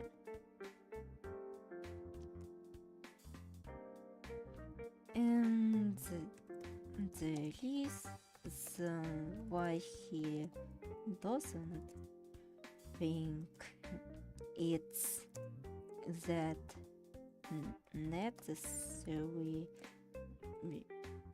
because of bygone era, which I will bring up at the end of this shitty theory. And well, if he did flandre of all characters dirty for a very long time over this mindset, obviously he would think this mystery is irrelevant.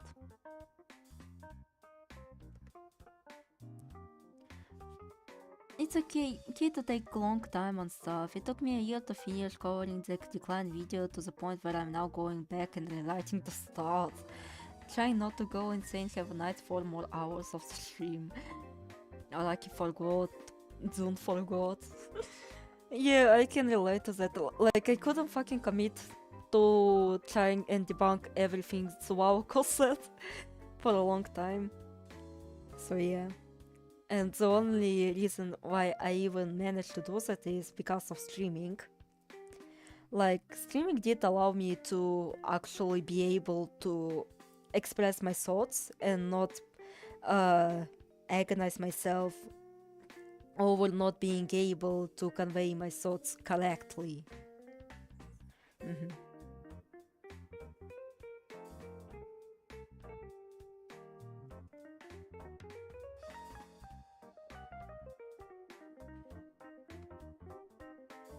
And given that we now even have confirmation on how Piero looks like,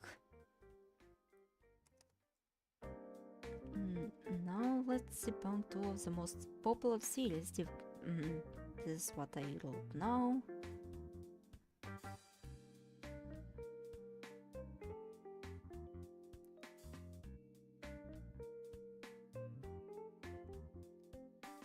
Well, I forgot to mention that Flanger has a sister, but I don't know, doubt that many people actually give a shit about Romelia.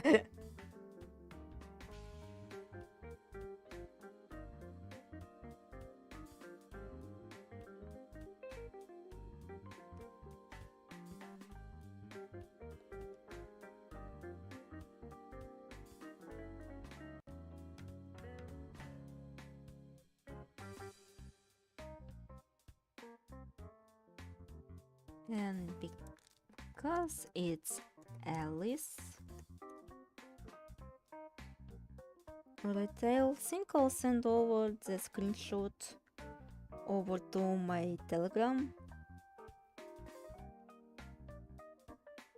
Well, screenshots over to my Telegram, so I would have like access to seeing them while also being able to see the chat.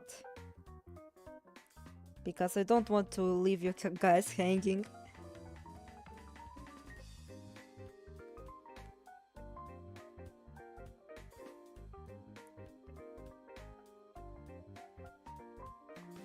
Alright, and I think I should look for a charger because my phone is about to fucking die.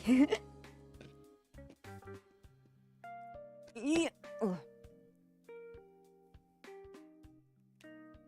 And now, let's get back to the chat. I've been neglecting you.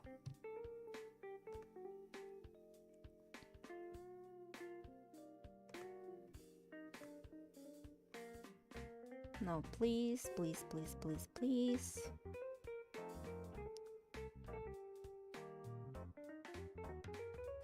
It should look. Please load. And because it's all this, let's actually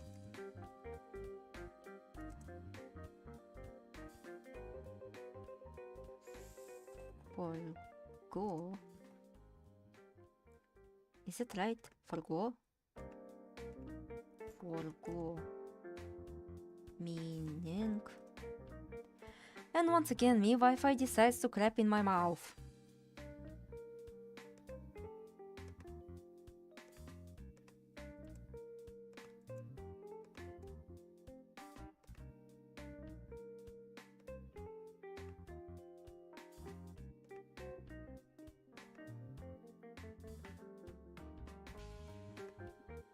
Forgo.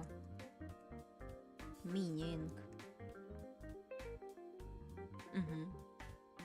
It is forgo. The point format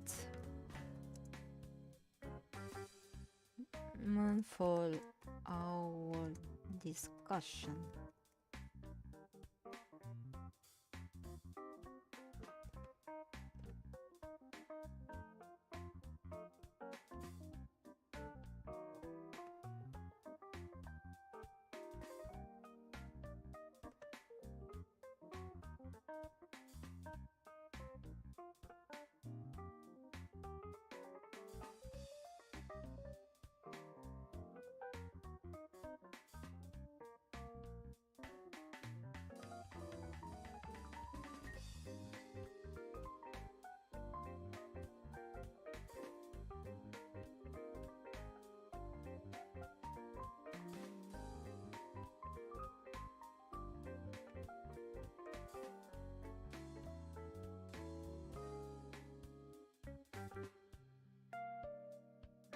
They will actually entertain the thoughts that Alice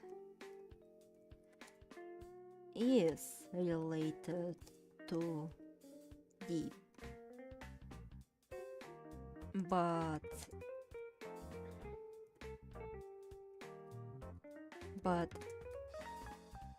as a general narrator of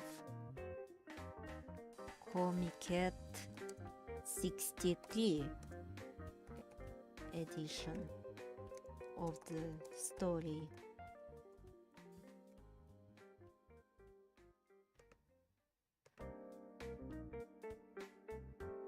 Wait, you shouldn't be able to see this, right? Yeah, you don't see this, so it's fine.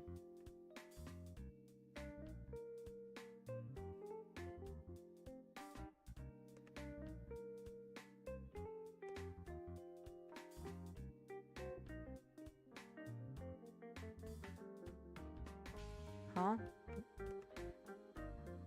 Why it's sent over here, but not here? Huh? Hey?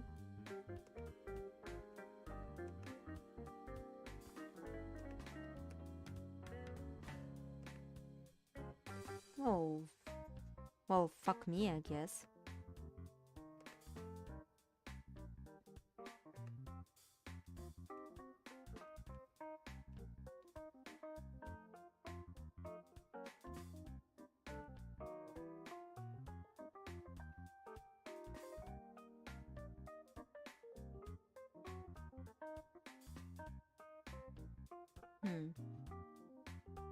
I wonder if I can actually do a little bit of nasty little trickery. Because, well, writing all this shit down is a bit of a bother. So let me do a little bit of a tricky thing. So you have to bear with me.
Comiket 63 version and Comiket 62 versions are drastically different when it comes to contents of the story, as if Zoom tried to retcon or hide the fact that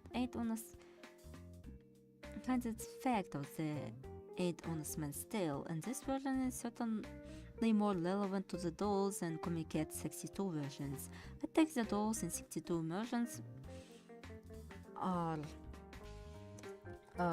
meant to be a metaphorical allegory to our heroes, while in 63 are more literal. Here, it seems there are numerous random narrators in those short excerpts, and one of them, at least, when it comes to dolls, is Alice. After all, Zoom did state that she is an important character before throwing her into a trash can. Some stories refer to future events, such as PCB, as PCB was released in Com 64, one related to Yuika and other to Kaguya. And Alice did appear in both PCB as the 3 boss, and Ayan is as a partner character to Melissa. It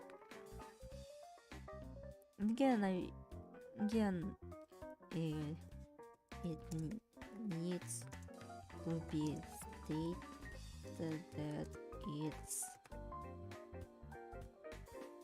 only for some, because there are some stories that aren't even related to Alice at all, like Bird Person 1, but she is a narrator for some of these.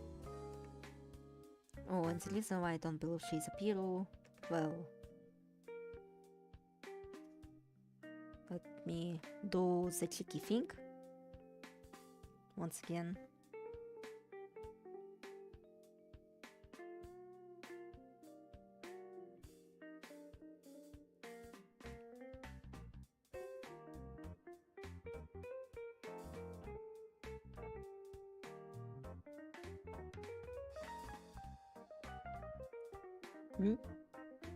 I received the notification.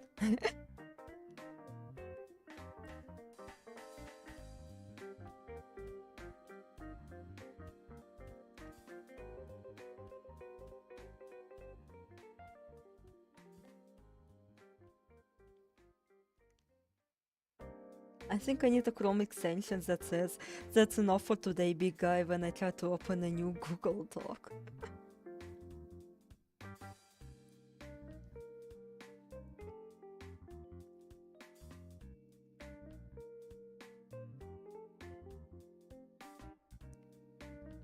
I mean, I'm still trying to get my point across.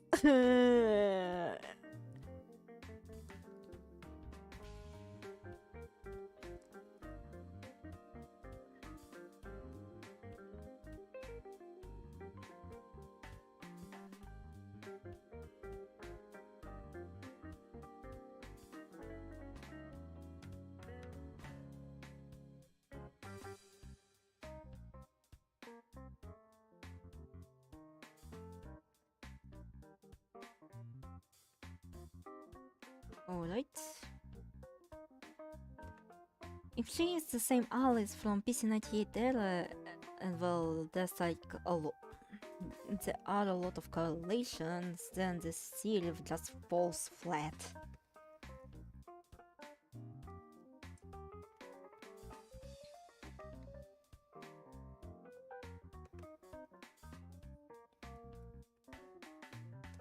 Are a lot of correlations. Then the theory falls flat.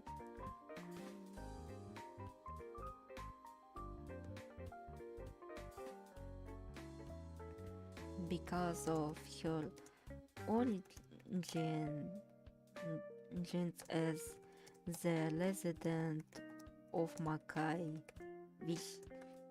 which is a land filled with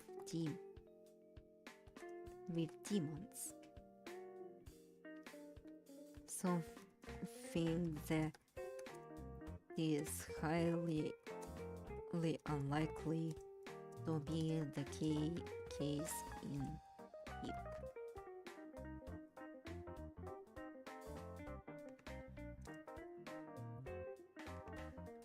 on some trickery with the horror branch and sweeping someone in the storm, Beirut was surprisingly mundane in her killings and didn't seem to employ magic much at all, while Alice would have just magically castrated, and I will leave the castrated part here.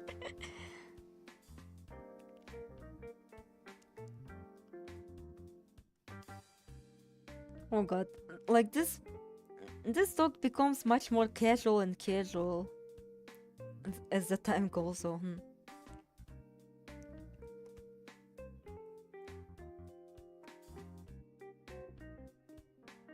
My whole small book proving the coward is Piero a library.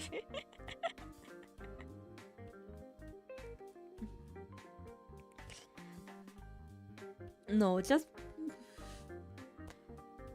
well, Alice.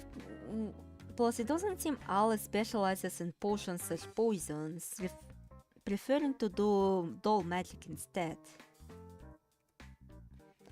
And 3, no, just because Losword said it doesn't mean it's true. In fact, this is a licensed shitty fanfiction. Deal with it, bucko.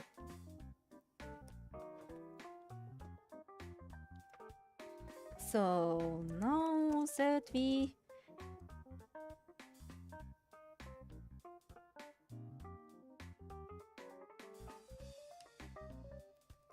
established that Piero couldn't be Flange or Alice.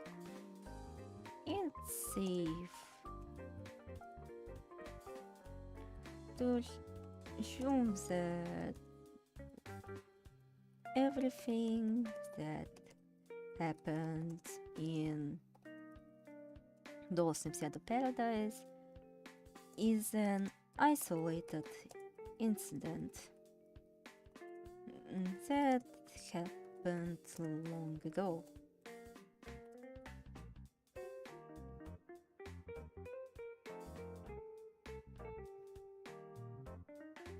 And now I can technically read chat now.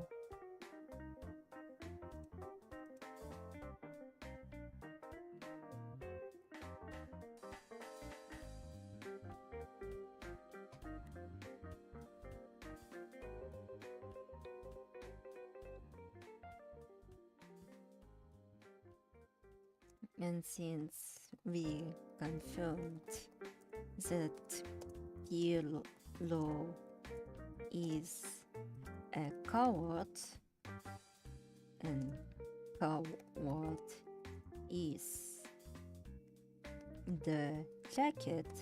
Well, no, I should have actually did this the other way. Coward is Piero,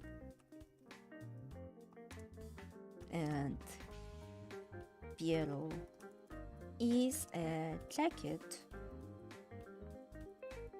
Is a jacket. Is a jacket girl. Another thing is Alice a lone person, not a coward person. Exactly. Like the coward literally just decided to go with a group. And Alice is like mega introverted. Oh wait, I forgot to include the motive. And now it doesn't enumerate? Whatever. Or could I make it work like this? Alright, now it works. Let's enumerate them properly. Motives don't make sense.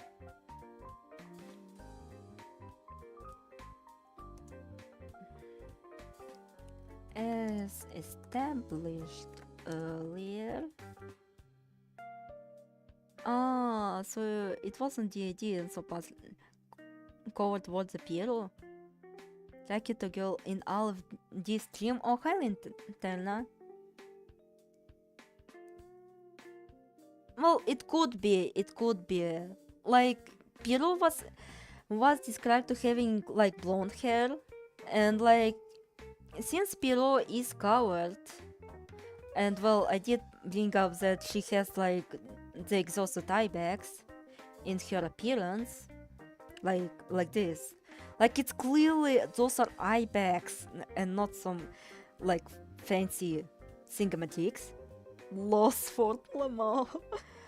I mean, yeah, it legit pulled the bullshit that Alice might be related to dolls in Pseudo Paradise, and it also implied that Scarlet Sisters also had something to do with it, which does not help those shitty ass series. And like there's a nail, so boom boom boom boom boom boom boom.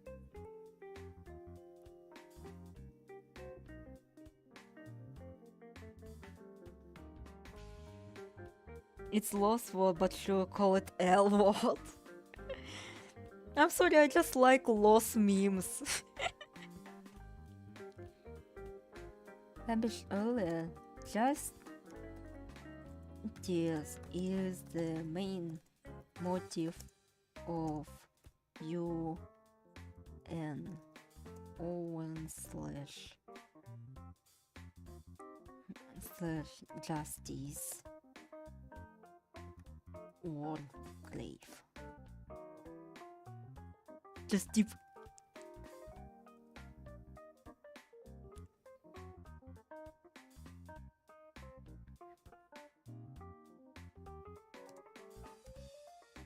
And while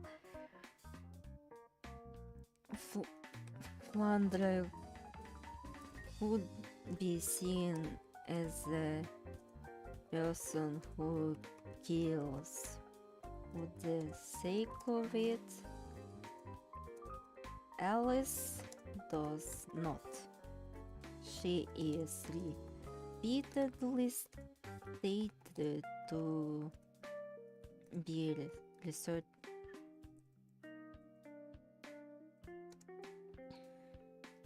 Oh god, now I'm going to get something wrong, isn't it?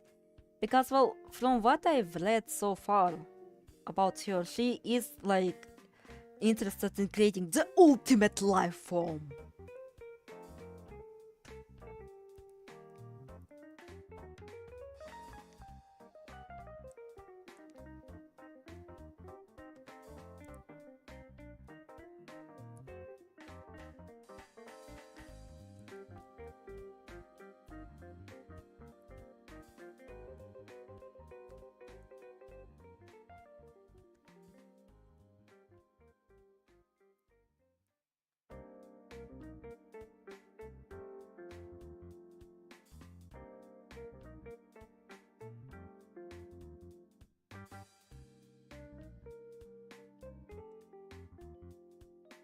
Be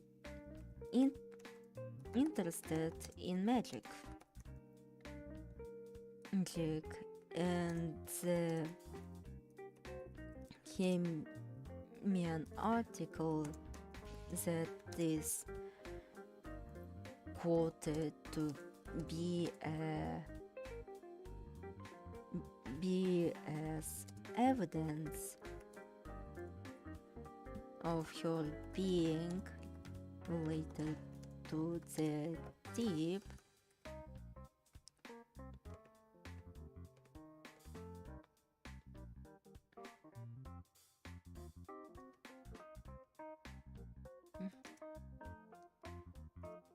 inside the same article.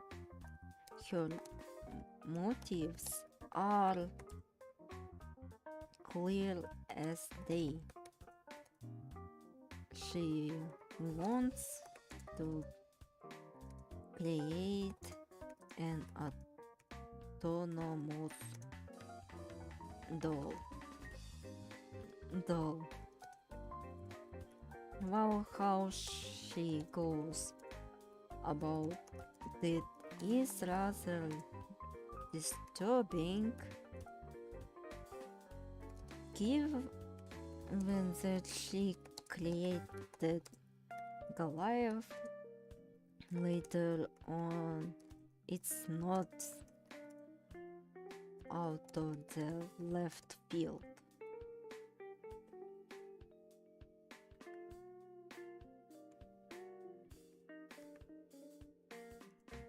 We can rest easy now.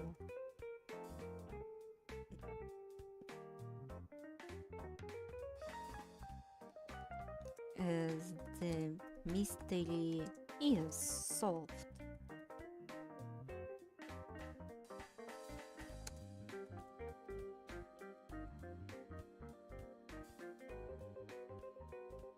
And now we come to the fucking meat. We come to the thing that I wanted to do. And where it comes like crashing all down, and you are going to ask me, Olive, please get out of the fucking kitchen. I swear to God.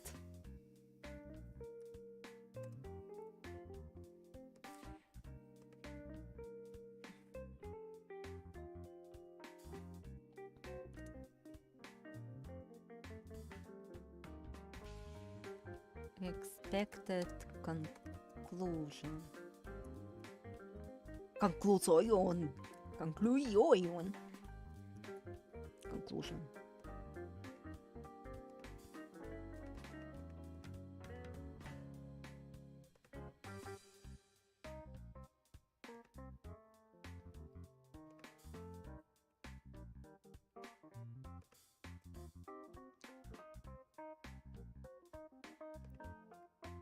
Let me propose something you haven't thought about.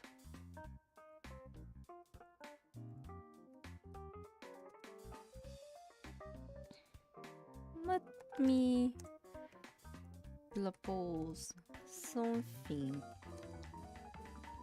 that is seemingly out of left field.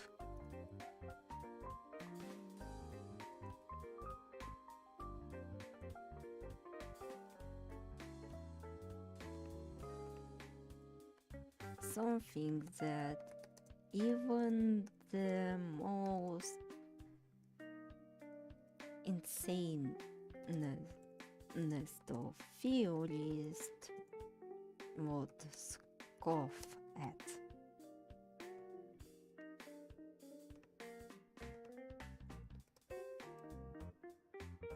I think that Piero / Jack Cat Girl. Wait, I propose that I love Deep. It's actually the album I listen to the most when it comes across my recommendations. Aww.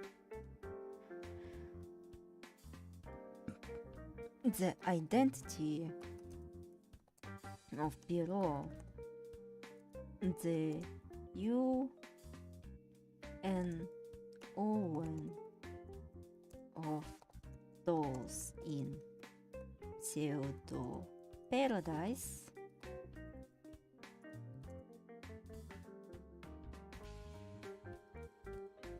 is Rin Patsuki.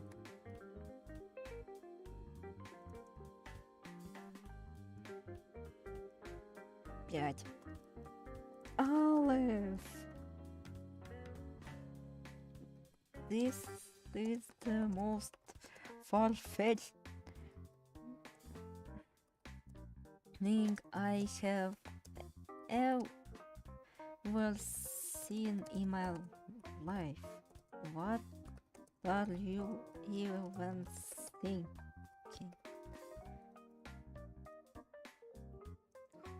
How in the world can they be connected?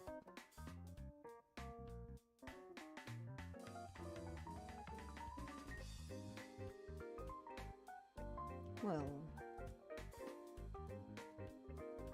let me explain as to why I think that. Now, what happened to track a girl after she disappeared? Is she in outside world or currently in Tokyo? No one knows. Well, I probably know. Well, she's probably got deleted out of the existence. Like, don't pull the fucking whole purple on her.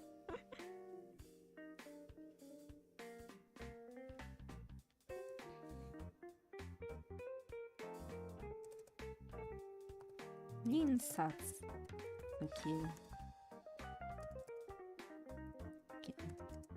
The cat character of EOST and who is seemingly very unrelated to the duo we know and love. Also. Alright, you better listen the fuck up. Because I have a funny creepypasta I have to share with you. That is very local. Because, well, it is concerning Russian show. And basically, there was a Russian show called Gorodok. And it is pretty much a sitcom. Which consists of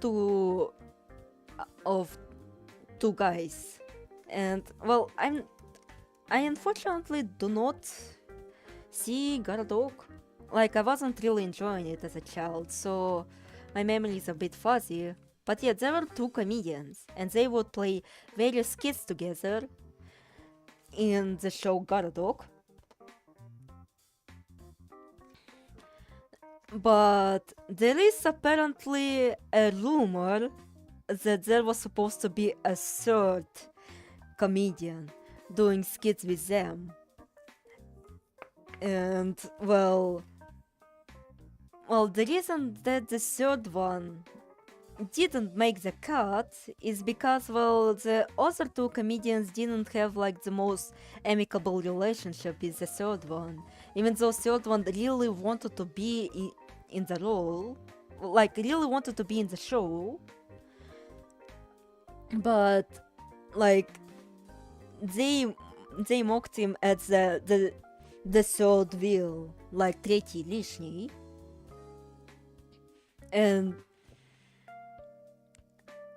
And you know, later he would unfortunately pass away, and that creates a sort of mystery. And, well, according to some people, like, they had some of the episodes recorded on the VHS tapes, and they swear to God that there was a third comedian present in here. But the name of the comedian is kinda oddly formatted, like as if he really did pass away. So, as a means to honor him, so you know. And the reason why those episodes are rare to find is genuinely because of that actor's passing. Like, he wasn't really, he isn't like being the phone, like, he isn't being very liked, but, well, you cannot really disrespect the dead, I suppose. So, in an honor to not really solve the memories, they decided to stop distributing those episodes which contains that third comedian. And so basically he's like Rin Satsuki, now that I think about it, because Rin Satsuki is also kind of a third wheeler in EOSD if you do not count this fucking shitty series. Like, she was meant to be here, but unfortunately she isn't. And, well, again, it is a creepypasta, so it's not true, but it's still kind of more of a unique creepypasta, I would say. Like, it would involve gore and realistic hyperlights or something. No, it's like, it feels oddly mundane in this presentation. Like, yeah, it did have, like, those cringe moments, like, oh, the episodes bring like bad memories too, and like it makes people who can have the episodes sick, ooh, and that, you know, the episode itself would refuse to be recorded properly, and so on and so forth. But like, kind of the existence of a quote-unquote cat character or cat actor is kind of an intriguing concept, not gonna lie. And there were even some photos provided of that person and the the passport data of his, which I find really cool. I find it really cool. Like, I actually genuinely want to believe that creepypasta. Like, it's kind of a bit solemn in its tone. Alright.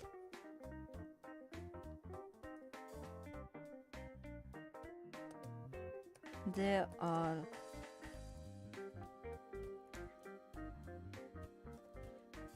Alright, let me continue with my shitty series.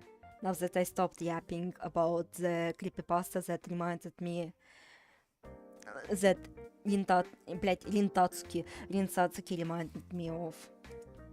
It is kind of a recent creepypasta. Well, not recent, because it's like in 2020s. It appeared in 2020s, I believe. But still. It's still kind of recent considering like creepypastas are like in the zeros or 10th or early 10th. There are only bits and pieces that we have of her.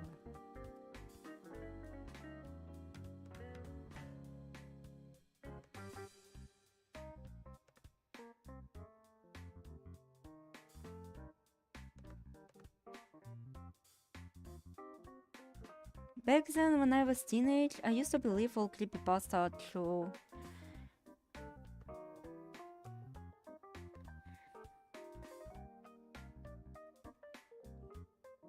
Well, I believed like some of the creepypasta, but for some I didn't. But the images still spooked the ever living shit out of me, so I didn't really sleep at night.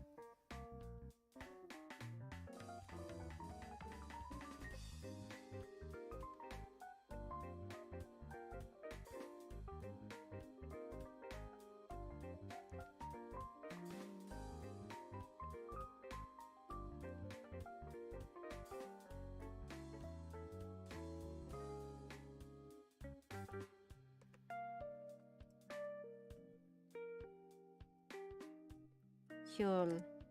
Блять. Her name is...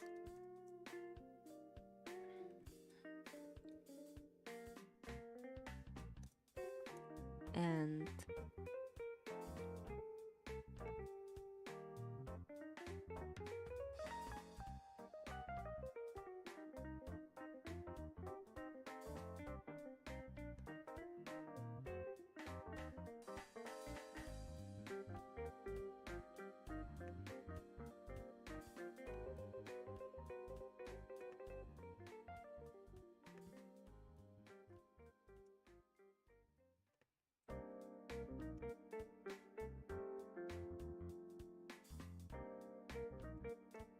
There can be associated with her.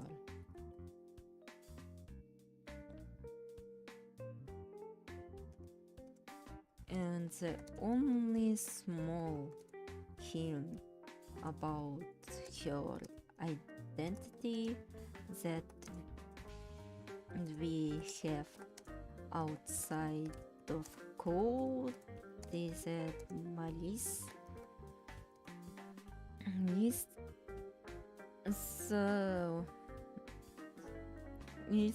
pondering if she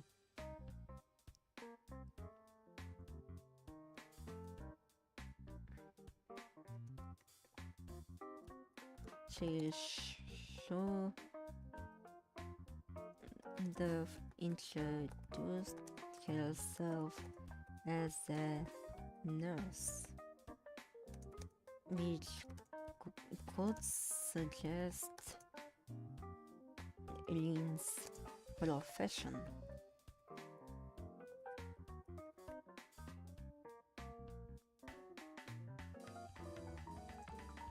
Overall, not much to work with.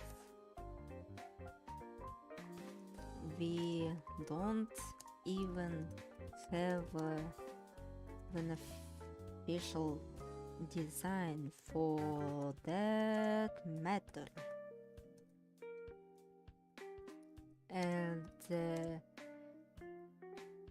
comic cat image wasn't related.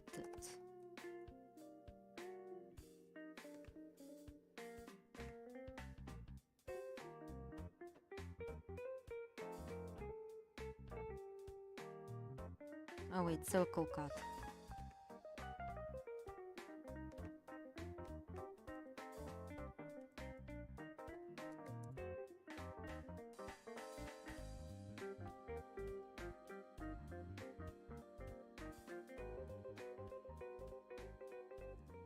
But what if I told you I can connect the dots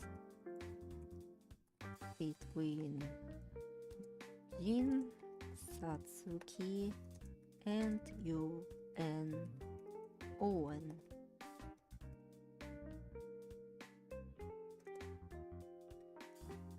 Let's start with her name, or specifically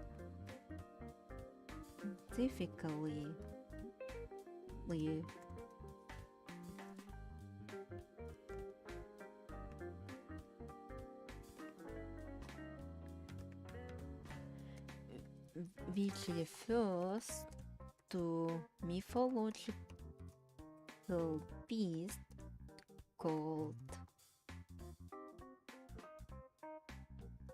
Yeah, she is designed, but like I'm very mad at Zoom for not releasing the design. Like he says that it's designed.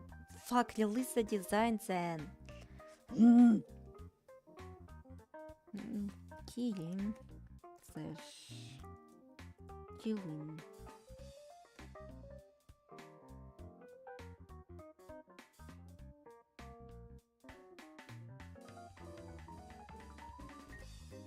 That's when the fun starts.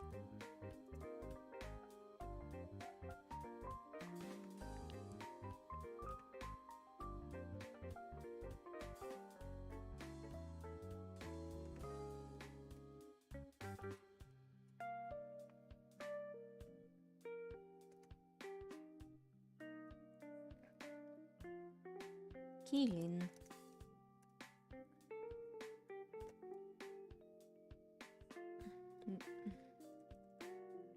The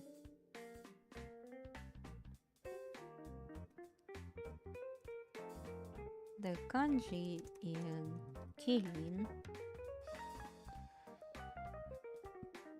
actually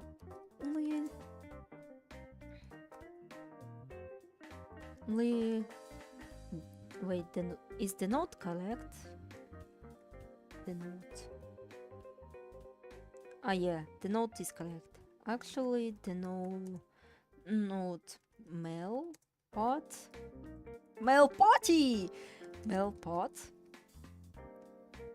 which is key.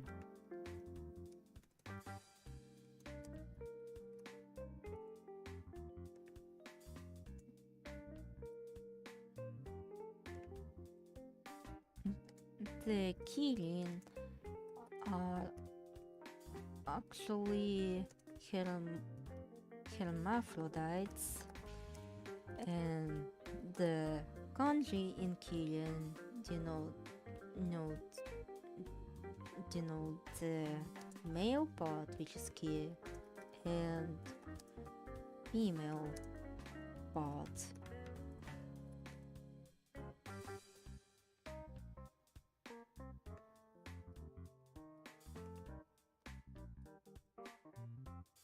green.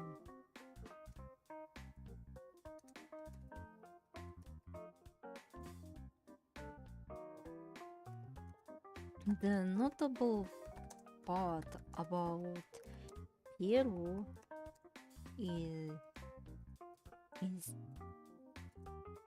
that Peru was the only woman in her group.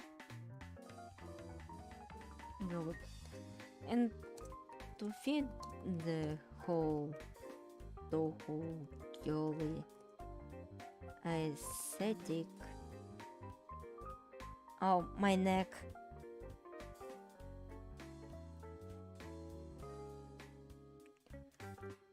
It would make sense to borrow the female part only of Kevin.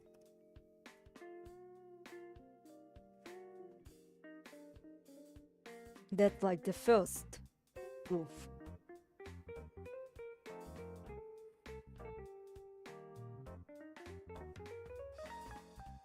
There are also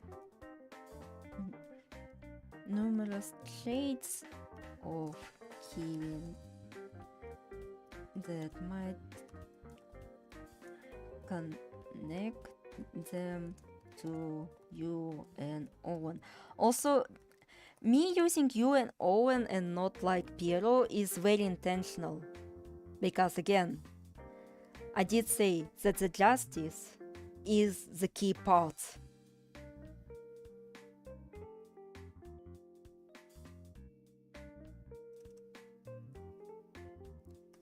The first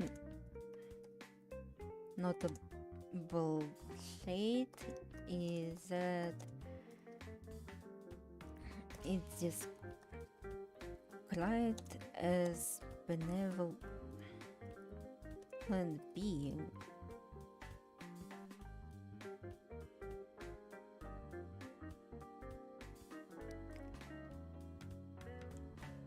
Which is like, that doesn't fit at all, but still, let me cook. Also, I need to look at my screenshots again.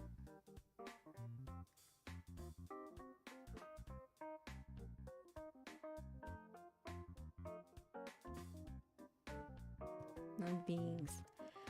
And their benevolence is so high that they are afraid of trampling even a simple blade of grass. Given the connect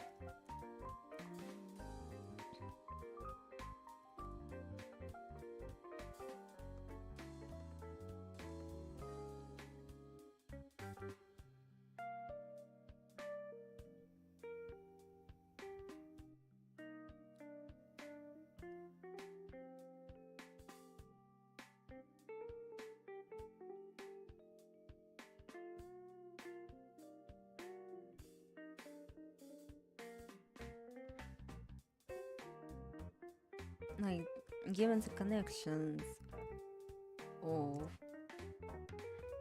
Rin Satsuki with the flower sign and her allegedly being a nurse, it would make sense that she would be associated with nature and having the knowledge on how to use flowers in pharmacy. The kicker is that because she is a nurse, she has an ample knowledge on how to poison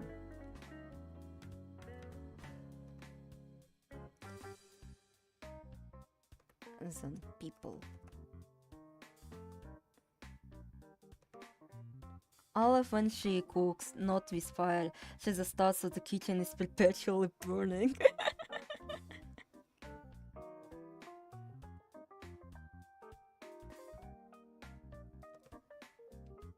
And given some methods of the murder, which is by poisoning, it would make sense to correlate the two.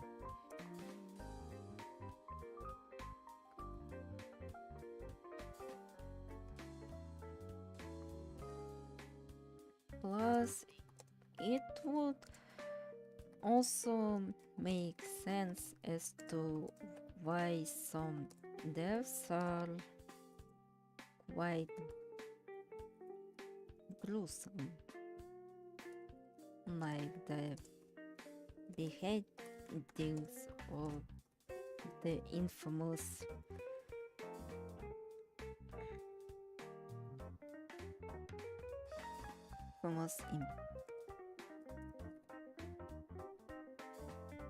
impaling to the tree.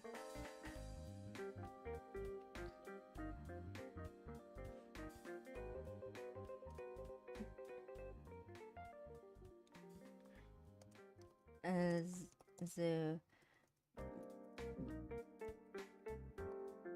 was oddly half conscious during the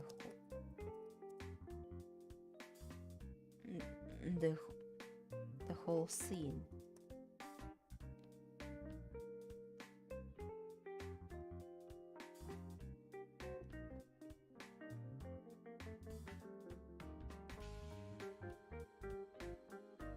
Alright, let me look up at my sources.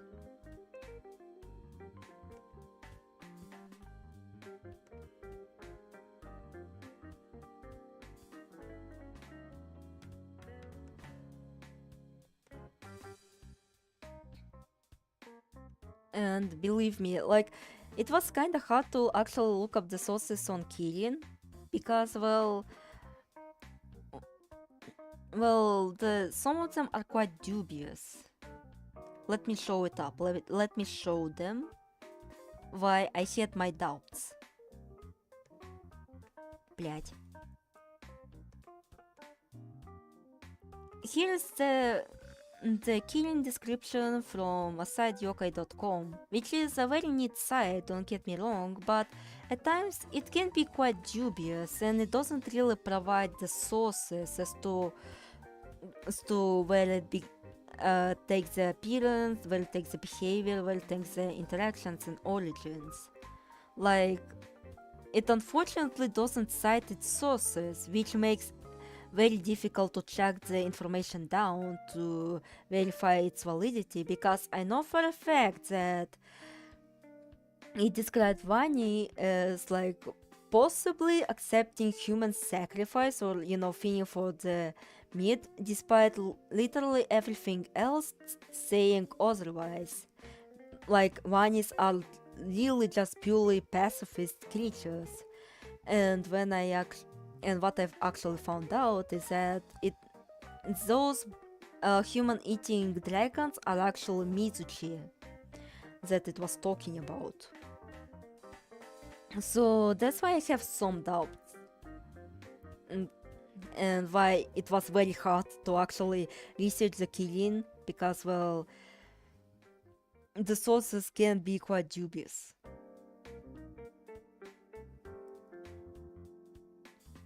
So, appearance.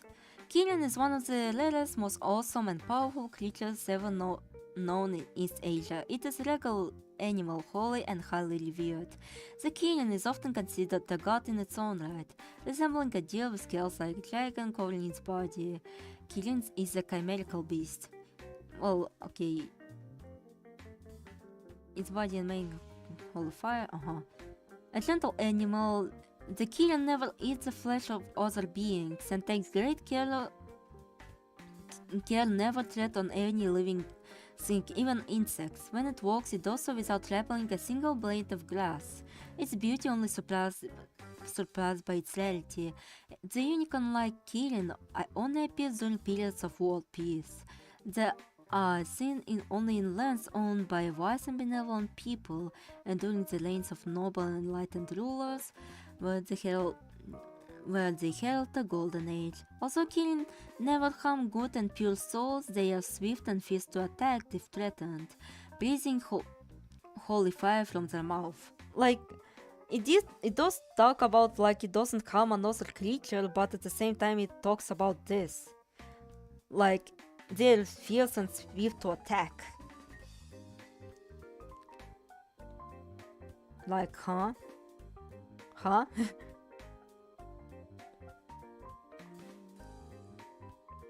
And also this is what actually tripped me up. They are also seen as symbols of justice and wisdom. So I had to actually look this the fuck up. And it was very hard to actually do that.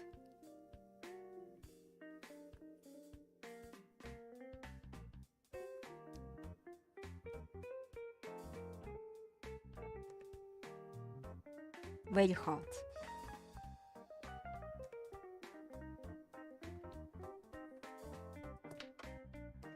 So I began digging. I began actually dig.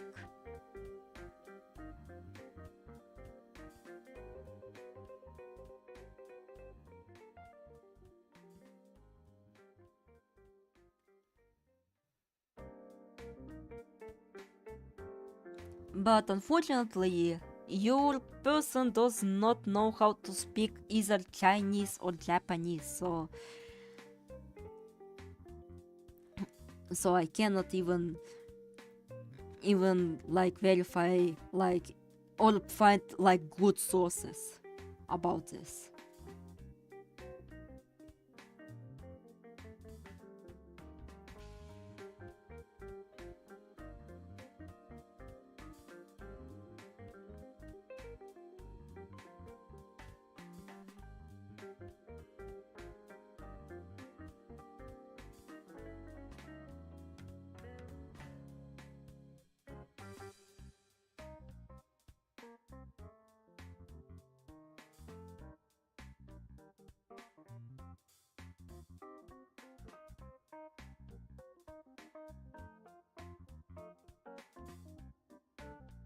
Like the English entry didn't really help at all.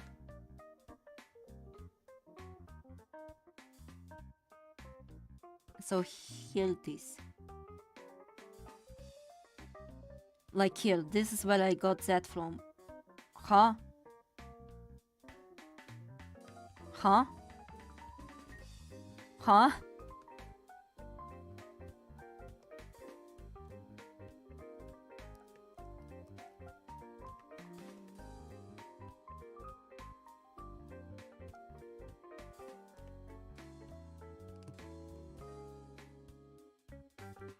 Alright, this is where I got the Qilin. Again, Qilin is a legendary animal that appears in Chinese mythology. It is said that Qi stands for male and Lin for female, but is usually written as Qilin or Qilin for both male and female. Created as pair.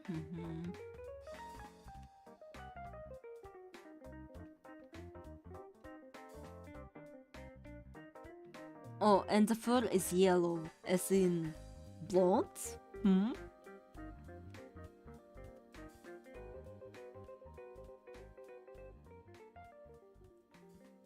And also again, like normal nature is gentle and kind, like averse to killing. Links that even fear stepping on insects and plants out of food. Like fears! Those remind me of someone very cowardly. considered auspicious piece.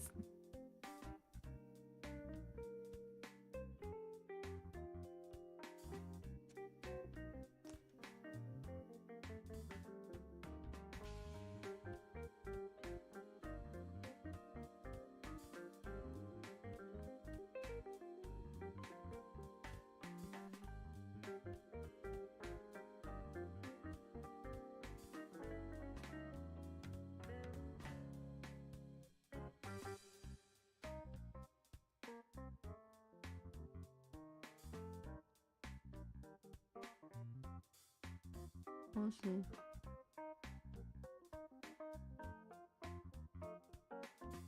Also, so like it could also,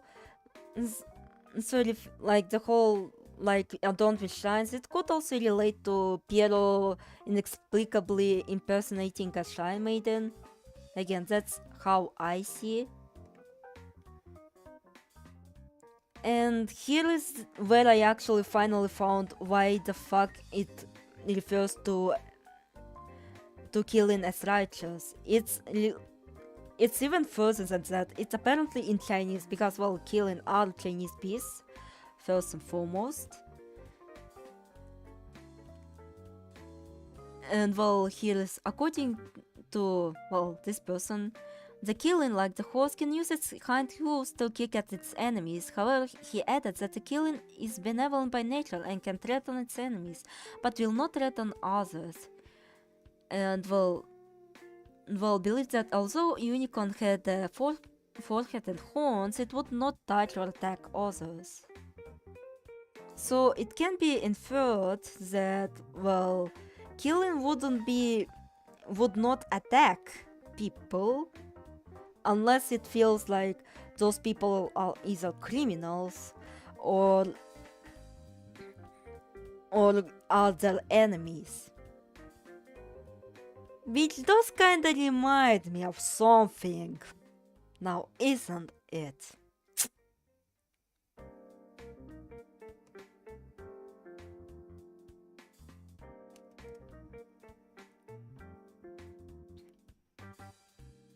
But let's also say that, Toho isn't actually all that accurate to the whole mythology, admittedly. Like, have you seen Nitori being bald under her cap?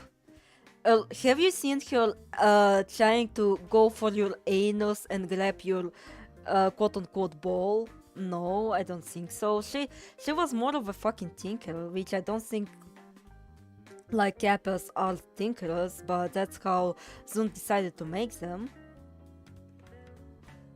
So the distortions of killing, like normally benevolent beasts, would actually can go even further. And since ESD is the subversion game, it could be also played in the fact that, oh, killing is so innocent and cute, it wouldn't harm a thing, and in reality it reveals to be a fucking serial killer.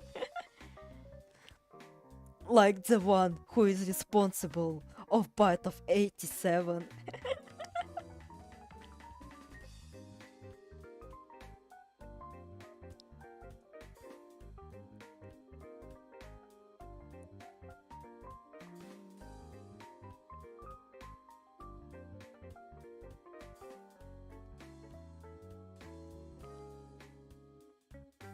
Hell, something that TV tropes, and again, it is a very dubious.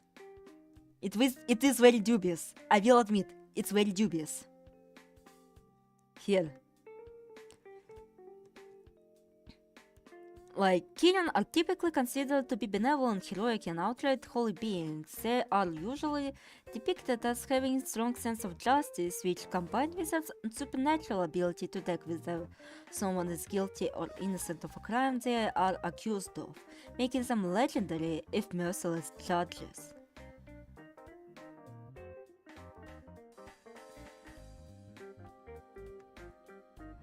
And it also includes this. For some reason, they are often characterized as crusading souls, roaming the land looking for evildoers to punish and and longs to put to lights. And also look at this. Look at this. Ability to walk on water.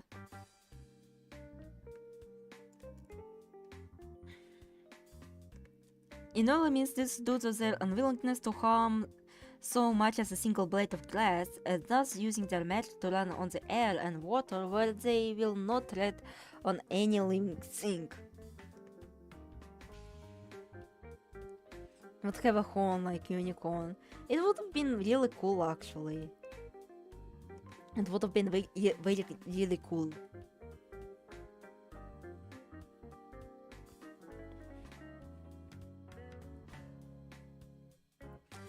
So again, walking on water, it is much more of a dubious claim.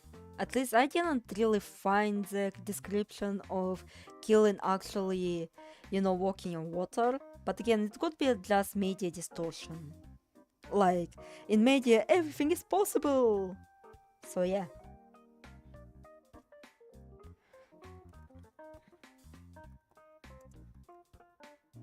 But I did actually find something that is curious, and that is something not really stated in the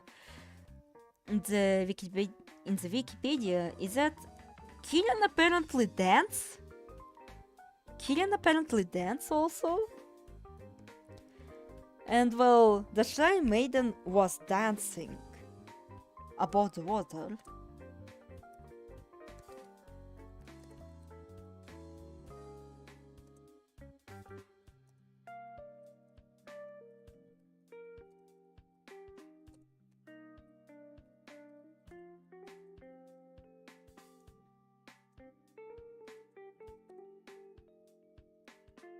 Though, wait, I need to reread this. Maybe she was floating above the lake. Again, I don't want to get my terminology wrong.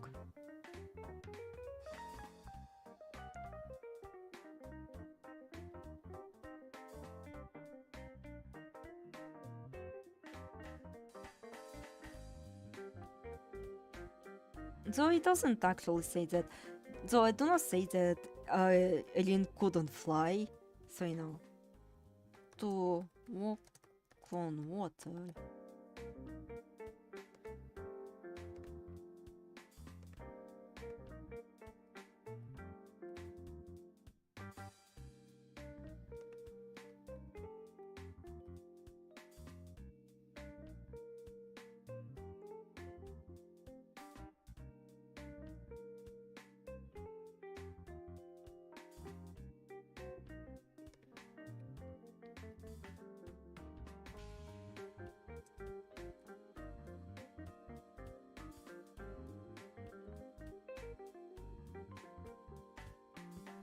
Is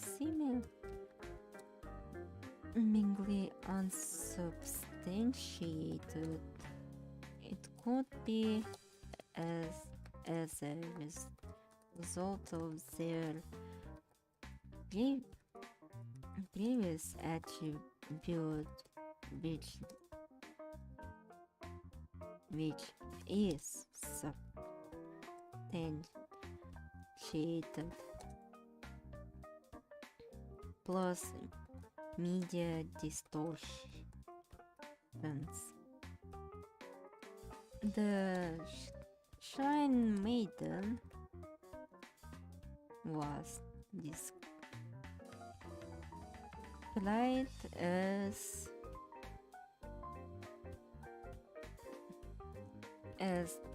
dancing on top of the lake. And speaking of dances,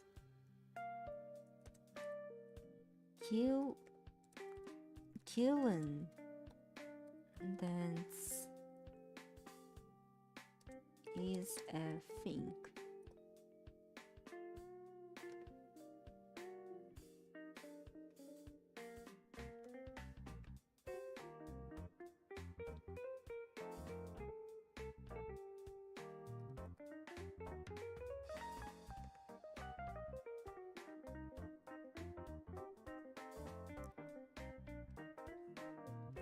The unicorn is a legendary creature in China and is often confused with the four spirits of heaven, along with the phoenix, tortoise, and the dragon, also known as four spirits.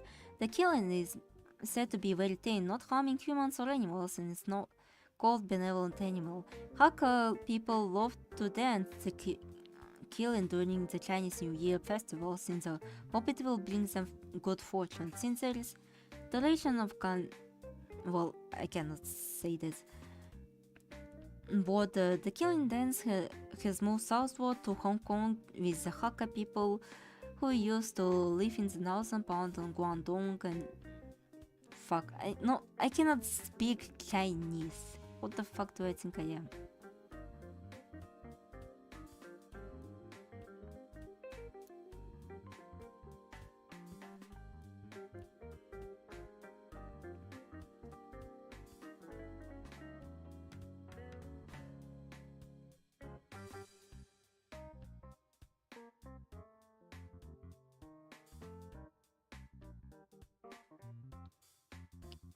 In fact, the design of killing dance routine is to bring live the killing's legendary expressions of joy, anger, sadness, happiness, surprise, doubt, drunkenness, sleep, and so on.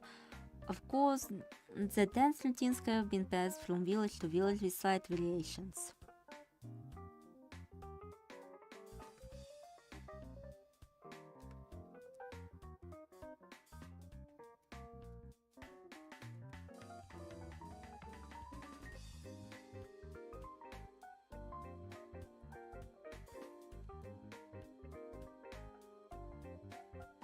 Well, it is a dance to bring the prosperity towards the land.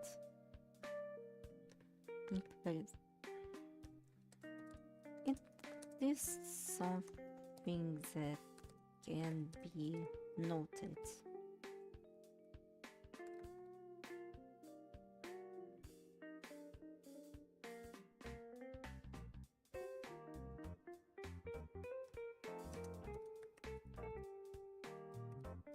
Reminds me of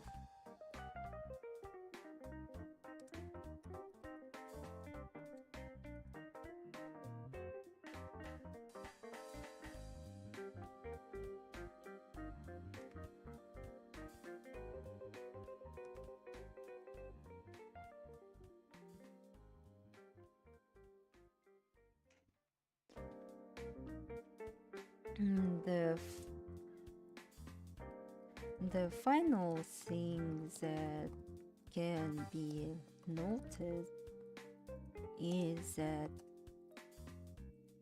healing are described as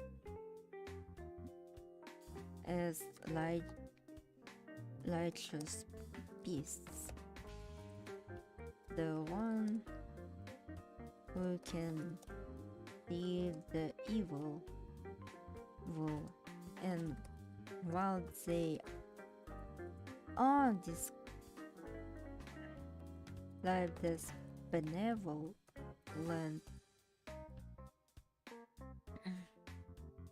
there are some records of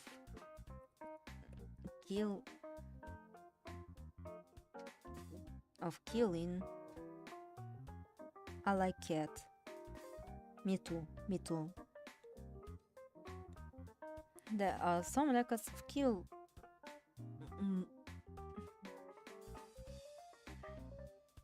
being capable of self-defense. And it also had that weird passage.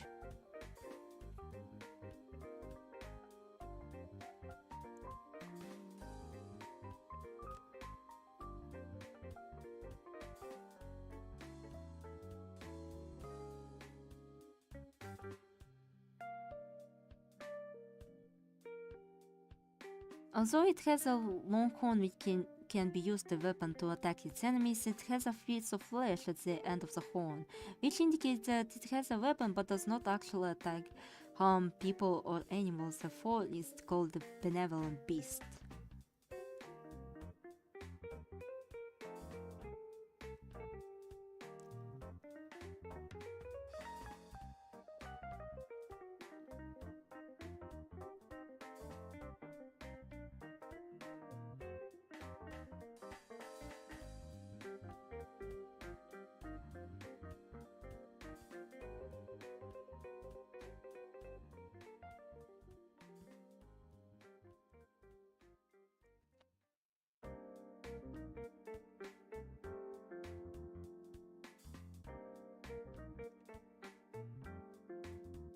and will harm only those who are deemed as enemies/evil.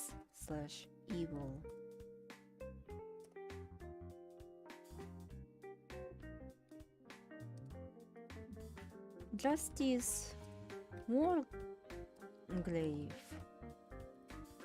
as cruel as he seems in the original novel, sticks to his words of not harming innocents.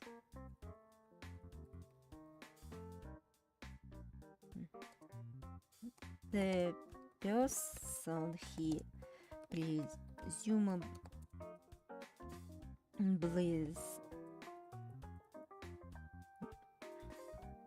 the innocent person he presumably is sent to a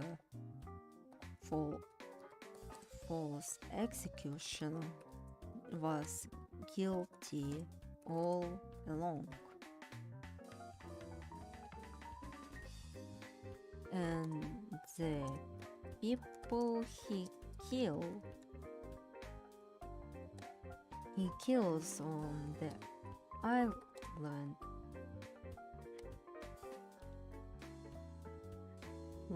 are criminals.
Hell, in the book, he spares Fred Naraquot, who was innocent, and in fact, and he literally says, do not return to the island. It will be better. So yeah, he really didn't kill innocent people.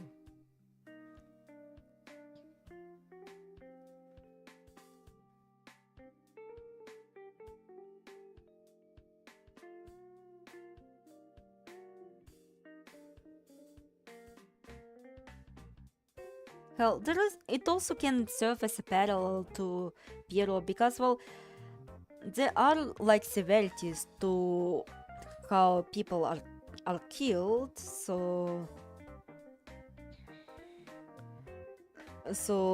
like, while we don't know the severity of those 8 people, like judging by the devs, it could be somewhat similar to this. Hell, again, if she does, if it's indeed the beautiful one who is her beloved, well, then he has like the most painless death possible. He wasn't beheaded or wasn't like stabbed or poisoned. He was just swept away, and that's it. Well, I can actually connect this to Rin Sasuke.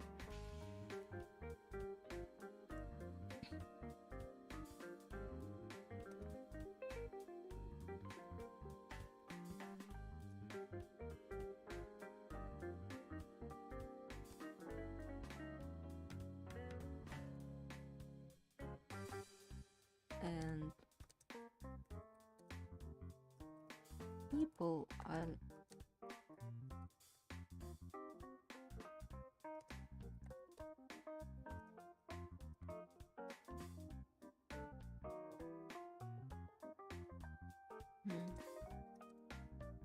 the bureau was actually carrying out just her own twisted way.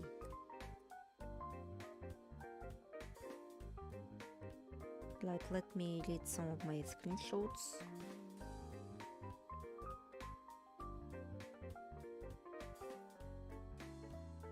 Like, I also wanted to make a elimination about like, oh, like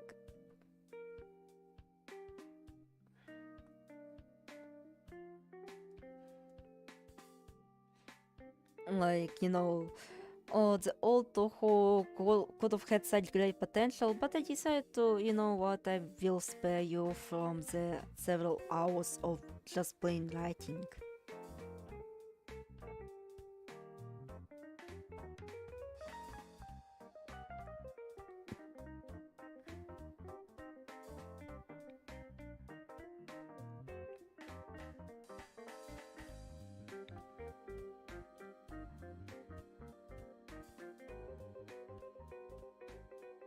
Let me read my notes.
Alright.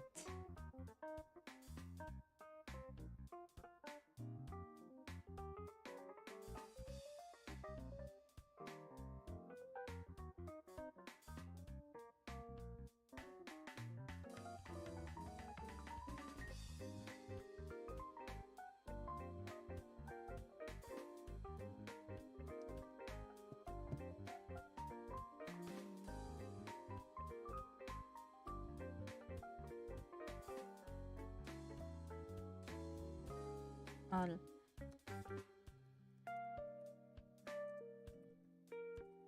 the things that connect Rin Satsuki to the bureau.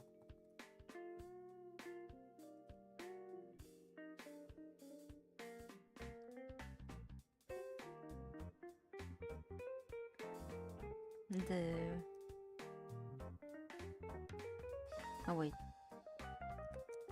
also one other thing that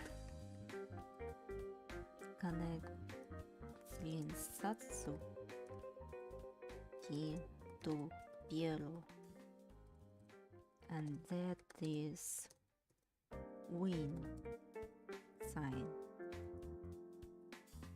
The beauty is described to be swept away by Piero when he was influenced by her dances.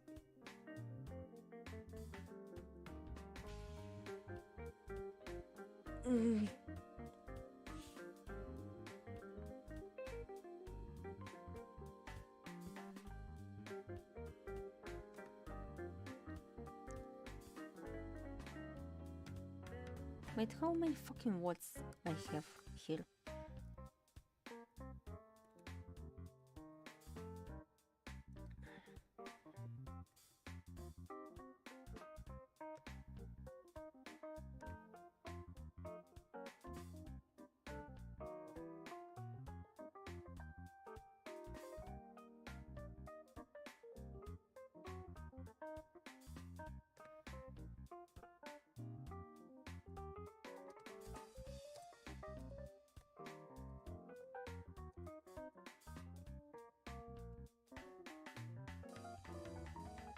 Make sure is quite obvious as win plus lane equals custom.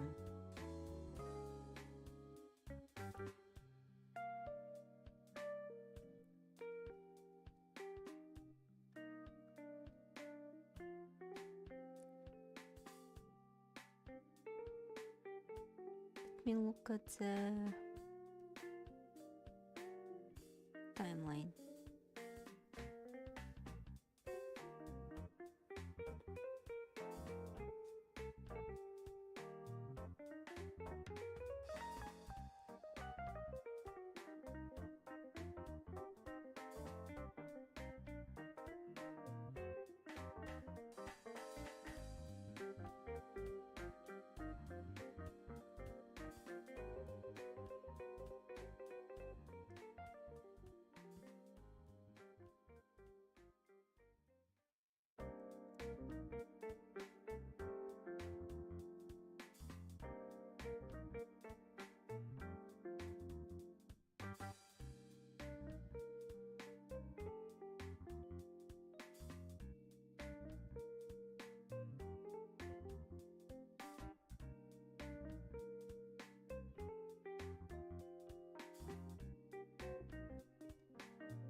Oh, now I'm having a fucking brain fart.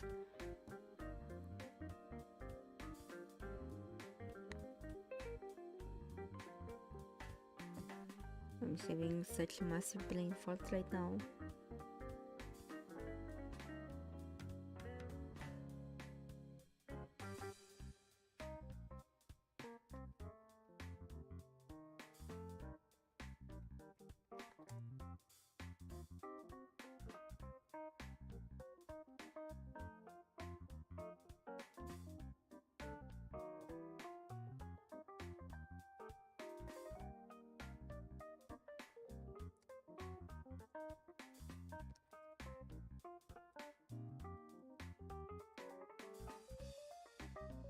Be a gross.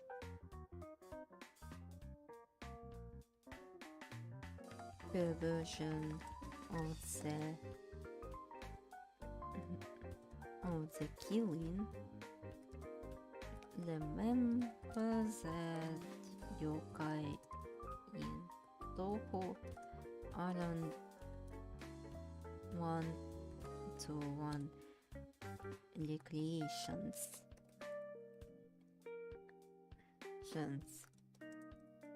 Hell, there's suppose that bodies in Toho break every rule possible, including the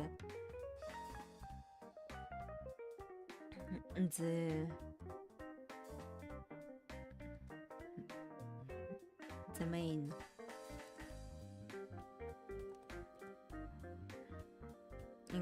Including the leader.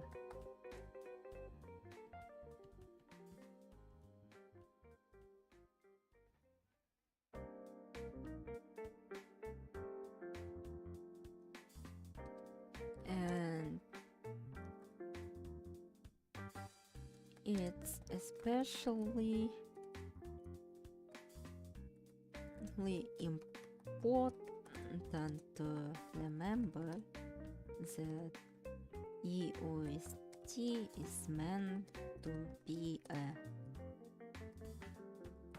punchline game.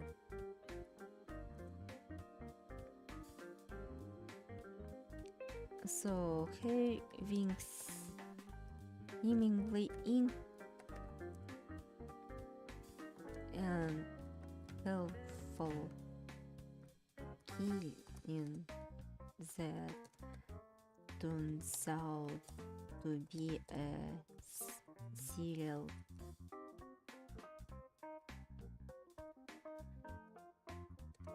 in the past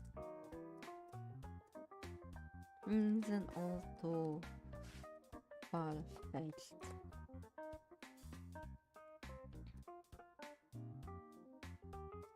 It could even play as a foil to Flanger, who is seemingly a destructive and violent vampire who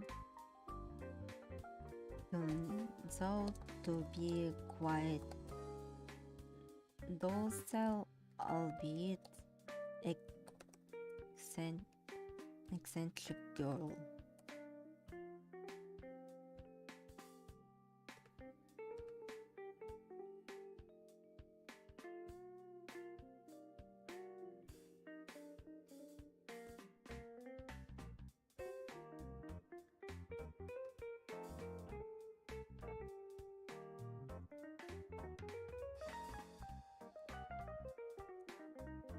Things that can be noted is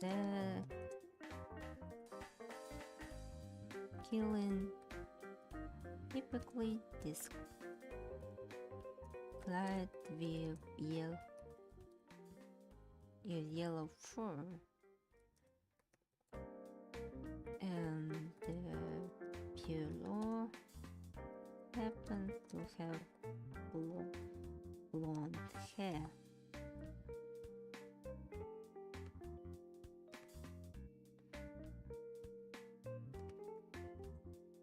Which is yellow.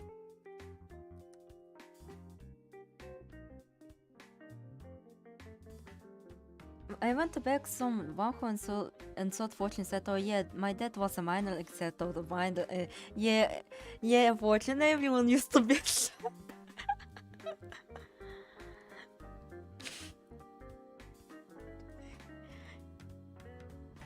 And alright, I think I am done with my very crack theory. Or at least like now I'm having a massive brain slop.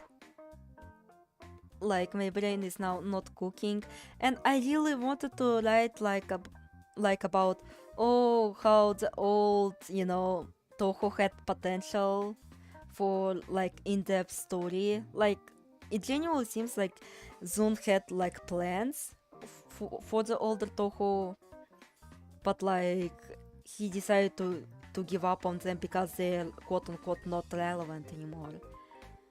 So yeah.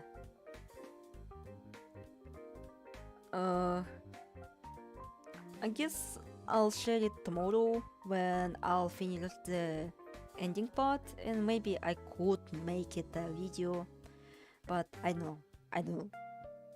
So yeah. Crack City when the theory is actually good in lore 11. God, that's so damn. Yeah, it's been 6 hours. 6 hours. No. But yeah, this is over a fucking desire to prove that no, Flange equals Pyro is stupid as fuck. And well, technically, another thing that made me think about, you know, Rin Satsuki. Alright, I maybe can a little bit tone down the music. Well, what I wanted to say is that, well, I actually decided to play. No, let me yap a little bit more. Please let me yap. Basically, the whole motivation is also very random. Because, well, I was thinking about what if Rin Satsuki was playable and, you know, there is like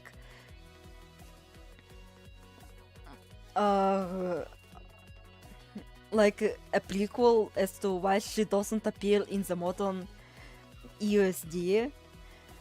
And so I decided to, you know, the reason then like why they kinda recognize Rin Satsuki is because she could have been the girl from like DPP, and then I decided to dig deeper. It was literally just on a whim.